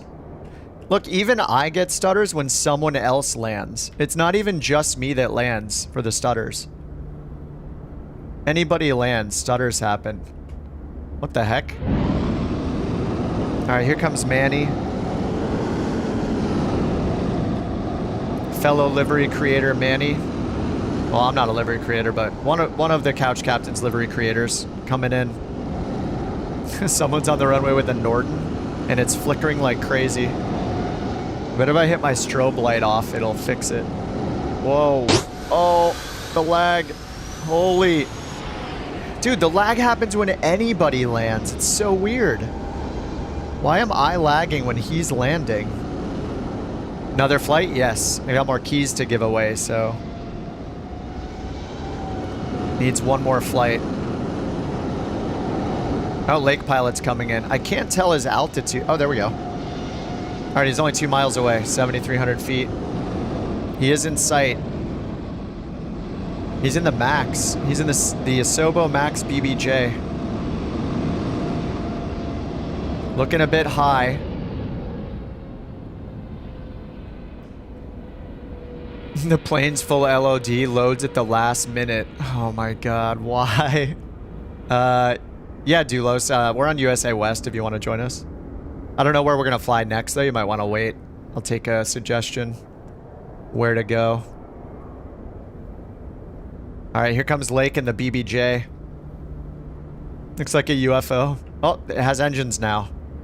Is it going to have landing gear? Only time will tell. Probably not.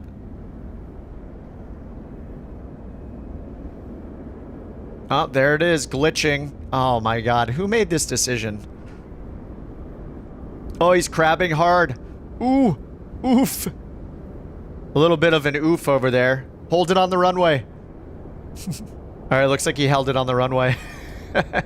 Woo! Alright, that's all of us on the ground. Let's taxi over to the gate, give away a couple more keys. Let me get the flaps up. Whoa, lag. We're getting the ground lag.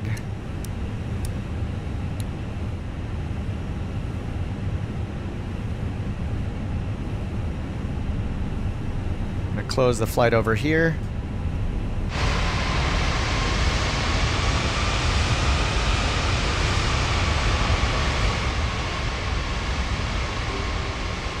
Yeah, if you guys want to enter, type exclamation enter, giving away a few more BeyondATC keys. We have 5 more to give away, and one is unclaimed, so we might have 6 to give away. But I'll just do, let's do 3 here, and then we'll do 3. And we'll do 2 to 3 in cruise. Or maybe I'll just do 2. Let's do 2 now. Just gonna grass.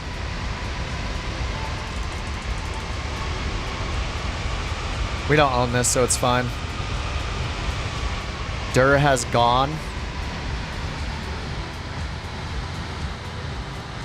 I think you are correct that he timed out, so that key will be forfeit.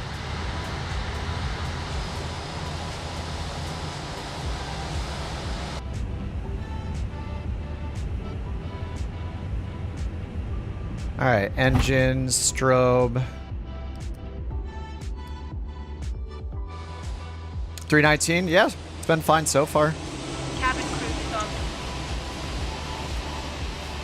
Yeah, what's up, dudes? I'm wearing joggers, they're really comfy.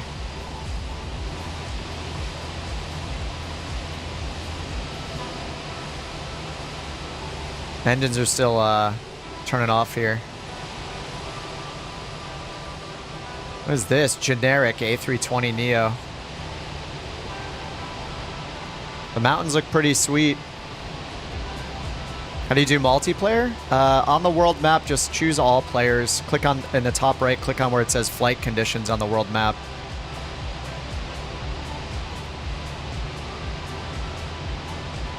Now, let me double check that Dur is gone. Yeah, Der, Einzig, never... Oh no, they're back.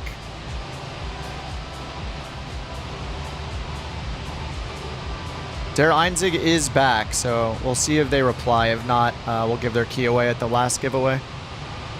All right, we've given away 5 keys, so let's do 2 more, and then maybe we'll do 3 on the last landing. All right, type exclamation enter. I'll give it 1 more minute, and then we'll continue. There's 150 people in right now. And just a reminder, if you win, you'll just need to tell me your Discord username in the YouTube chat. You'll need to tell it to me to confirm that I'm messaging the right person with the key. You could optionally give me your email address instead, but it's up to you. And after I get it, you can delete that message from the YouTube chat if you want to wipe it from existence. But that's really the only way to verify that I'm giving it to the right person.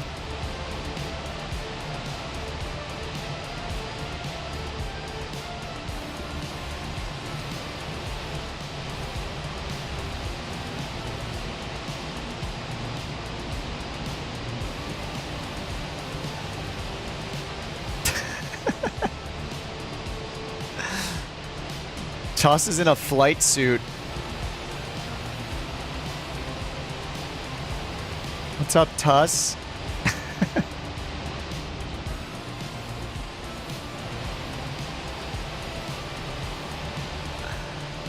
Scare the moose? Hey, it's pretty nice over here. What's up, Manny? What's up, Jack? Heck yeah.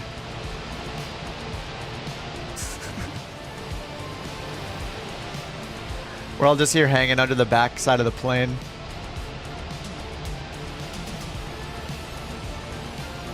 All right, time to close the entries. We'll give away 3 more in a bit.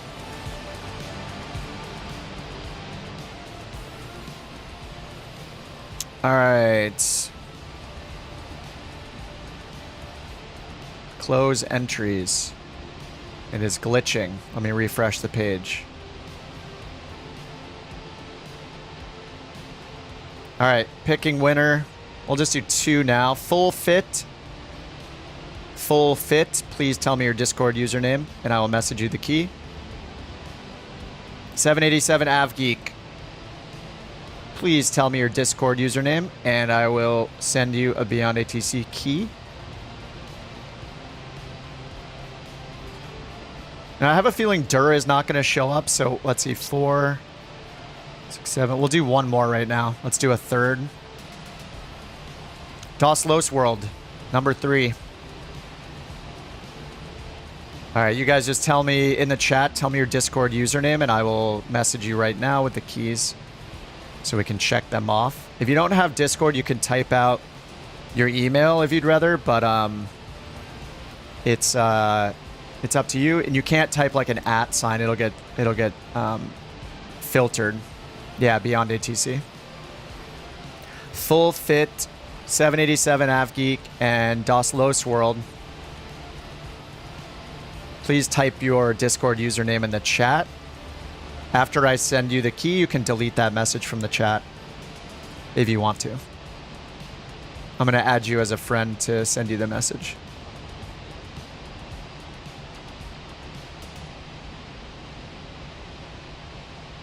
Never seen so many people in multiplayer.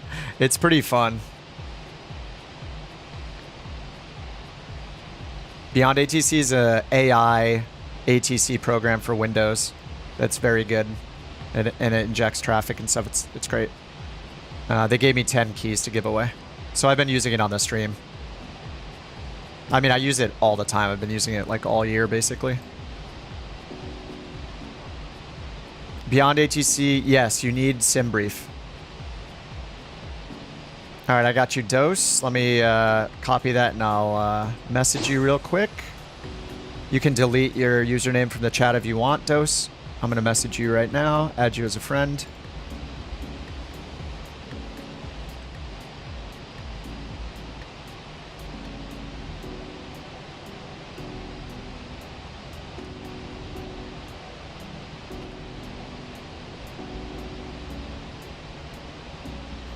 Okay, Dose, just accept my friend request, and I'll send you the key right now.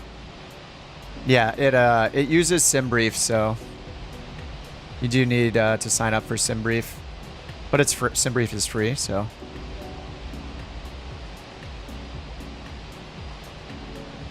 Okay, I got you, Dose. There is your key. You just redeem it by downloading BeyondATC. You just go to their website, beyondatc.net, download the program, and inside the program itself, I think it's under the account screen, there's a field to redeem the code. You just redeem the code, it'll unlock it. That's it. All right, congrats. Dose, 787 AvGeek, and Full Fit. Need you guys to say something so I know you're still here. If you want your key, otherwise there'll be forfeit.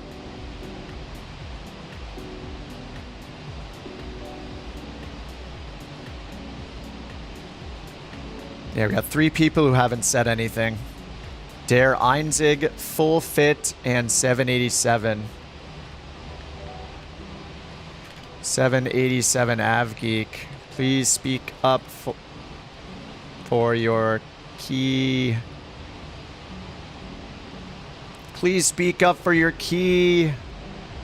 What's up, Prodigy? Oh, yeah. Yeah, somebody told me that T-Martin shouted me out. It's awesome. Appreciate that. SimBrief's free and useful. Yeah. You need SimBrief, but it's free. All right. They are not replying. We'll get the next flight started and...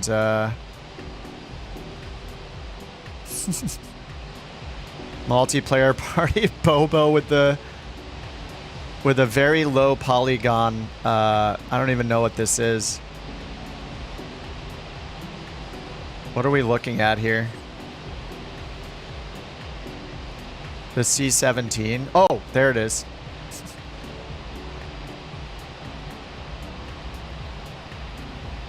Full Fit and 787 AvGeek. Are you there? Say something. Say something. I see an A380, yeah.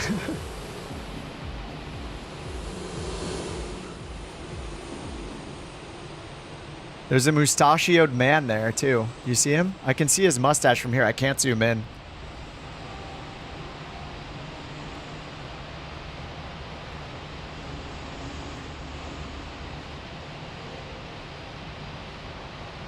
All right, we are officially, Dare is officially forfeiting that key. It's been like 30 minutes, so that one is back in the pool. So we still have 3 more to give away. I'll give Full Fit and 787 a little bit to claim theirs, but if they don't come back, we'll, those keys will be recycled. But let's go ahead and get a new flight going here. Nice to see all your faces down there. Beautiful. All right, where do we want to go? All right, Chase, have a good one, dude. I got 1 more livery to fly in the 319. Yeah, we'll resume the entries. You just type exclamation enter.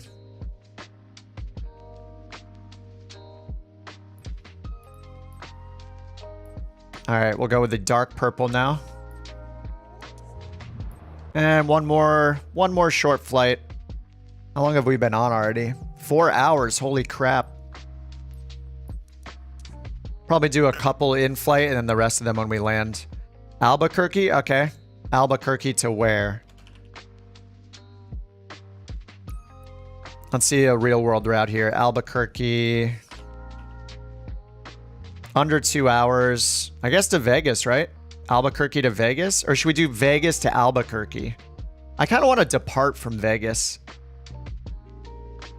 Yeah, let's go Vegas to Albuquerque. Kalos to Albuquerque. All right, it says runway 26 right is what it thinks is active, so we'll pick a gate way over here. Well, these are the large gates. We'll pick a small one over here.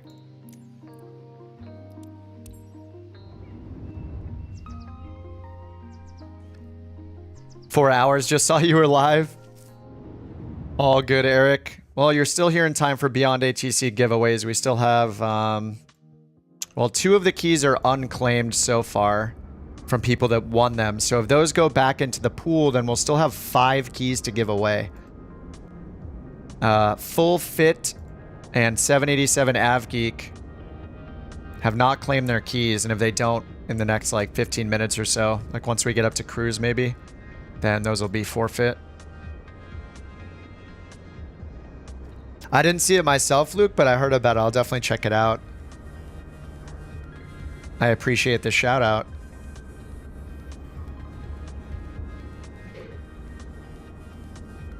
Next time, Barcelona. Yeah, I'm down to fly anywhere. Alaska. We're already here at Vegas. Trying to get it moving. All right, let's go to NewSky and do another flight here.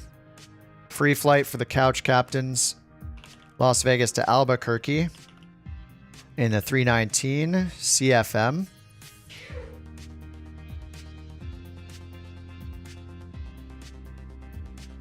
All right, 319, and then we're getting 150 packs again. And that looks good. Hour 25. Generate the SimBrief flight plan. You already own BeyondATC? Don't know how to use it. You just use simbrief.com. You sign up for a free account, generate your flight plans there. You just say like what airports and what plane, and it makes a flight plan for you. And then you put your SimBrief ID into BeyondATC. You get your ID from the SimBrief account page. Gives you a bunch of numbers. That's your account ID. Give that to BeyondATC. Start it up. Load in at the airport. And hit go. And it'll load in ATC for you. You just like tune your frequencies or use the BeyondATC UI to tune the frequencies. You can turn on the co-pilot if you want. You know, there's a lot of options. All right, we're going to start the flight.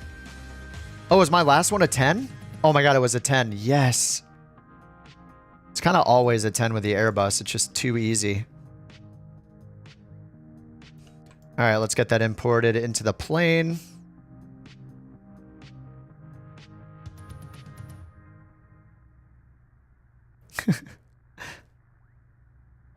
You heard the sneeze in the background? Yeah, the mountain sneezed.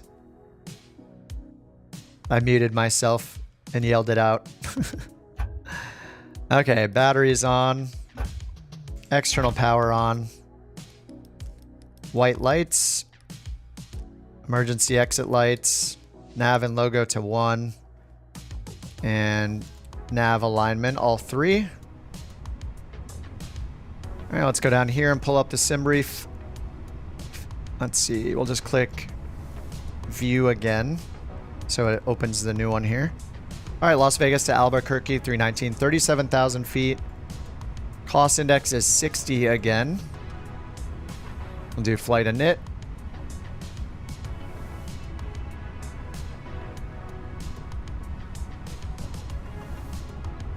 What's up, Paul? Just starting Flight Sim 2024. Is this any good for starting up Thrustmaster T-Flight HOTAS 1?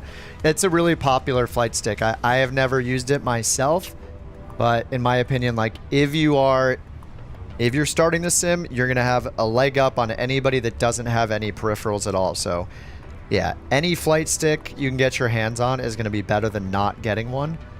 You know, I would check Reddit and stuff. You can ask people here in the chat about that specific stick or on the Discord. I haven't used it, so I can't say if I like it or not, that specific one, but yeah, just having any flight stick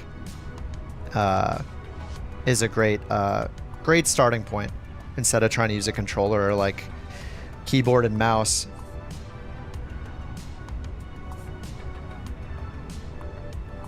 All right, let's get the plane loaded up here. Mass and balance, load aircraft, instant. All right, we're all loaded. All right, CCX 323. Cost index over here is 60. And our altitude right here, 37,370. And we'll go to winds, get the winds.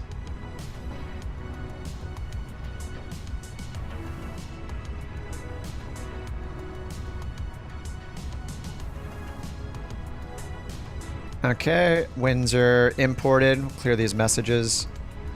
Now we'll go to init page 2. 0 fuel weight and block fuel and CG. These will be done automatically for us over here. We just click send to McDo. So that's done. And then we'll want takeoff performance.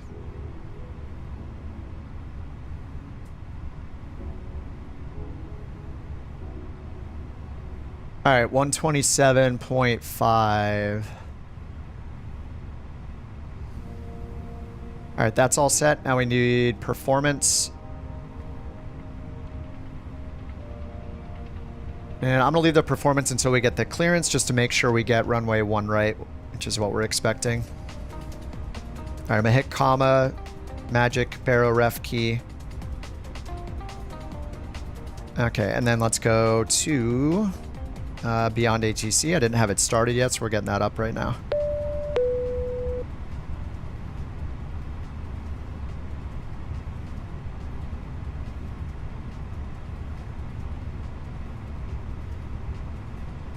All right, BeyondATC is loaded. Let's hit fly. Thrustmaster TCA Airbus. Yeah. I used the TCA side stick myself for a bit before I got the Virpil stuff.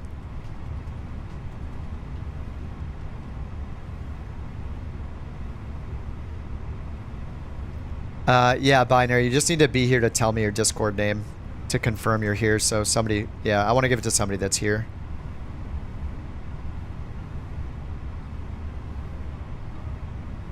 It is only fair. All right, initializing traffic.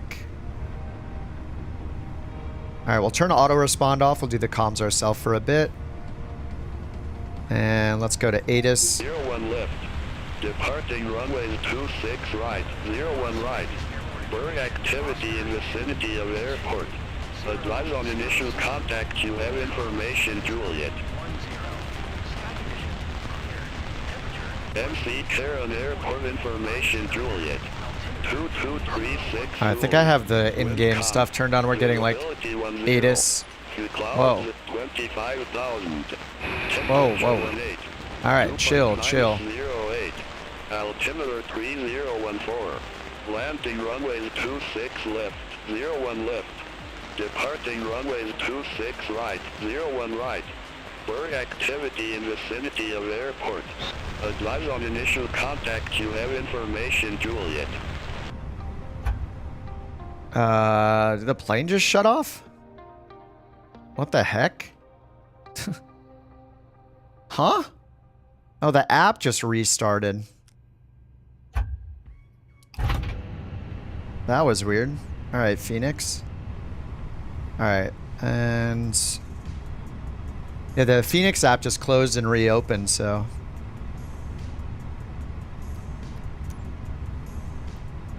Vegas at night. I have real time and real weather, so I'm just gonna leave it. I like flying during the day. Yeah, that was weird. I don't know why it reset like that. Hitting escape kind of messed up the Phoenix app, it looks like.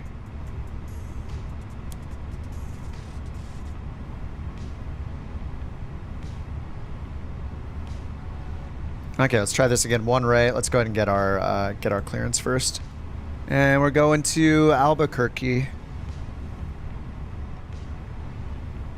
Las Vegas, clearance, couch 323, IFR to Albuquerque. Oh, we're on with ground, actually. Whoops. Couch 323, Las Vegas ground, cleared to Albuquerque Sunport. Knights 4 departure, S-key transition, then is filed. Climb via SID, departure frequency 133.9 or 5, squawk 4564. Clear to Albuquerque, NITS 4, departure, ski transition, then as filed. Climb via SID, 133.9 or 5, squawk 4564, couch 323. Couch 323, read back correct. Call me back when ready for pushback or engine start. All right, we'll call you back, couch 323. Okay, so the interface is showing. I wish they would say like expect runway 1 right. That would be nice. But it says 1 right in the interface, so we're good. 1 right, dry surface, and oh, the load sheet. Wait, oh, it undid the loading. Okay, let's do that again, I guess. Oh, it lost all of SimBrief. All right, re-import. Let's do that again. Load aircraft instant. Send to the McDo. And we're going to do departure, 1 right, sync the load sheet. We will do packs on and no toga this time. Temperature 173014, that matches the ATIS. We will calculate 139 and then 43. Flaps 1 and neutral on the trim. Send to the McDo. Oh, I got rid of all this too. All right. Yeah, we're just starting from scratch. So I might have to do that a nit again. You don't have to enter each time I fly now. As long as you're hanging out. If you left for a while, you can re-enter again. To make sure, you can spam it if you want. CCX 323. Cost index 60 and 37,370. Okay, nav accuracy upgraded. Winds. Yeah, just reset everything. I think it's because I hit escape. It just kind of killed the Phoenix app. Okay, nip page 2. We don't have the block fuel in. Let's go and send it again from over here. Home and Phoenix. Mass invalid, send. Alright, now it's set. These should get calculated. There we go. Okay, now we can go to performance again. Okay, performance is good. That did work. Alright, flight plan. We got the NITS 4 for the departure. Put that in. I will put the route in the chat for you guys if you want to do the same one. What's up, Pilot Fred? We're doing runway 1 right. NITS 4 with the ski transition. And then at Albuquerque, we have the Lobo 3 via GUP GUP. Expecting runway 3. Alright, ILS 3. The Lobo 3 and GUP. Insert.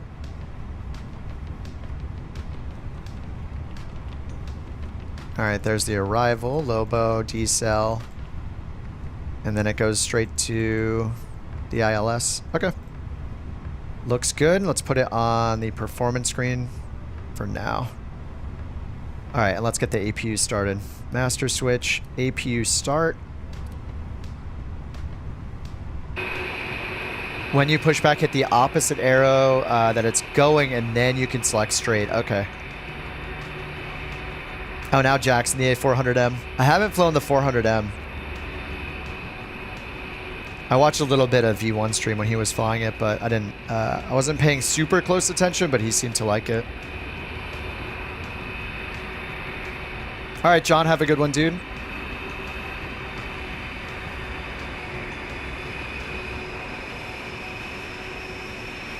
Look at this super old school American livery right here. Air Cal.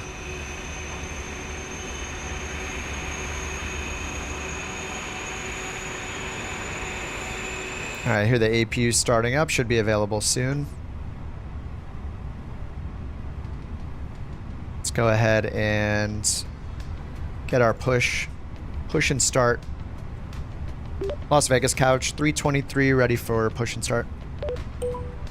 Couch 323, Las Ding. Vegas ground, pushback and engine start approved. Face southeast. Push and start approved, face southeast, couch 323. All right, 3015, face southeast. This is south. East. So, nose left. Nose left for the pushback. Oh, it says IR alignment in 2 minutes, so we're gonna have to wait 2 minutes. Sorry, guys. This looks hard to do. It's, I mean, we're flying an airliner using ATC. Like, this is kind of like the end game, you know? We're still using GPS. I guess the end game craziness would be like, you know, celestial navigation using the stars at nighttime. Something like that. But, yeah. You could take it as simply as just hopping in a plane that you think is cool and just taking off directly from the runway and trying to find your neighborhood in real world or something, you know? Or fly through mountains, like... Yeah, like Rex is saying, it's as serious as you want it to be. We're doing the more serious stuff right now. Agent Corgi in the CJ4 back there, nice. All right, alignment in 1 minute. We're just waiting for that. More serious than rescuing Jason. He's still out there. The tale is still being told of Jason and his whereabouts. Will we ever find him? The answer is no. No, we won't. Oh, you'll be able to keep up with a CJ4. You're going to be way above us, Adrian. You're going to be at like 45,000 feet. I'm going to be at 37. You're going to be good. All right, APU available. IR in a line. All right, now we can push back. Let's get the GPU off and the APU bleed on. APU bleed is on. Okay, external power off. Ground services. Get rid of the GPU. Parking brake is on. Get rid of the chocks. Connect the pushback tug. We need our beacon on, and we got our nav light on. Okay, APU is ready to go for startup. Seatbelt signs, no smoking. We all know they're allowed to smoke, though. All right, ready for the pushback, and we need to face nose to the left.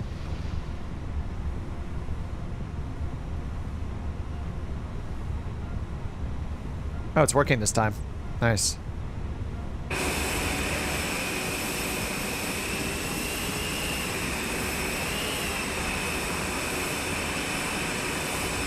You don't see any of us? We're on USA West, and make sure you turn multiplayer on all players in the on the world map. Oh, it's turning us left automatically.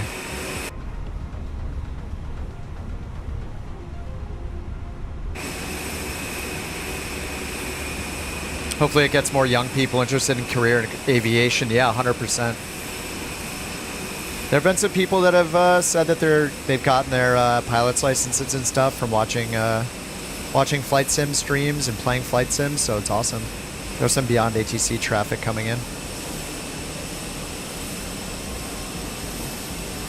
Oh, yeah, I haven't started the engines yet. Engine 1.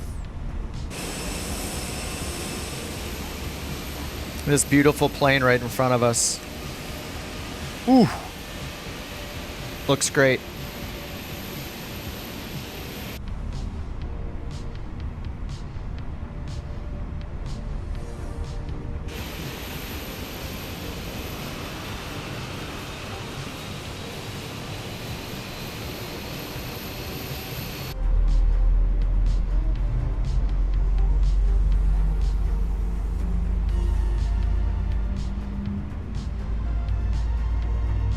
All right, parking brakes on.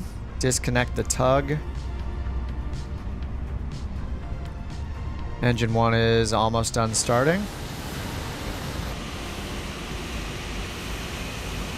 Your headphones shocked you?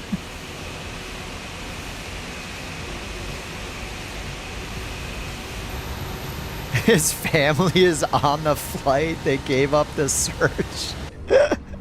Oh man, that's brutal. Poor Jason.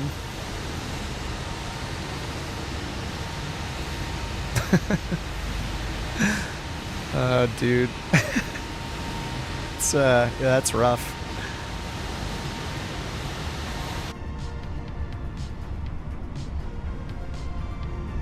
Videos of the Cub? Oh, of you guys landing the Cub? Yeah, if you can do it. It's pretty impressive. That thing tips over so easily, it's crazy. Alright, engine number 2 starting.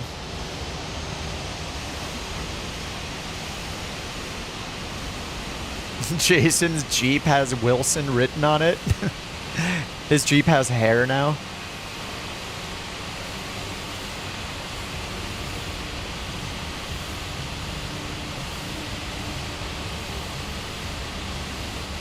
Am I planning to end this stream after this flight? I'll probably take a break. Yeah, we'll finish this flight, make sure all the keys are given away for BeyondATC.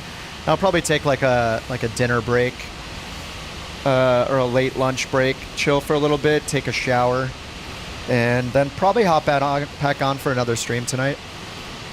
you know, within an hour or two of ending this one. We're just doing the Couch Captains one and the BeyondATC stuff for this one. All right, engine 2 is all started. Let's get the ignition off. Max auto braking, flaps 1. Flight controls set to do neutral. Sorry for the performance.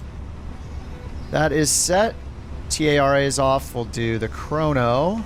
And then let's get the APU bleed off and the master switch off. And we'll call for taxi. Las Vegas ground, Couch 323 ready to taxi with information, Juliet. Couch 323, runway 1 right taxi via Charlie 3, Alpha 3. Hold short, runway 26 right. Runway 1 right via Charlie 3, Alpha 3, hold short, runway 26 right, Couch 323. All right, let's get the taxi light on. And we got RTO set. Let's do our takeoff config check. That's all good. Predictive wind shear on. Flaps 1. And we need our squawk code down here, 4564. On auto. All right, there we go. Let us turn on the PA so we can hear it.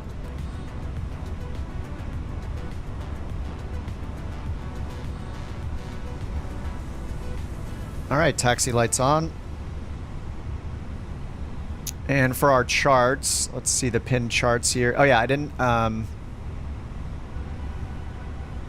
hopefully this doesn't mess, this shouldn't mess with our flight plan in this. It should just sync it up with the EFB when we import. So now the flight planner should have the charts pinned for us. So yep, Las Vegas and Albuquerque, so we can grab our ground chart, and then here's our departure chart. We're doing the NITS 4.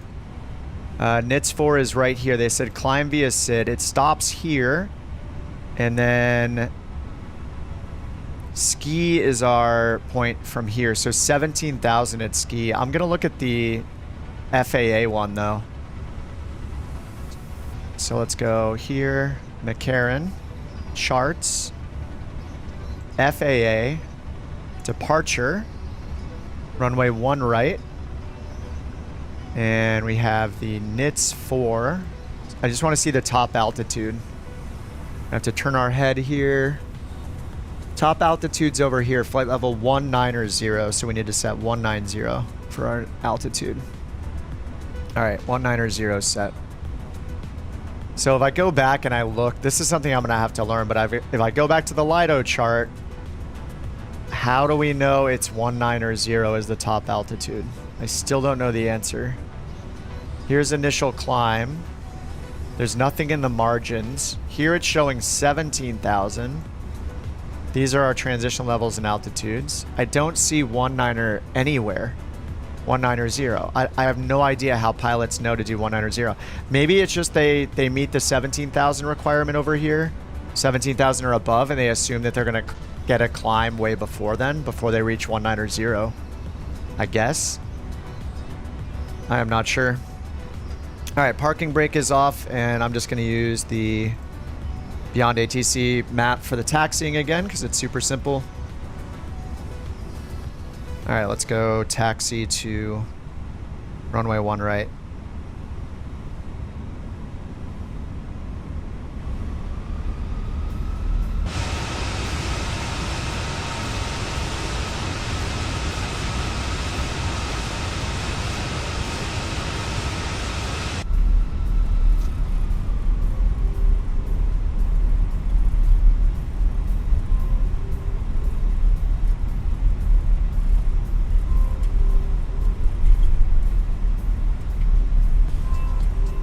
All right, we're just going straight ahead here, holding short at runway 26 right. Then they're going to give us more instructions to get to 1 right.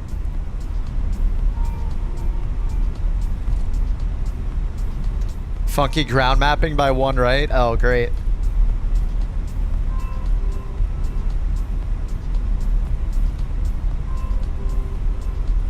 All right, we cross this and then stop and hold short right in front of us.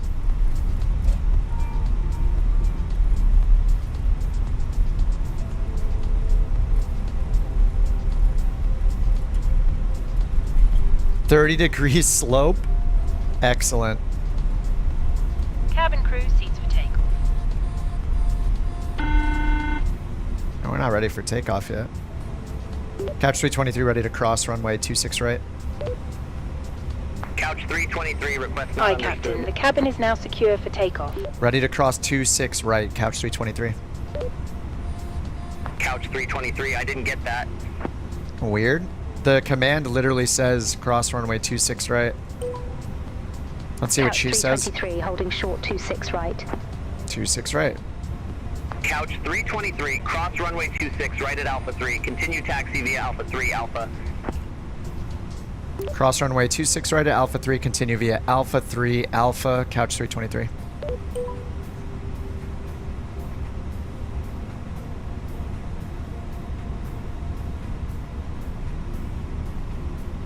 Yeah, it's weird because the AI said... Oh yeah, the AI did say holding short, yeah. Yeah, maybe I should have said holding short.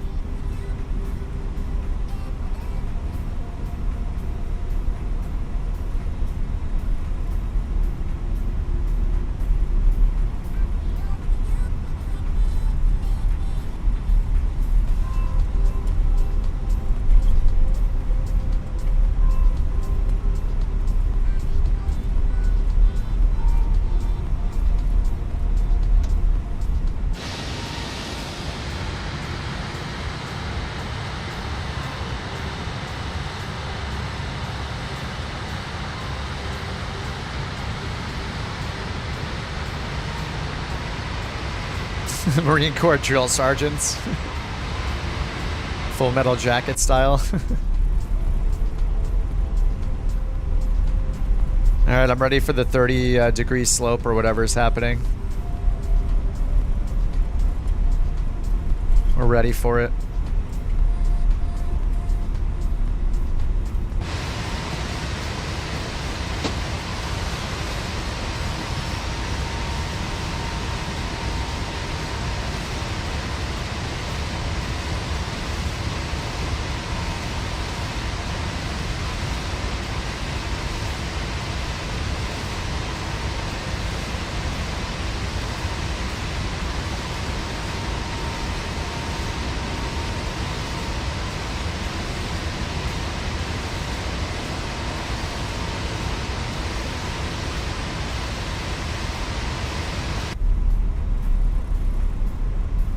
You can use BeyondATC with the missions. I've done it a few times. You just have to make sure that the Microsoft EFB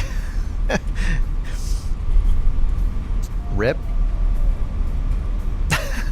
You just have to make sure that the Microsoft EFB has the same flight plan you're going to find. Like, keep an eye on the mission steps to make sure you go where they think you're supposed to go. But yeah, I've used it along with the mission system in the career mode. Just keep in mind that if it's a tiny airport you're flying to, then you're there's a chance that SimBrief will not have the airport information, and there's also a chance that BeyondATC won't work with it because it's too small. But if you're flying to like regional or larger airports, you should be fine. But yeah, it's like it may or may not work mattering the airports.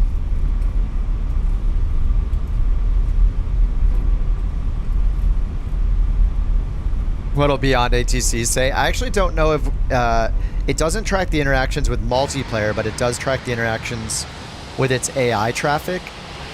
I don't think it says anything if you collide, but it does tell you to, like, you know, watch for traffic or hold position and all that kind of stuff. How do you add all the little stops in the middle? Eric, if you're using SimBrief, what I would do, I've done it a few times on this stream. When you use SimBrief Dispatch, use this import route button up here. Not only will this import route button from SimBrief try to program your avionics for you, it may or may not work with your avionics, like in this plane it doesn't work, but it will go to the flight planner and it will redo the route here for you, and it'll add all the waypoints. Or you could do it manually with find route, or sorry, with add waypoint here, and choosing your approach, your departure procedure, the runways, the airports. But if you do it from SimBrief, it should reprogram this. It's done it for me a few times on the stream. What's also amazing about it doing that is not only... Oh yeah, then you want to click this button down here, File Flight Plan with ATC. to make sure the mission system and the in-game ATC knows. Oh yeah, look at this ramp. Look at this tilt right here. The nice thing about doing that is in Flight Sim 24, because we have LIDO and FAA charts provided, it will also automatically pin the charts. If you click this little clipboard, you can see it did it for me. These are the charts that it's pulled out for me to use for the flight. It doesn't have the approach, but it has the ground charts, the RNAV, the departure and the arrival, the SID and STAR charts, and the ground and parking charts over here at Albuquerque. So, and then of course you can go in and like, I could go here and click like, you know, Albuquerque, click the charts down here and find my own charts and pin them. But it's really convenient that it pins the charts like this automatically if you do the import. And you don't need SimBrief for that, or sorry, Navigraph for that, since those charts are included in Flight Sim now. Yeah, West USA. Yeah, look at the tilt we got going here. This is crazy. You need to make sure that on the...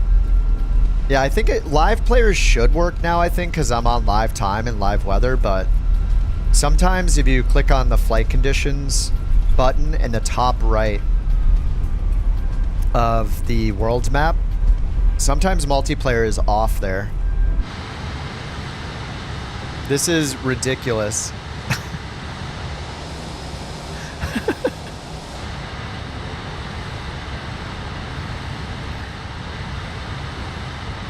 I can see you, but you can't see me.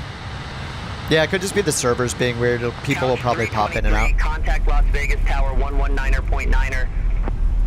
119.9er, Couch 323. Bank angle warning on the taxiway, yes. That would be awesome, actually.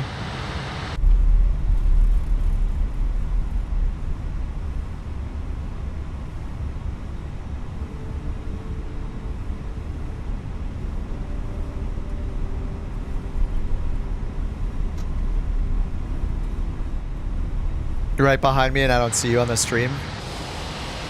Nope.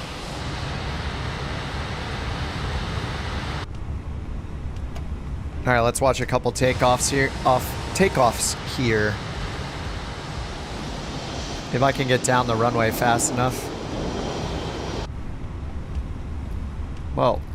Why did that bring me back in the plane?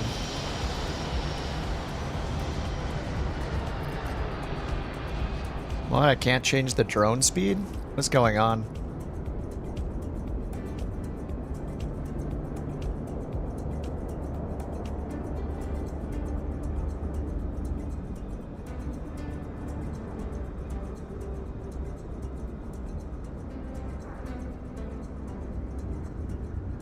All right, we're ready for you, Jack.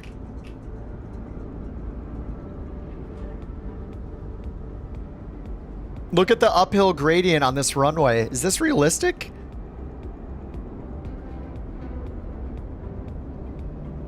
Yeah, the sphere exists. Man, Jack took off in like 5 feet. Oh my god, the lag. Holy crap. The lag is so bad. Look at this uphill. What is going on here? There is no way this runway is like that, right? What is this? One left?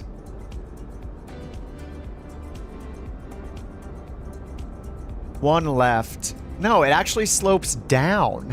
2181 to 2089.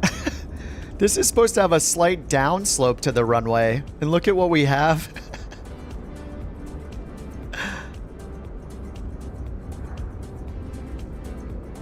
The Fly Tampa. Yeah, I have it through the marketplace, so I can't install anything until the marketplace is available, or until they allow the scenery to stream in again. Oh man, the lag when planes get close to you is unreal.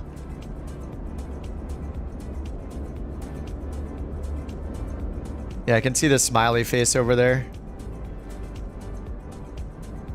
The sphere.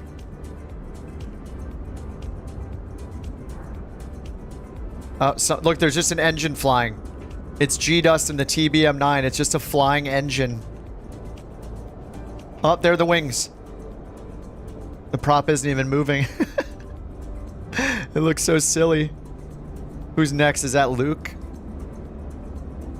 Everybody's taking off so fast, too.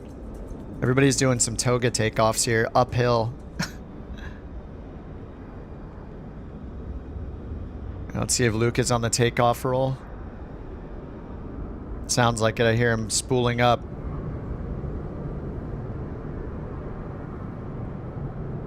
Alright, he's on the move.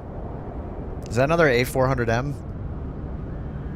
Oh no, it's not a prop. Is that, sorry, that's a C-17.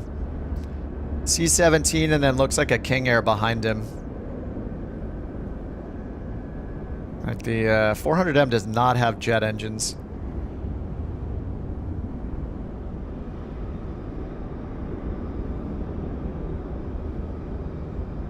Oh, this is the RJ, sorry. I'm so bad. C-17's much bigger. They all look huge to me. Parts of the King Air, yeah. I see 4 engines, and somebody had the C-17 over there earlier. All aircraft be advised. Information kilo now current. Altimeter 3012. 3012. All right, we got a fuselage taking off. Agent Corgi in, looks like the King Air fuselage. And he's up. All right, we got a plane now. That's so funny. Oh, look, we got a...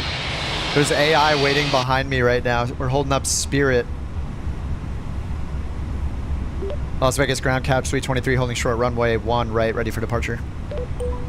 Couch 323, Las Vegas Tower, wind variable, RNAV to Kaibad, runway 1 right, cleared for takeoff. RNAV to Kaibad, runway 1 right, clear for takeoff, couch 323. Alright, RNAV for the takeoff, cleared for takeoff here, seatbelts are on, TARA is on. American 1541, Las Vegas Tower, wind variable, runway 26 left, cleared to land. 3015, let me update that, 3012 is set. Alright, takeoff config normal. Look, now Spirit's allowed to move because we finally moved. They've been waiting there like 10 minutes. Super angry. It's BeyondATC, RC. I'm actually going to give away some keys for it here when we get up to cruise and then after we land. Wing 741, ready to go, runway 1 right. Listen, they'll say to wait. Spirit Wing 741, hold short of 01 right, departing traffic. That's us. Roger, hold short of 01 right, Spirit Wing 741. Alright, 50%. Let's get the chrono on.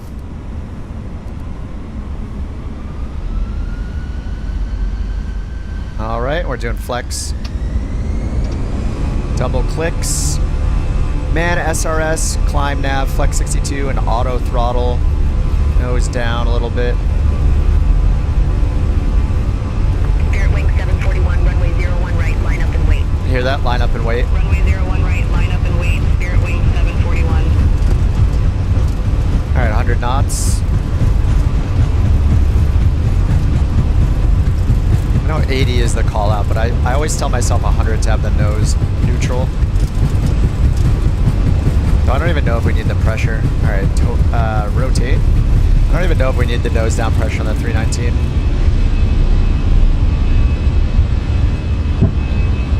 Sorry, that's a bit loud. Gear up. Alright, nav, SRS. 400 feet. Spirit Wing 741, Las Vegas Tower, wind variable, fly heading 290, runway 1 right, cleared for takeoff. So we just took off, now Spirit's getting the takeoff. 290, runway 1 right, cleared for takeoff, Spirit Wing 741. Alright, 1,000 feet, climb detent, thrust climb. Couch 323, contact Las Vegas departure. Over to departure, couch 323, see it?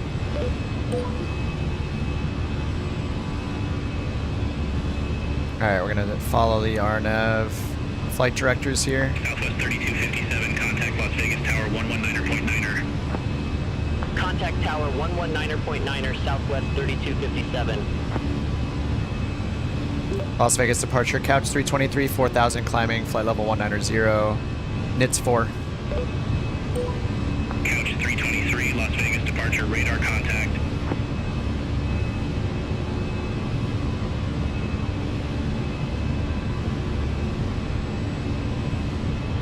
Las Vegas, Spirit Wing 741, climbing via radar 2,700. Alright, flaps up. Spirit Wing 741, Las Vegas departure. Alright, let's get the autopilot on. AP1. We'll get runway turn-off lights and nose light off. And climb via SID, so we're just in regular managed climb mode up to 19,000. Ladies and gentlemen, please keep your seatbelt fastened whilst the seatbelt sign is on. We recommend that you keep your seatbelt fastened whenever you are seated. Toilets are located at each end of the Oh, is the sphere still visible? Oh, there it is.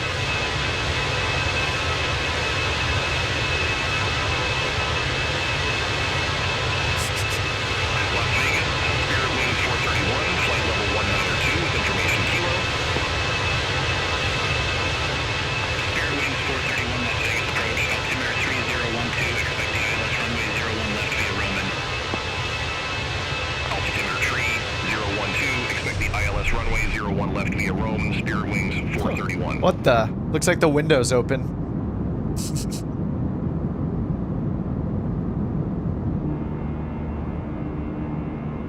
United 2440, contact Las Vegas Tower 119.9er. Have a good one. Over to Tower 119.9er, United 2440. Have a good evening. Alright, that's United. And we're almost at 10,000. We're 8,500 direct Kaibad. Let me hit direct Kaibad to make sure it's doing... It wasn't green here. Okay, now it's green. Alright, we're good. 9,000 feet.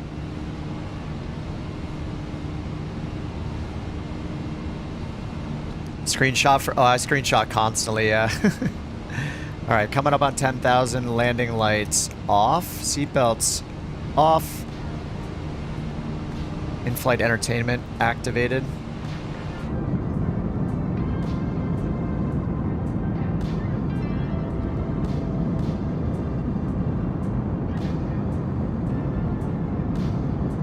All right, last call for full fit and 787 AVP. Maintain 250 knots, catch 323. All right, let's speed intervene here, 250. They don't want us to speed up. Contact Tower 119.9. It's probably from the SID, right? I didn't check the speed restriction, so we check the NITS 4. Do we have a 250 restriction? Yep, right here, max 250. So they told us to maintain 250 until we cross Old Blue. Let's see if they tell us resume normal speed after we cross the waypoint. That's a nice reminder because I wasn't looking at that. Flight Sim owes you 2 million credits. Yeah, crash is super annoying. Alright, 2 miles till Old Blue, and then we'll see if they give us resume normal speed. That'll be cool if they do. But even if they don't say it then, we should still be only going 250 until they tell us we can go faster. Couch 323, resume normal speed. Nice. Resume normal speed, Couch 323. Oh, it already resumed it, actually. That was weird how it resumed it itself, even though I had commanded it to 250. Huh. Alright, we're speeding up now. 15,000, climbing 19,000, and then we'll just need them to give us a, give us another climb.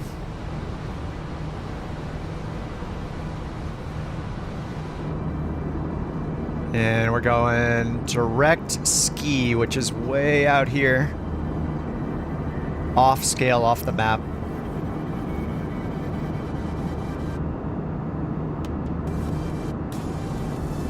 Hopefully the free planes are for career mode.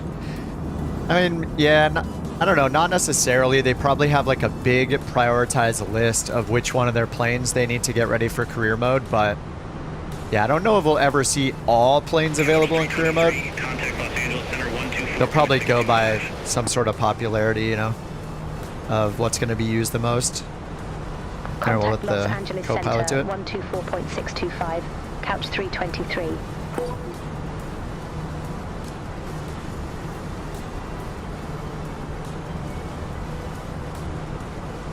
Los Angeles Center, couch 323, 17,000, climbing flight level 190. Couch 323, Los Angeles Center, climb and maintain flight level 370. Climb, maintain flight level 370, Couch 323.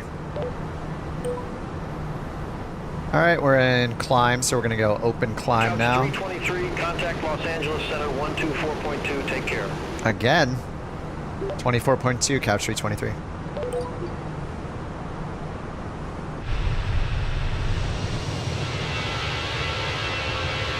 I think you guys disappeared for me again. I don't see anybody. That's the moon. Everybody's gone. Oh, the Piper Warriors. That would be awesome. All right, standard altimeter. It's flashing at us. Standard and standard down here. All right, we're direct NITS 47 miles, and then ski is after that. Actually, it's Iwans, then ski. Iwins, I guess.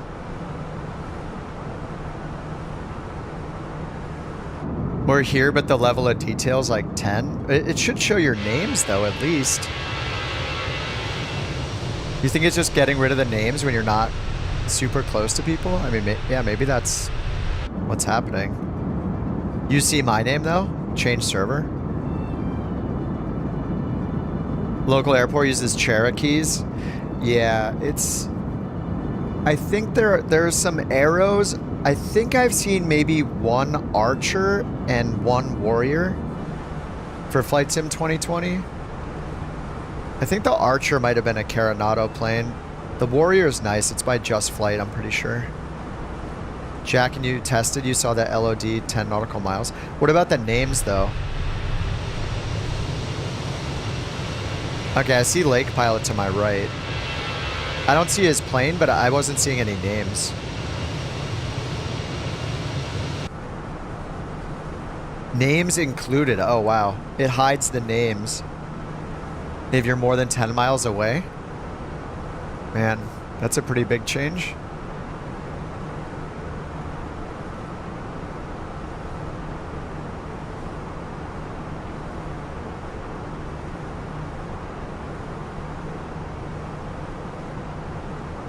Oh, there are 5 babies on board. 150 plus 5.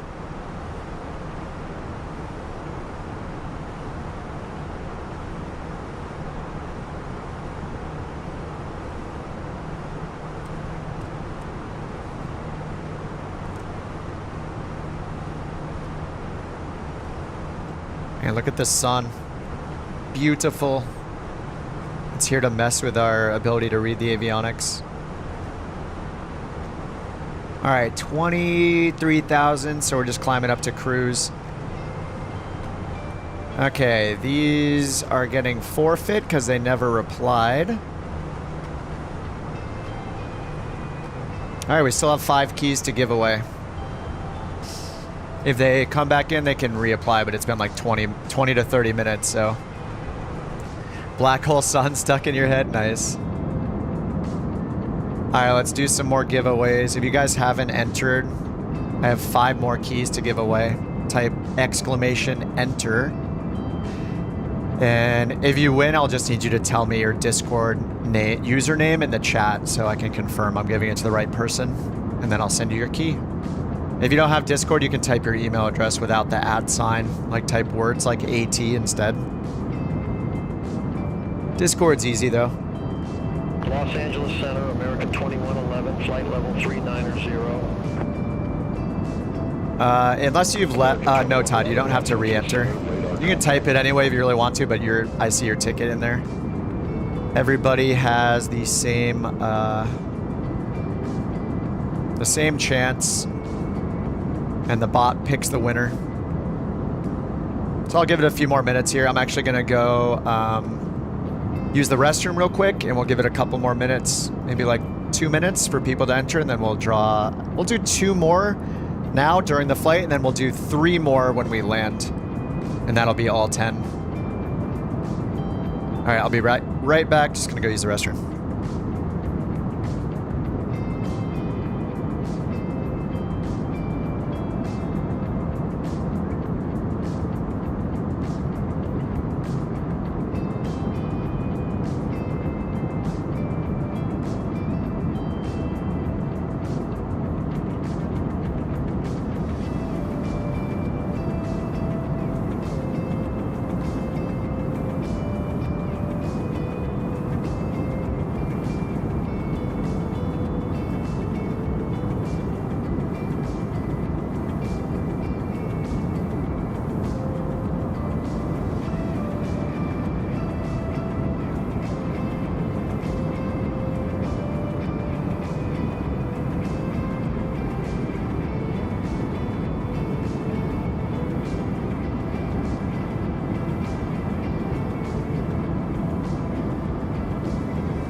right, we're back.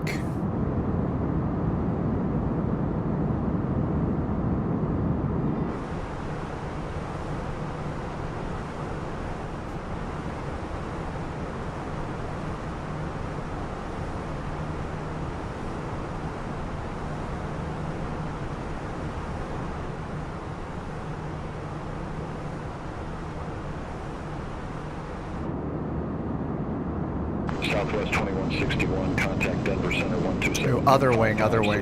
There we go. All right, that was Southwest. We will turn on the co-pilot, so she'll handle the comms. Oh, announce on frequency? I guess I forgot to announce. Good evening, Los Angeles Center, couch 323, climbing via Knights 4, flight level 284. Wait a minute, we already did that, right? They told us to climb to 370. November 100 Delta Alpha, contact Salt Lake Center 25. Phoenix has flex? Oh yeah. Phoenix has good flex. Salt Lake Center 25575, November 100 Delta Alpha.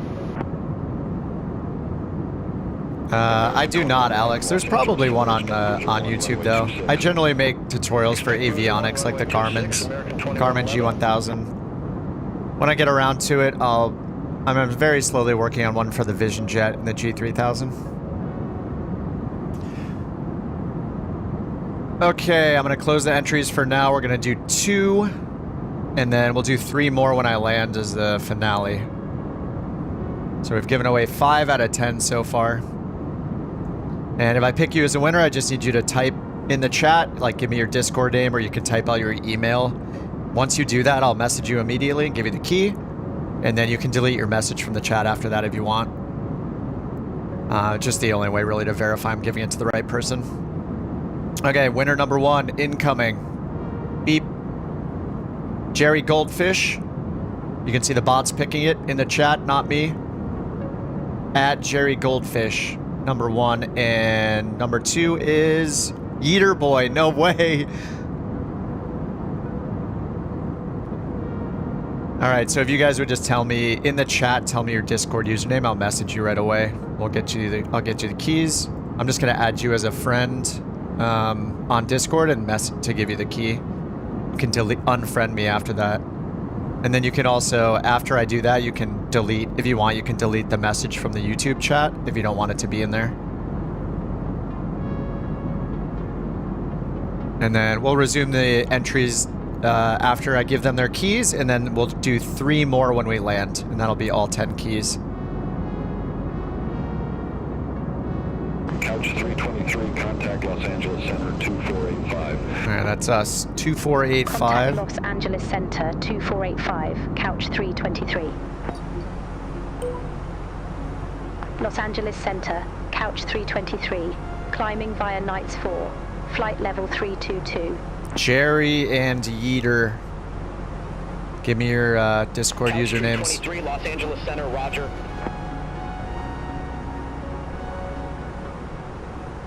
All right, we're at 23,000. We got 5,000 to go. No, 4,000 to go.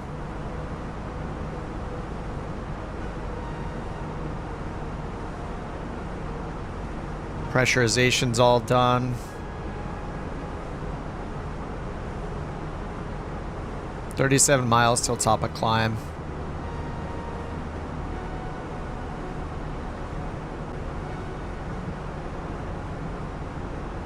And let's check the METAR at Albuquerque. 210 at 5. Few clouds at 12,000.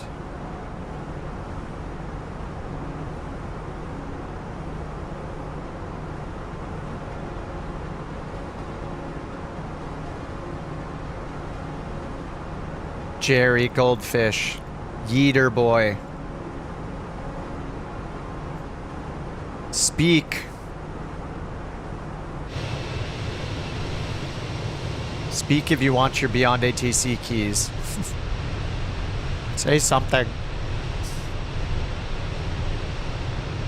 Or everybody here will gladly let me re-roll the keys.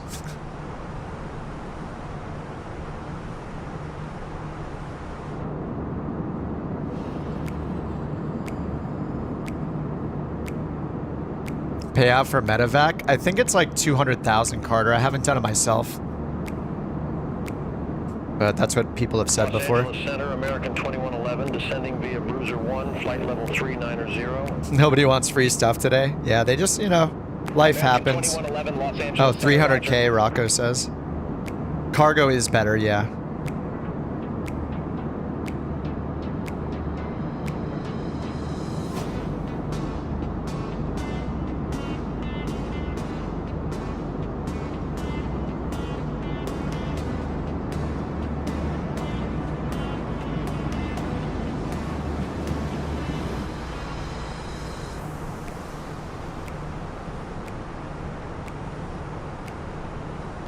You made 1.2 mil on cargo with the PC-12. Man, I gotta get a PC-12.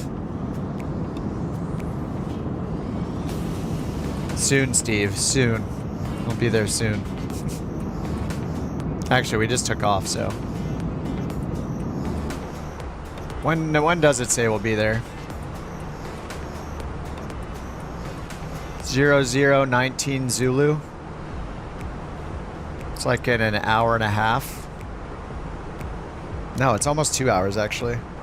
It's like an hour and 50 minutes. United 1658. Oh wait, it's an hour and... Oh no, it's like... Wait, it's 23:27. It's only 1 hour. Contact Denver Center 127.55, United 1658.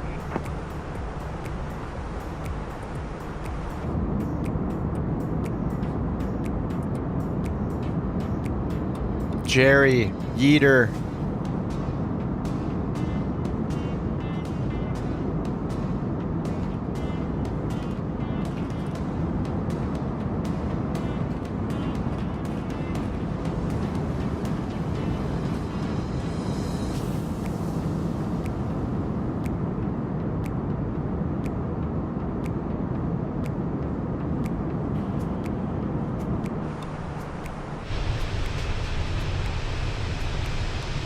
See, I have to have them in the chat too because, like, I need to give the key away. Otherwise, I just end up with extra keys and then have to do it again someday. So, I've got to give them all away. 1:30 in Spain, you'll be in bed.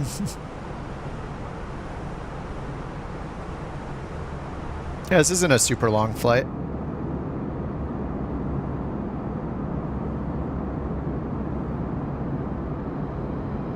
You just keep it below 16K for the pressurization.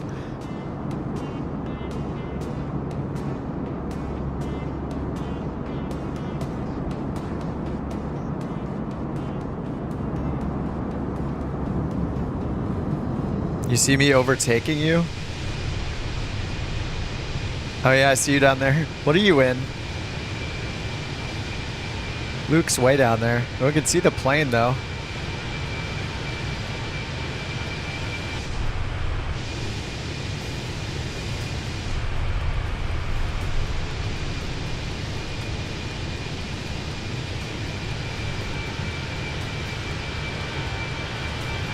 Oh, the RJ100, nice. Alright, sounds like we're at top of descent. I just heard the engine spool down a bit. Or top of climb. Alright, now top of descent, 183 miles.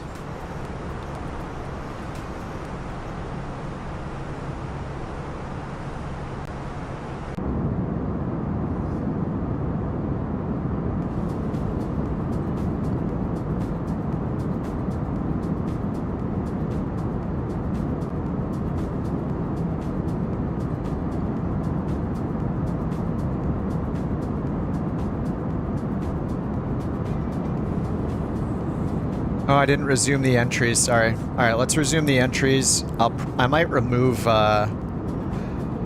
Yeater and Gary Goldfish if they don't reply soon.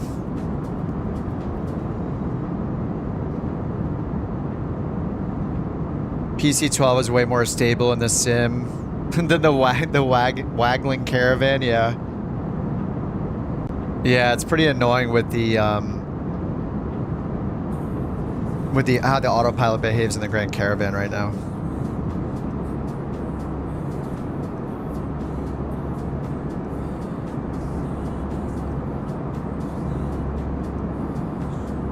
Yeah, if it doesn't say your name again, then you're probably already entered.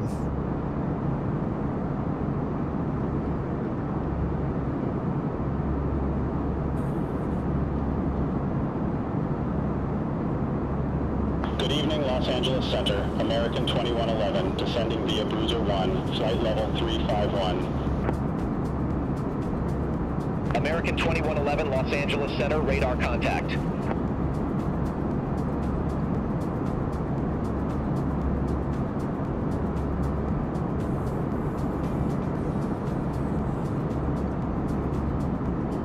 But it's okay to say it a couple times if you want to make sure it's not a big deal. And the bot might not keep up 100% perfectly, so if you don't see it say your name and you're not sure that it's ever said your name, then you can keep spamming it. It shouldn't be a big deal.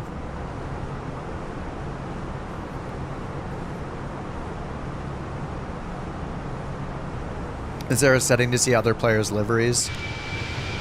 Yeah, if you don't have the same livery, then it's not going to show that livery.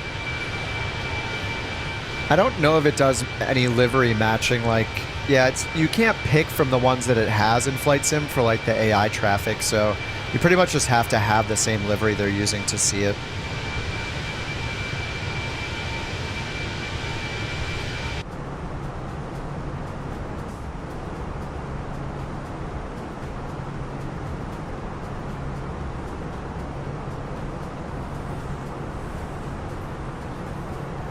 Yeah, because otherwise it would have to like download every livery.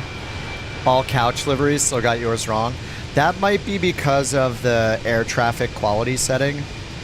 So like to keep the number of plane models and stuff loaded, like have fewer of them loaded into memory, it does limit them. So you might need to turn it. You would have to turn your like airplane air data, or what is it, air traffic, I think, to ultra, and then it might do way too many. So which airport do I live the nearest to? I will not reveal that information.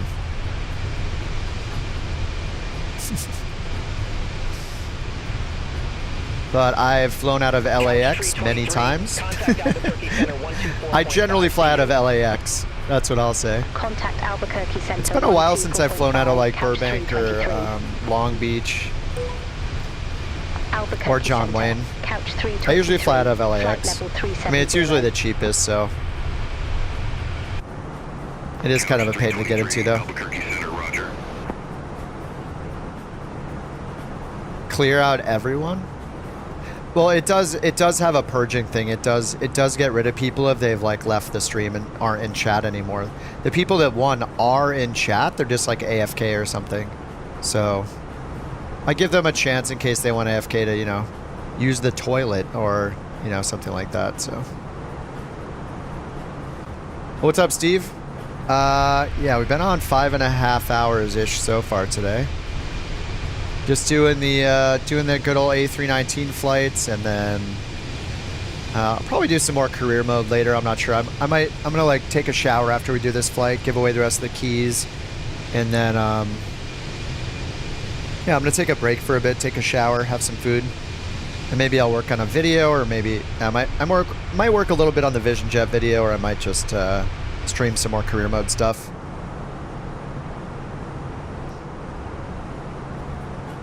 The keys are for BeyondATC.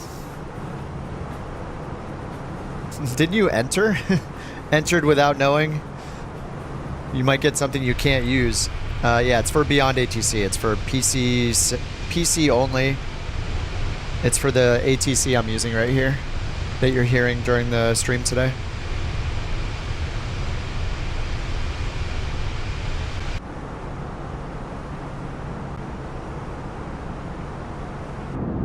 What's up, Smooth? How you doing? Another group flight. I'll probably do. I'll probably end up doing career mode, since we've been doing a groupish airline flight right now for the last 5.5 hours. I need to earn some money in career mode. I'm never gonna get a PC-12 or a Saab, or you know, like the PC-24 when that's fixed. If I don't grind some. If I don't grind some money out. Grind some credits.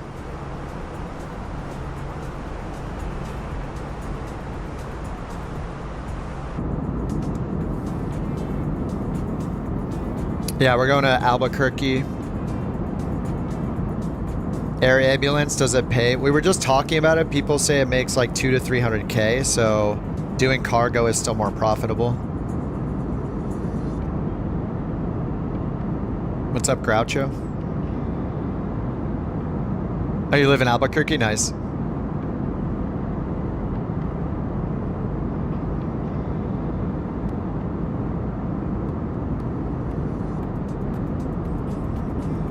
The names, if you have a keyboard, the default is Alt-2. Alt-2 is to get them on and off. Or you can go in and look for the toggle nameplates command and bind something to it.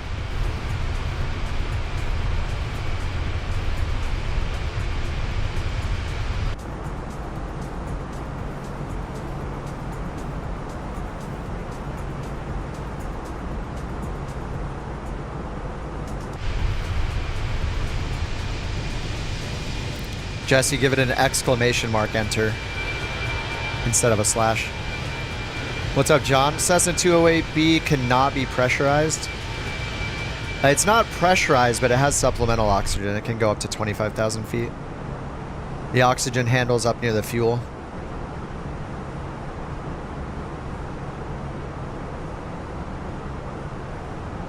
Oh, I see the medevac. I see what you're saying. Sorry. Yes. For medevac. Unless they put the oxygen on the patient. Maybe they would just put the oxygen mask on the patient, I guess. I don't know. That's a good point, though. Yeah, the patient can't take the oxygen. But I mean, you don't see the pilot or the co-pilot put it on either, so I think it's just assumed that when you have the oxygen turned on, that everybody's getting their like supplemental oxygen. What is that? What are those glitches? Do you guys see that? What the heck? There's like that little flickering light or something. I have no idea what that is. The screen's going. Raging storm here? Seek shelter?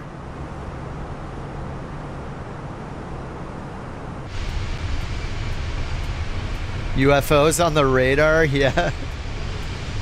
I'm thinking about Spaceballs.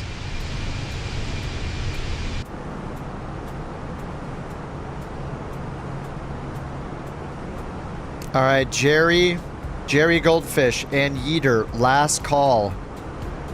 Last call for Jerry Goldfish and Yeater.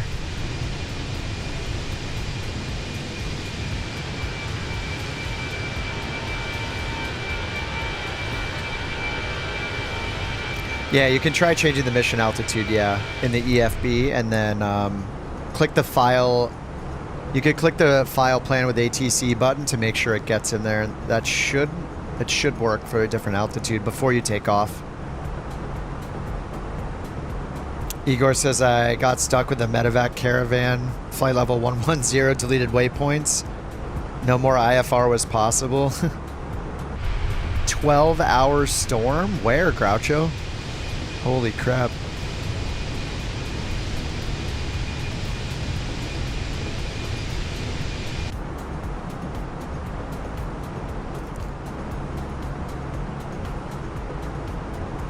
Oh, in the UK?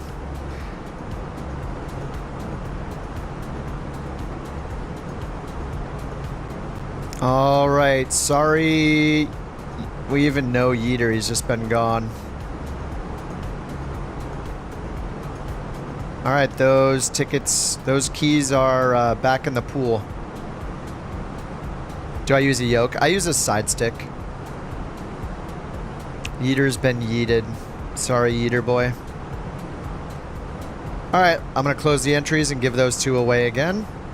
They'll be closed temporarily. Let's pick the winners. If you guys win, you just need to say in the chat your Discord username, or you can type out an email address without the @ sign, and I will DM them to you, and then you can delete your message in the chat if you want to conceal that.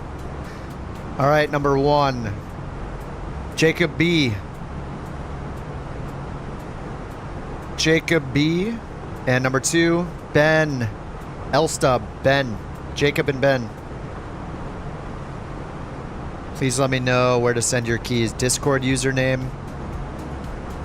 Nice, Jacob's here. Ben, are you here as well? Ben, calling Ben. All right, Jacob, just let me know your either your Discord username, or if you need to type an email, you can't type the @ sign or like the .com part. Just try to like say it in a way where I'll understand what it is and I can type it. Been lurking the whole stream. Nice. That is the way. Dude, I'm a total lurker too. Whenever I'm watching streams. Oh, nice, Ben. Okay, let me start with Ben's. And for you guys to redeem the codes, go to the BeyondATC website, beyondatc.net, or you can just Google it. Allegiant 1506. And you enter the redemption code in the program. Flight level 390. Allegiant 1506, Albuquerque Center, roger. All right, Ben, I am adding you. I added a friend request to you. And Jacob, I'm adding a friend request to you. Just accept my friend requests, and then you can delete those messages in the YouTube chat if you'd like.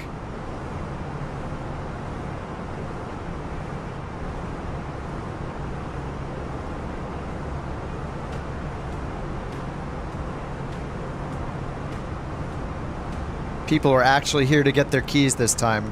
Good on you guys.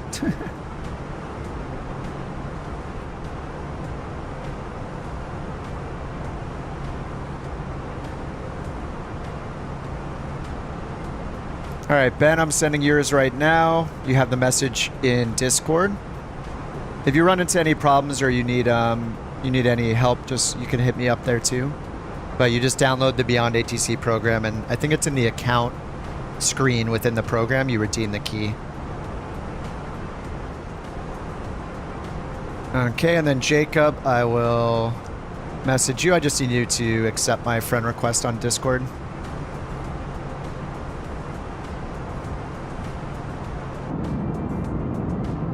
Thanks again to BeyondATC and Captain over there for giving us the keys today. Thank you, guys. So nice to give things away. BeyondATC is awesome. I mean, I've been... How long? When did it first get in early access? I don't know. I feel like I've been using it like 5 or 6 months straight. Good stuff.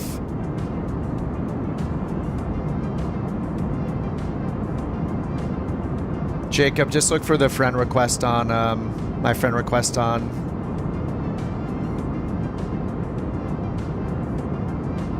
Discord.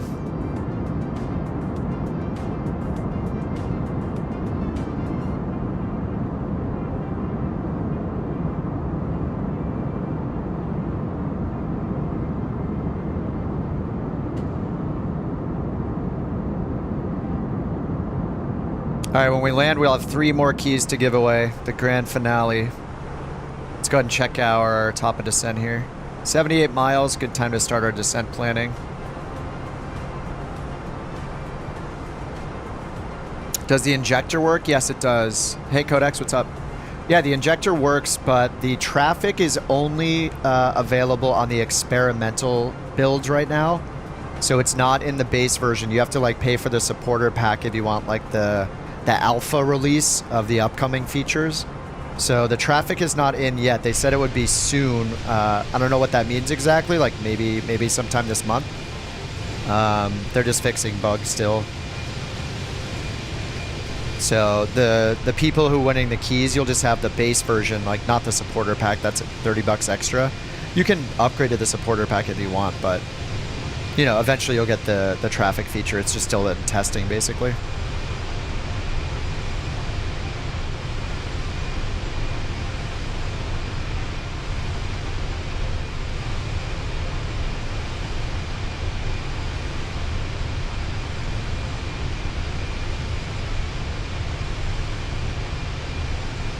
All right, Paul, no problem, man. Have to go there. Remove your name from the giveaway. Oh, all good, Paul. Yeah, we'll be on the ground in... it's like, I don't know, 30 minutes or so, I think.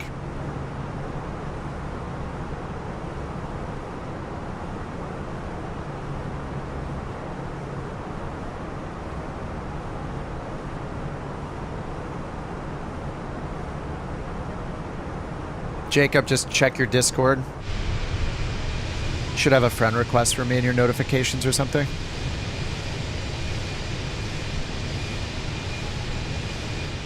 When you spend time setting up the flight plan, engage Autopilot 1. Use the flight director auto speed. It keeps climbing above what you set. Oh, and which plane? In the A320, it climbs above what you've set. Are you in... all you have to do in the A320 is set the altitude and then pull... You have to point it to the down arrow on this. Couch 323, contact Albuquerque. You have to be in legacy mode, so you have to... Contact Albuquerque Center 124.3. He said you mistyped the name. I didn't mistype, I copy and pasted. You don't have the friend request. I copied and pasted it, so I wouldn't have mistyped it. If you want though, Jacob, you can hop in the Discord. Here's the Discord link, and you can find me in there. Or just message me, kip.otg. I'll type in my username's kip.otg. Oh, it has a period on the end? Wait, you can put a period on the end? I didn't know you could have a period on the end of your Discord name. Is that true? That's so weird. Oh, you can. Oh, okay. That is very confusing. Just for future reference. Okay, okay. Let me try again. Sorry, dude. Okay, I sent it now. Sorry about that. I thought you just put a period at the end. Sorry, yeah. I just copied it without the period. I just sent you a... I sent you the friend request now, Jacob. Okay, I got you now.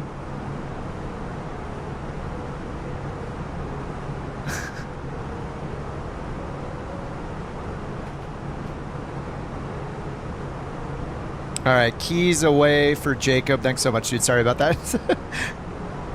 All right, you can delete your messages with your username in the chat if you want them scrubbed from the YouTube chat. All right, we have 3 more keys to give away still.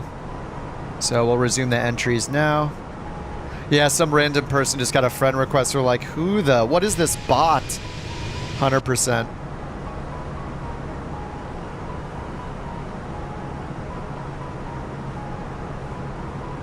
All right, Zach, have a good one. Yeah, when you leave, it should automatically remove your entry.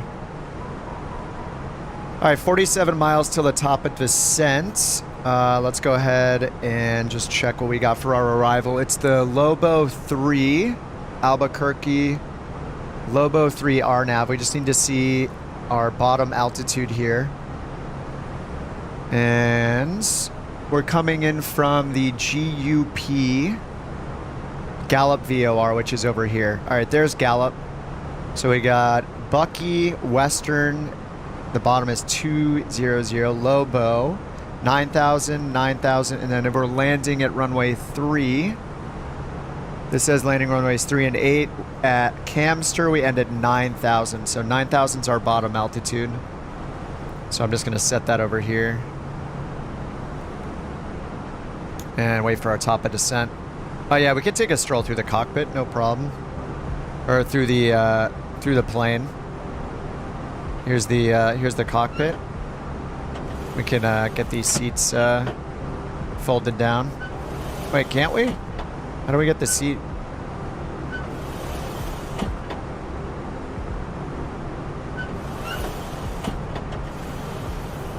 Oh, that's not very useful, is it?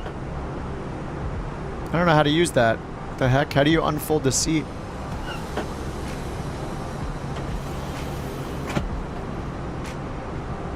Maybe it doesn't go down. I don't know. Yeah, we don't have any passenger loading turned on with like GSX.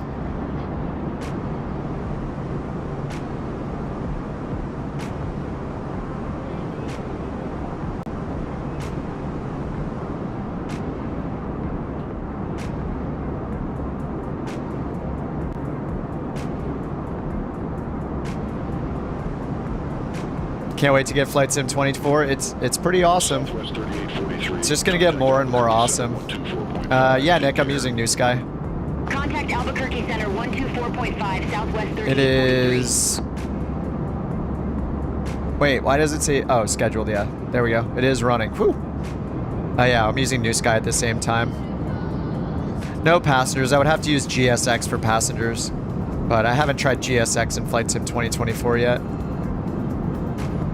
What's nice about the Asobo planes is it loads passengers. Like, I hope they make it so these planes can be compatible with the Asobo passenger loading stuff. That would be awesome. Couch 323, Albuquerque Center, expect Lobo 3, runway 3. Expect Lobo 3, runway 3, Couch 323. We brought a little walkie-talkie with us. We're answering ATC from back here.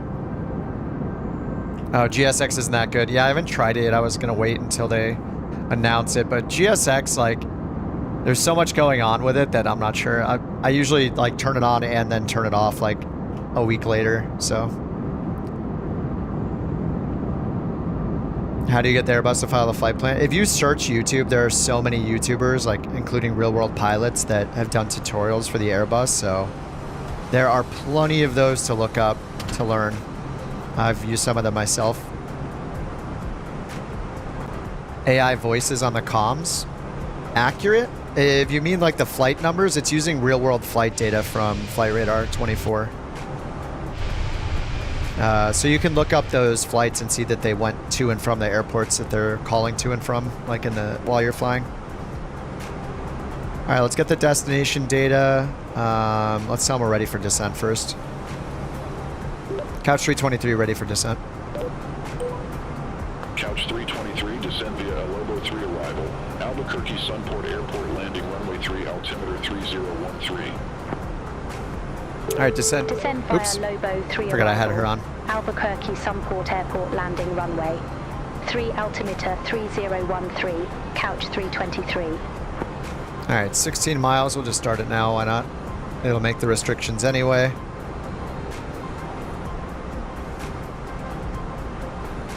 A330 driver did a tutorial on the AnyBuilds A330. Nice. I mean, he better have, right? Or he's going to have to change his name. He's been waiting for this moment for however many years he's been YouTubing.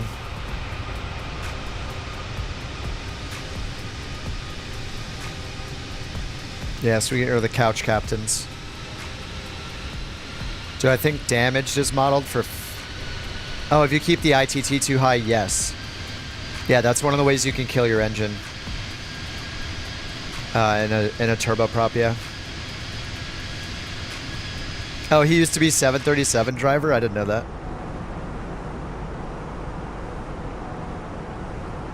Alright, let's put in our destination info here. Just go ahead and grab the ATIS frequency. 118.0.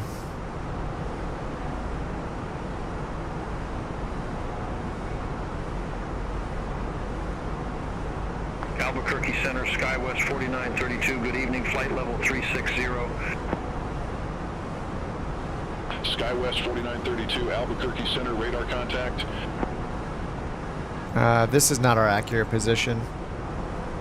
Alright, let's try to get the ATIS.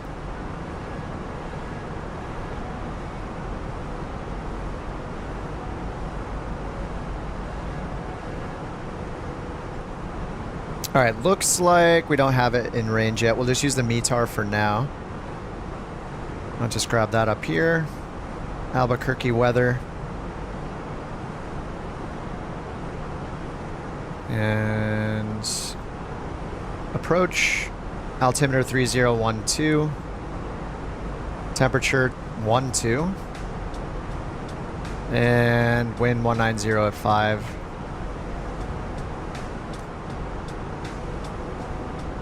Okay, and then runway 3. So if we get the ILS for runway 3, let's find that. Approach. Let's see the LIDO chart. Runway 3. ILS runway 3 right here. All right, 111.5. Skywest 4932, contact Albuquerque Center 132.9. 111.5 IBZY, that matches. Albuquerque Center 132.9. Then we got Skywest 4932. 034. It's got the 037. That's fine. We just trust the computer. And then it says the DME is, let's see, DME 8.3. Where do we get the DME from?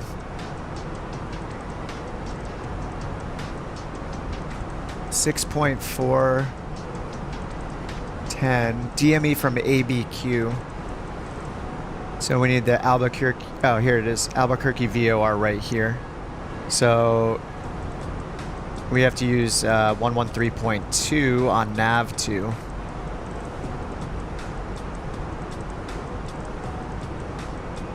So let's do 113.2 over here. ABQ. And then, nice, we can put in a course. I guess we could put in 127. So then we would know when we cross over this. I think we put in the reciprocal though, right? 297? Or 307, sorry. Maybe 307? Not sure, I've never done that before. But we just want it for the DME, basically.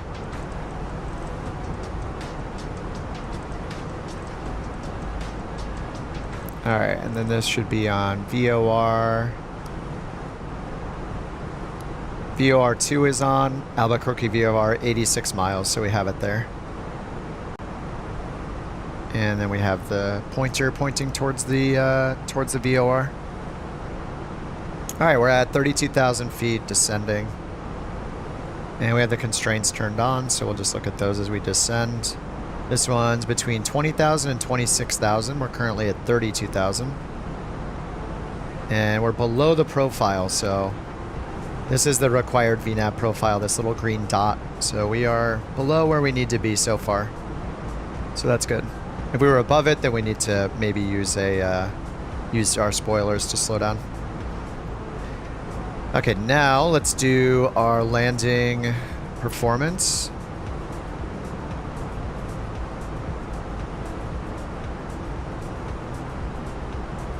It's freezing. There we go. Landing performance. All right, Albuquerque runway 3, dry. Refresh the METAR. And apply the METAR. Temperature's 103011. Let's find our landing weight. We do that on the fuel prediction page. 127.500 fuel weight, and then how much fuel we're estimated to have on board when we get there. So we just add those, so that's 0.9. Whoa, what the heck? What just happened? There's no way we have that much fuel on board when we get there, right? What was that? Well, let's leave that screen and go back. No, there's no way.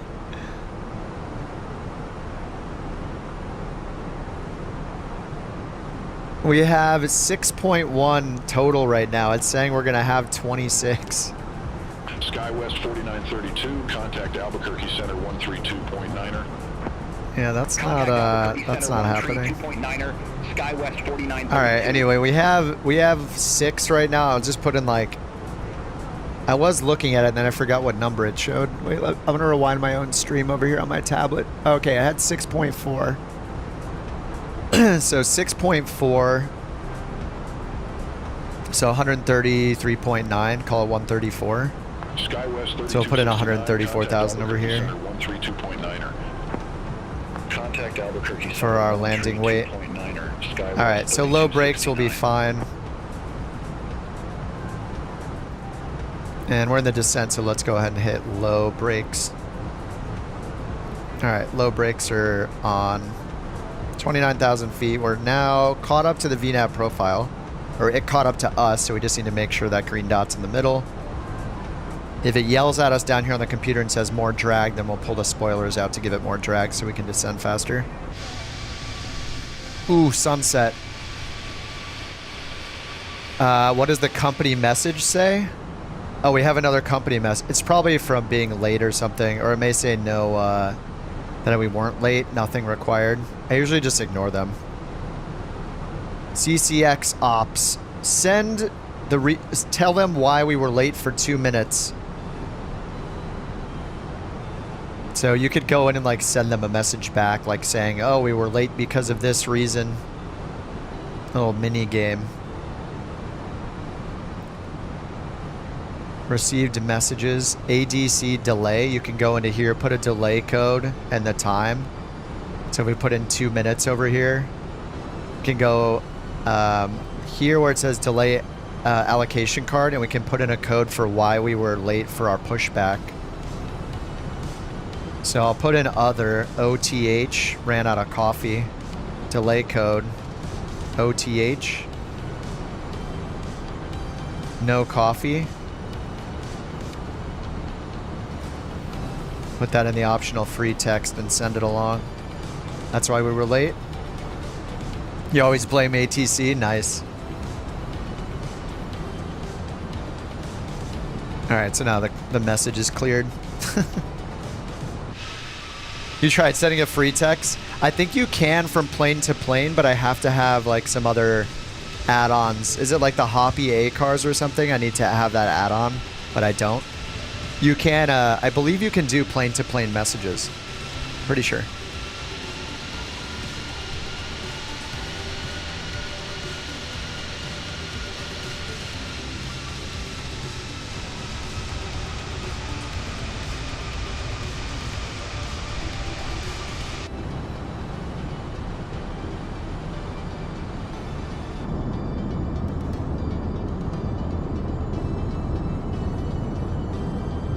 Doesn't look too bad, you know?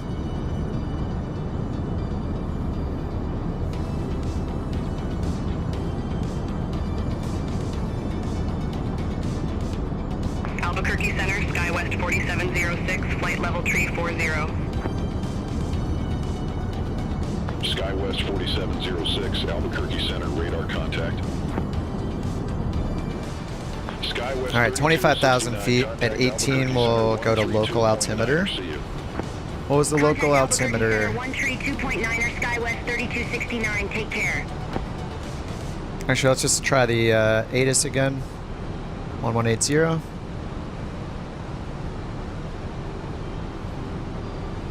Maybe it's the wrong frequency.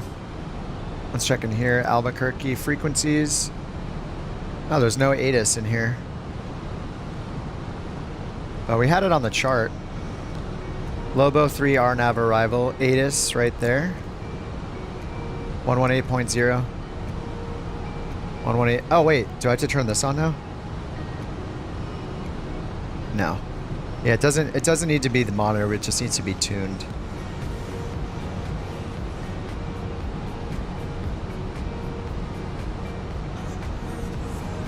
I'll just check the transcript and see if they gave us altimeter for the descent. Yeah, 3013 is what they gave us. All right, we'll just put in 3013. Put on the standby here first as a reminder, and then once we get to 18,000, we'll put it in the main altimeters. Doesn't look too bad. Yeah, Alt-2 for the nameplates. Or you could check your, it's in the general settings. I don't know if it's under multiplayer or online. It might be under online. It might be under flight interface.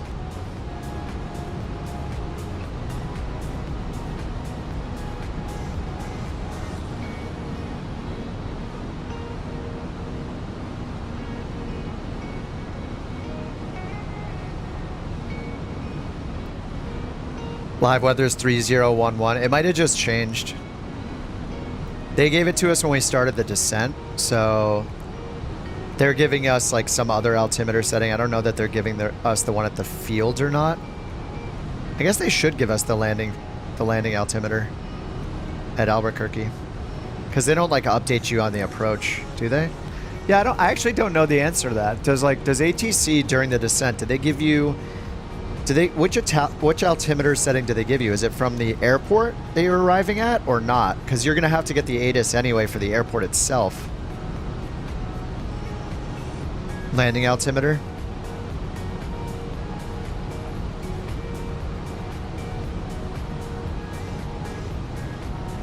They do give you the altimeter at the field, okay.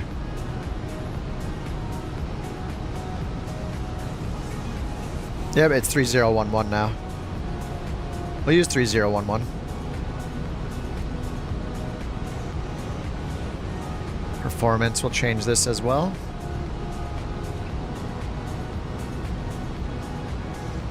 And if we could get the winds from the ATIS, that would be great.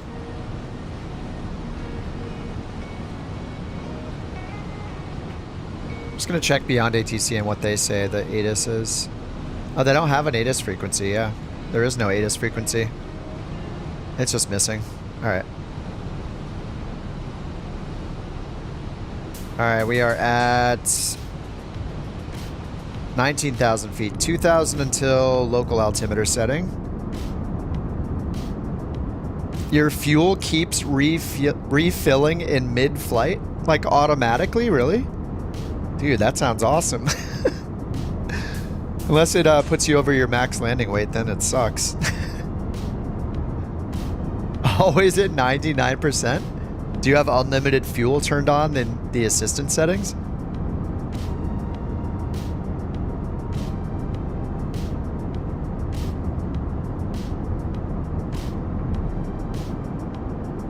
Isabella does too? That's so weird.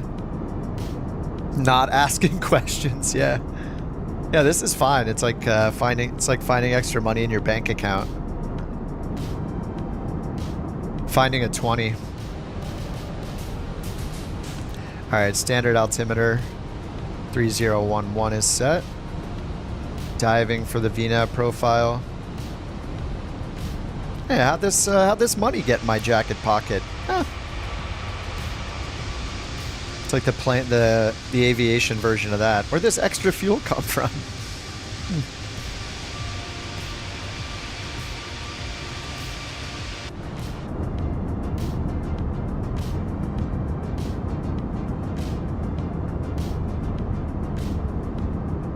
Wonder if it affects the landings.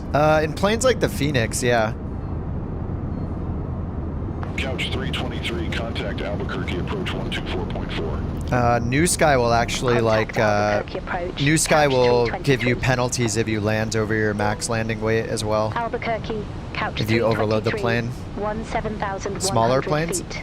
Yeah, I mean the weight, it should be felt in all the planes. It should change the weight, yeah. Couch 323, Albuquerque approach. I mean, you'll definitely notice it more on the takeoff with a smaller plane, like your takeoff roll will be longer. Altimeter Your climb rate will be slower the heavier you are.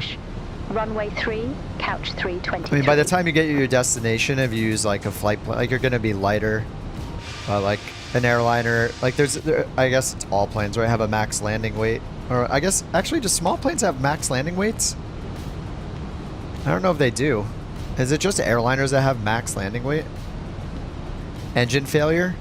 No, not from like a random failure, but for a while when I was flying, not with the NewSky stuff and the tracking, there's a song on my music playlist, and when it plays, it sounds like a horrible video game song. And when it plays, the rule is I have to cut my engines and land somewhere. But because I've been doing like career mode or NewSky, I haven't been using that as much. I did turn it into, even with career mode though, or NewSky, I made it so I have to go in and trigger a random failure, so it would be possible. I just haven't played that game recently. I've had it turned off most streams, but I would go in here and go to failures. Where is it? Oh, is it in maintenance? Is it in config? Oh yeah, I would go to random failures. I would go here and hit this trigger random like 2 times, and it would insert 2 failures of an unknown type at an unknown time, I think. I think it's just an unknown type of failure that it inserts. So yeah, it could be any random failure, like a screen goes off, you know, an engine dies, like all sorts of things. It could be as minor as like one of your fuel pumps doesn't work, or it reverts to some backup system for hydraulics, or, you know, who knows. It could be anything. There's like hundreds of failures modeled in this plane. You can actually see them if you go over here to failures. You can see all the possible failures. There are a ton of them. These are You have to open each section to see the failures that are available. But yeah, there are a ton of them. The scroll bar is not easy to use.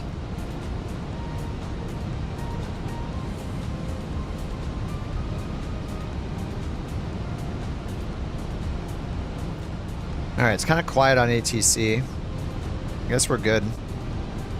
Albuquerque approach is where we're on. Alright, we're at 12,000 feet. Need to turn these screens down a bit.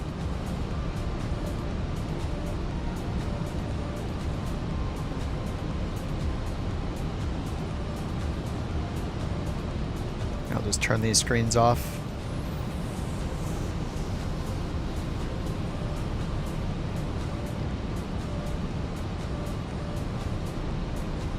Alright, we had our braking set already.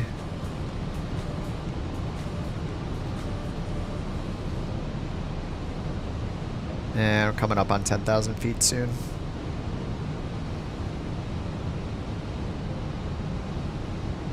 Alright, where are we now? Direct camster? Direct download. 9,000 feet, so we have to be between 11 and 9. We're going to make that constraint. And then the next one is camster. We're going to hold at 9,000. We have 9,000 set on our altitude here. Let's turn on landing system. And Albuquerque VOR, we have tuned right down here. We can see it. 13.2 miles.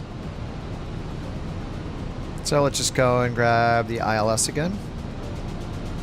And we have our minimums in already, I think. I'll double check. Under perform. Oh no, I didn't put them in yet. Alright, barrel minimums are 5520. So I'm grabbing that from the bottom in the minimum section right here. I believe we're a class Charlie. 5520. I mean, they're the same for whether you're Charlie or Delta or category plane. So Cat 1, 5520. And final approach course 034. Okay, see how it says more drag here? So it wants some spoilers for us to be able to make to descend as fast as it needs to meet the next constraint of 9,000 feet. So we can just give it some spoilers. And it puts the spoilers up so we can descend a little faster. Alright, looks like we're on profile now. Green dots in the middle there, that's how we know. 323, leave Cumster heading 130, expect radar vectors for visual approach, runway 3. Really? Leave Cumster heading 130, expect Oh my radar god, vectors is for that visual waypoint? approach. Runway 3, couch 323. Alright, we're going to expect vectors. Let's go ahead and do the approach here. Okay. Already activated it, so we're good on the approach phase. Alright, so runway 3 is over here, so we're expecting vectors to turn left and some descent instructions. We need to get down. If we follow these, we're 8,000 and 7,400, so 7,400 is where we get the vertical guidance, the glide slope, down to the runway, so we need to be at 7,400 at some point. 323, fly present heading, intercept the 3 localizer, descend and maintain 7,200, altimeter 3013, vectors for the approach.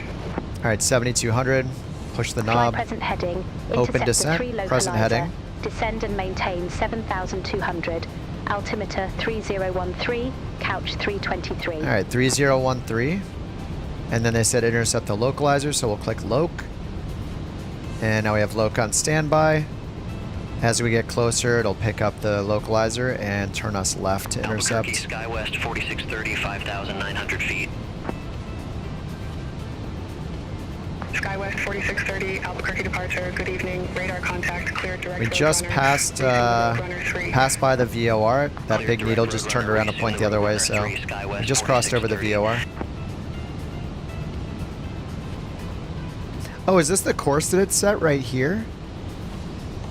Oh no, that's the runway, sorry. It might be this line. I'm not sure. Oh no, is that missed approach? I was trying to see if it drew a course line that I put in for the VOR.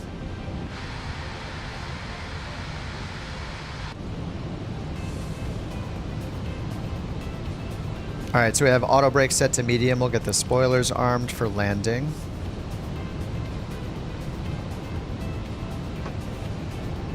And we're under 10,000, so I should have had landing lights on, runway turn-off lights on, seat belts on. No smoking remains off, of course. Haha. And then when we get clear to land, I'll put the nose light on to take off. All right, Albuquerque.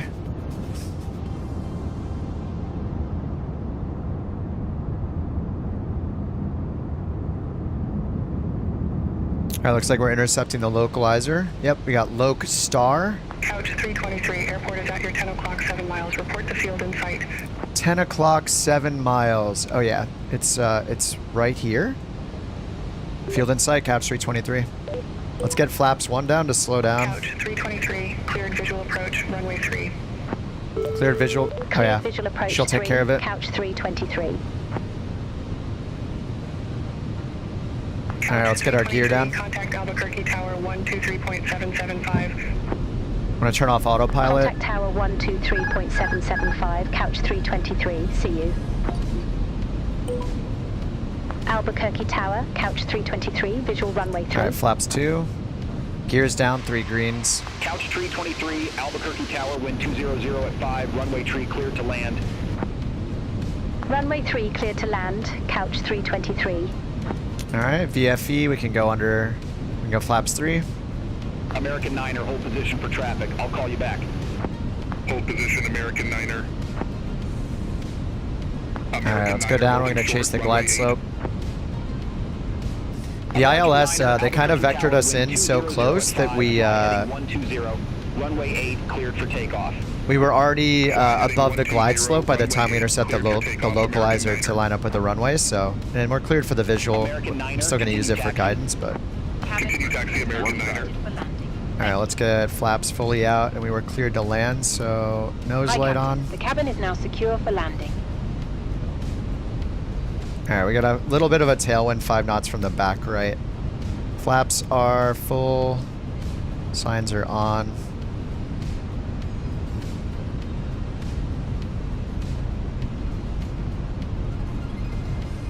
Four reds pulling it up. 500. 100 above.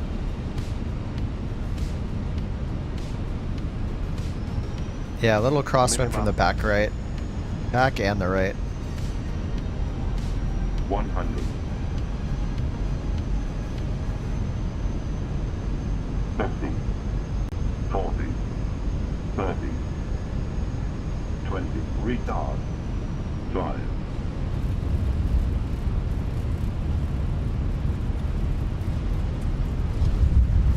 Okay.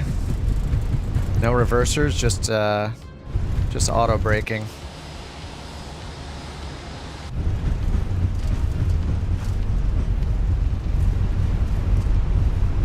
We did low auto brakes, long runway.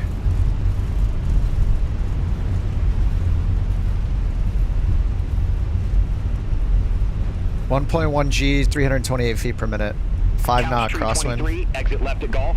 All right, tap the brakes. Exit Left at at Golf. 323. Spoilers off. American Niner, contact Albuquerque departure. Contact Albuquerque departure, American Niner, take care.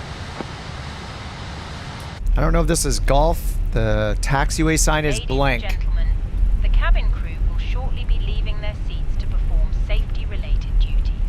However, we ask that Couch you 323, remain contact seated ground until the 121.9er. fasten seatbelt sign has been switched off. Ground 121.9er, Electronic Couch devices for 323. messaging All right, flaps up. internet access may now be used.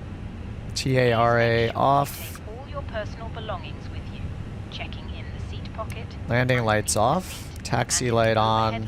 Runway turn off light off. Do take care opening Strobe the off. overhead Beacons lockers on. as items Okay. may have- Did everybody land already? No, Luke is still coming in. Vested polecat's coming in. I don't think I'm going to make it in time.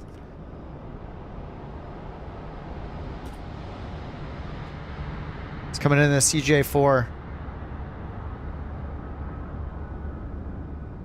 No.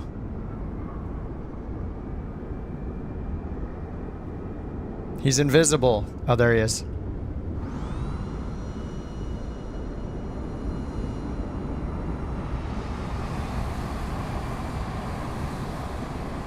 I love the CJ4. They're supposed to have fixed some of the night lighting. These ridiculous, like, super bright taxiway lights. Here comes Stud Lee. Wait, is that Luke? Oh, that's Luke. Luke's coming in the RJ, followed by Jack in the A400.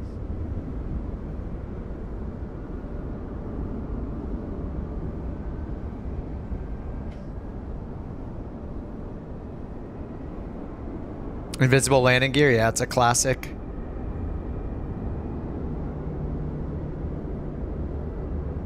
Oh, we got... it looks like Luke is slipping. He's slipping it in.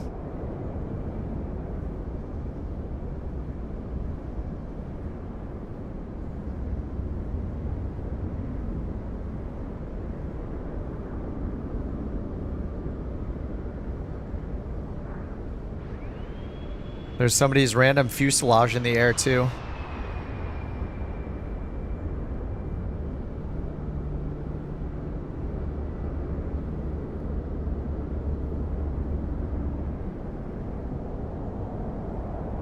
Looks like he's gonna make it. Alright. Oh, who's coming in? Alright, Stud Lee's coming in. No engines. This, is that the longitude? I can't see any engines. I think it's longitude. It looks so small compared to, like, the runway. It's so funny.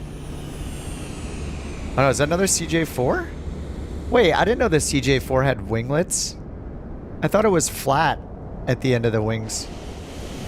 Jack is down. Oh my god, the lag. Dude, when are they gonna fix this? It's crazy. Every time a plane lands, it just lags. That's probably why when you're at an airport... Oh, that is a longitude? I didn't see what it said on the side. I think it's a longitude because I think the CJ4 doesn't have like winglets on the wingtips.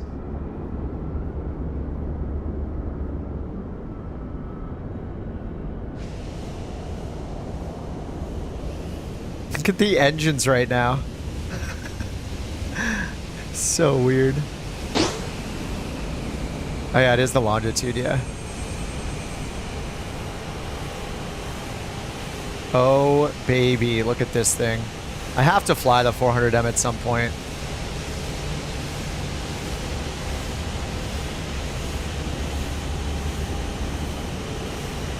Too cool looking. Alright, let's get our taxi on. Oh, it looks like Luke did a go around. That's his light right out there. I mean, the distance for the lighting is great, though. Like, look at the... We can see Luke from here. I feel like that's improved. Even if we don't see people further, like their names further out. Like, I can see his plane right there. It's small, but I can see it. And we saw the lighting until just now.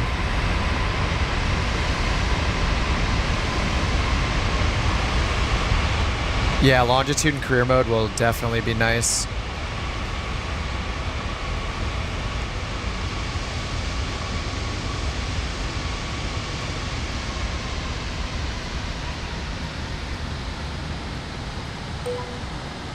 Couch 323. Request taxi to assigned gate. Couch 323, gate 10 taxi via Bravo. Hold short runway 17. Gate 10 taxi via Bravo. Oops. Hold short runway 17. Couch 323. Alright, let's see what I got in NewSky. Come on. Another 10. Yes. Triple 10. I love the Airbus. It's so easy to get 10s with the Airbus. It's too easy.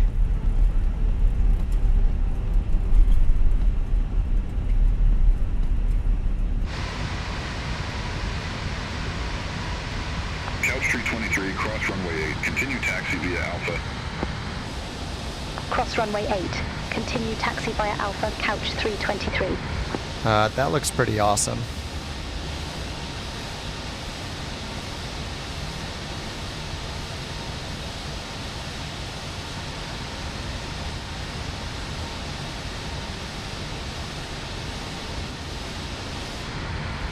And the night lighting looks pretty damn good. I know the lights are kind of nuts, and they're gonna like fix them in the next patch partially. Hold position for traffic. Hold position. Hold position, couch 323. Oh, for that plane right there?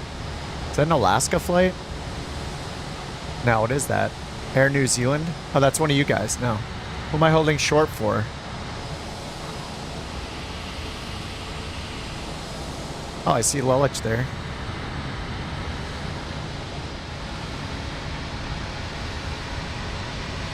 May I take this spot? This spot looks free. Looks like there's 2 spots free.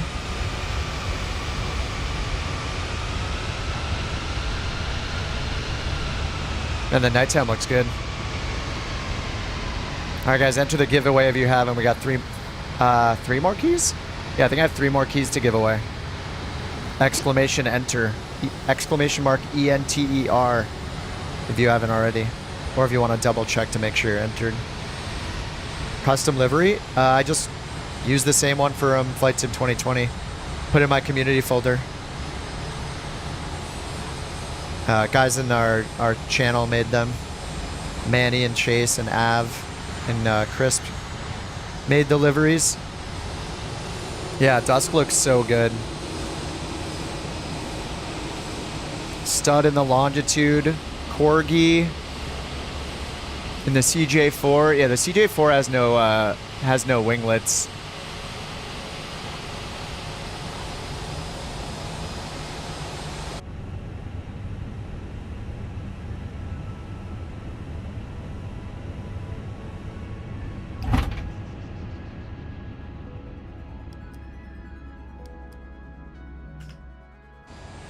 Keys for BeyondATC.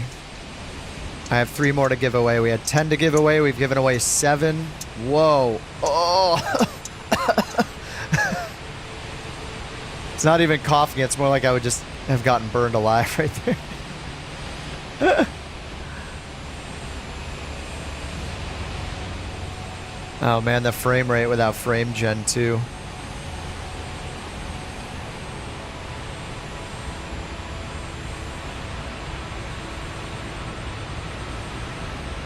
It looks pretty nice. Why is my face melting? Yeah, it's not great.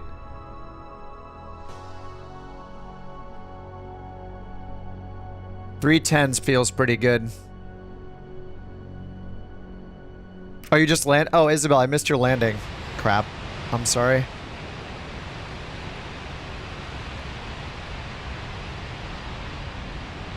Keys are for BeyondATC, the ATC program I've been using today on the stream. I use it all the time. Perfect time to land. Yeah, it looks great right now.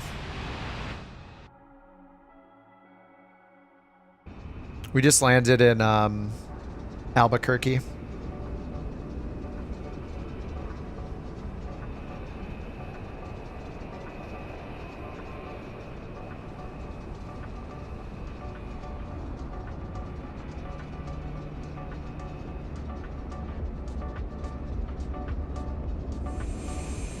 Wait, is this you, Isabel?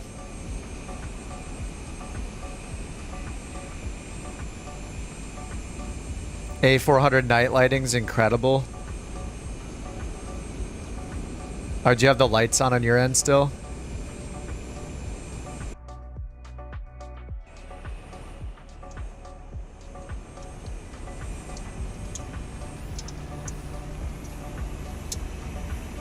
What's up, Corgi?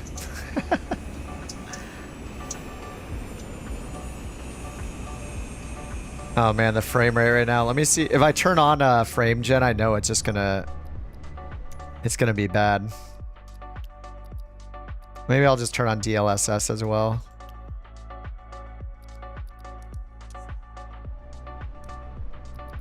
I actually don't know whether to use dynamics settings or not. I guess I'll turn it on and just see if it helps.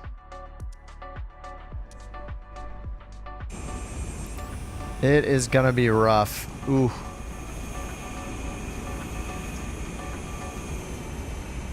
Your frames are down to 6. Yeah, I don't know what is wrong with being on the ground at a big airport. It wrecks the frames. It is pretty crazy. Yeah, I don't see the logo light. And I think it got worse turning on DLSS and frame gen. It's crazy.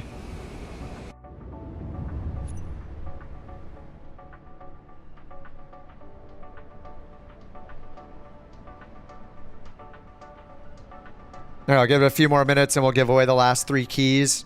And that will conclude the giveaway. We've given away 7 so far, 3 remaining. Given by BeyondATC. Thanks again, BeyondATC. Thank you. Love giving stuff away.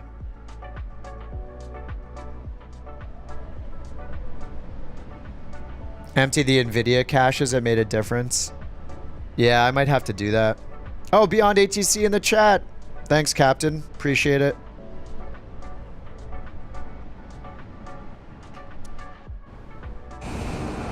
Yeah, my frames are so bad right now. I don't even have hashtag sponsored.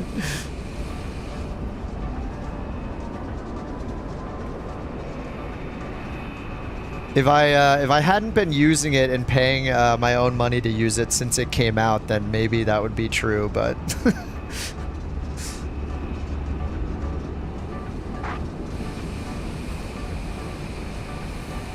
haven't had any frame rate issues running VR high end. Yeah, my and doesn't a sponsorship imply that you got paid for it? Which I definitely did not, and I wouldn't accept anything like that anyway. Unless it's for $10 billion, then I would accept it so I could retire.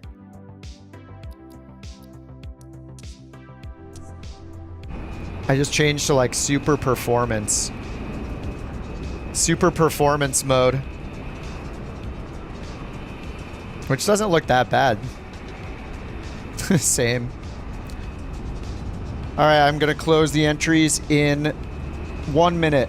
And then we will... I'm not away, I'm just bringing up the timer. When it hits 1 minute, entries will be closed. We'll do the last 3 and then... I'll be done with the stream. I might be on later, or I might finally end up working on that Vision Jet video for a bit. And then again, if you end up getting the end up getting chosen by the bot as a winner, you'll just need to type your Discord username or your email address in the chat just so I can make sure I send it to the right person, so nobody can like pose as you. And then after I send it to you, you can just delete that message from the YouTube chat so it's gone. It's the best way I can come up with to verify I'm giving it to the right person.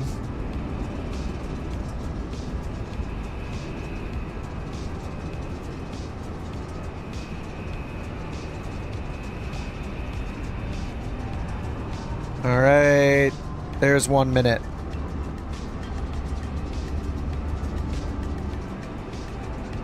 All right, closing the entries, and then we will pick. I'll let Peter type his enter.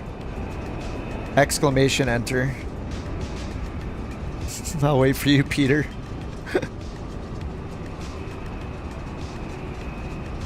Peter mistyped.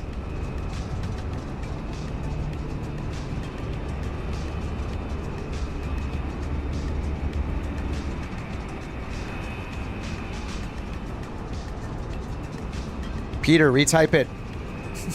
Peter, retype it. You typed it wrong.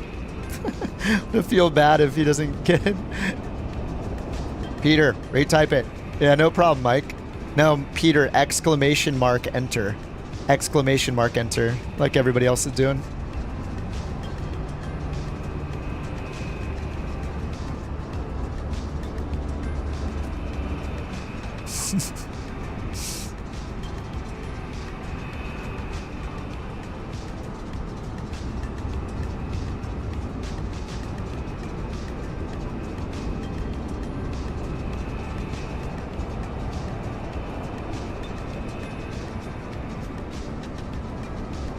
All right, Peter, sorry.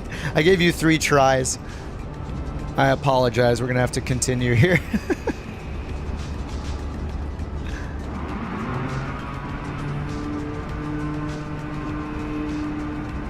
He's just messing around. All right, entries are closed. All right, we're gonna do 3 of them. You guys just give me your Discord username if it picks you, and I'll message you with it. All right, here comes number 1.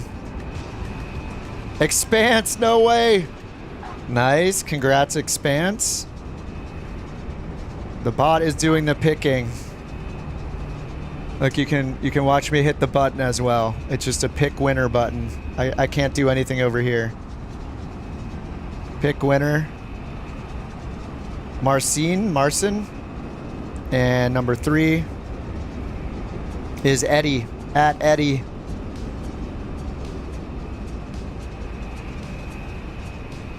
All right, I need you guys to tell me. Actually, Expanse, I already have you on Discord, right? You're in our Discord.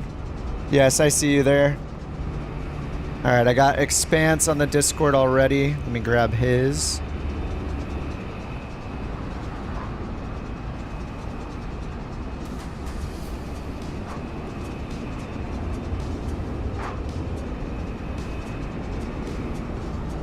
All right, key sent to Expanse. That one is off.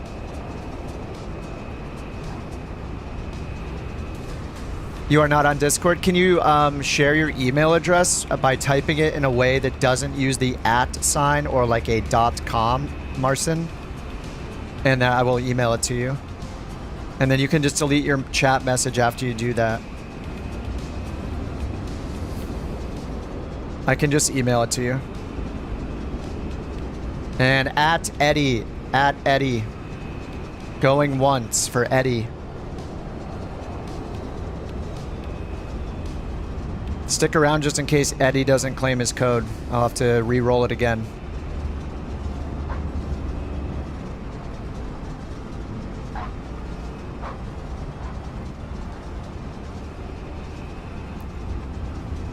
Yeah, Marcin, if you type your email in a way like if I was gonna type mine, I'd type it like this in the chat, like kipontheground@gmail. Like that, like I would type it like that. If you can type it in that kind of format, then I'll know what your email is. It'll just filter it out if you type like a real email address, like with the @ sign. Oh, Eddie says to give it to you. Oh, interesting. I'll give Marcin. Sorry if I'm saying your name wrong.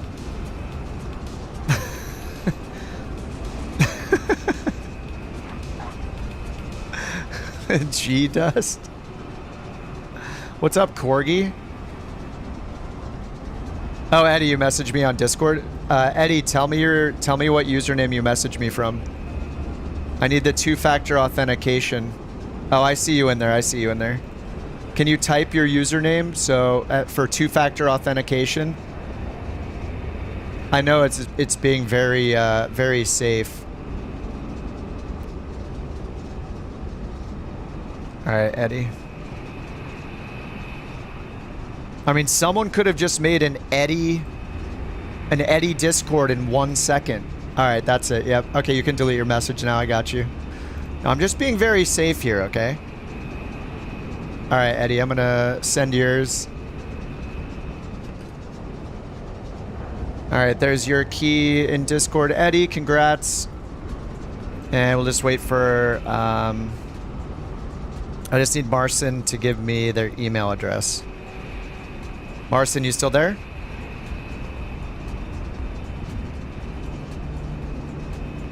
And yeah, thanks again, BeyondATC. Congrats to 9 of you so far. Yeah, Marcin, just type your email address to me, something like this. Like, see how I typed that? Just don't use the @ sign. It's probably stripping it out if you're trying to type a real email address. You have to say the word like @, otherwise it'll filter it out. Oh, is that? Oh, okay. Oh, @. Okay, gotcha. Gmail. Okay, I got you. Okay, cool. And you can delete that message if you want to get rid of that that email address you just typed. You can delete your Discord or your YouTube message. There you go. Thank you. Okay, let me grab your key, and then that'll be all 10. Sweet. It's just the easiest way to make sure I'm giving it to the right person.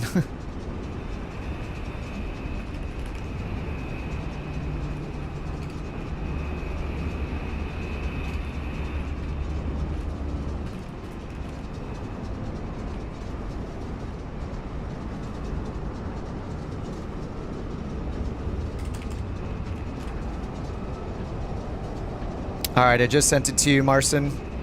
Or Marcin, you're good. That is, that's all 10. Sweet. We did it. Complete the giveaway. All right, excellent. That was fun, guys. Good flights today. Good BeyondATC key giveaway. Thanks again, BeyondATC and Captain over at BeyondATC. Really appreciate that. I don't think that will be the last one we do. Hoping to be able to do more of those in the future. That doesn't mean like tomorrow, you know, it could be weeks, who knows. But yeah, thanks again for the chance to give away the keys.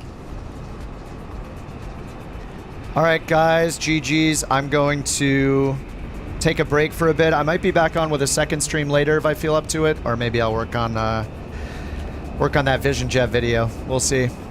But either way, I need some food. Gonna take a nice shower and chill out for a bit. Thanks for flying along today. Really appreciate it. If you guys want to join the Discord, I'll throw the link in there again. And yeah, thanks for hanging out today. Thanks for flying along today. We will. It's good to see your faces, especially Jack's face, up very close. All right, guys. Thanks for hanging out. I wonder if there's.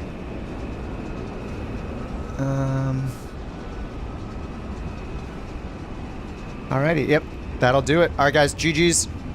Bye-bye. I might be out in a few hours. If so, maybe I'll see you on the next stream later tonight. All right, guys. See you around. Thanks for flying along. Good to see your beautiful A400s and RJs that I can't fly right now because I did the marketplace. All right, guys. See you in a bit, probably. All right. Bye-bye.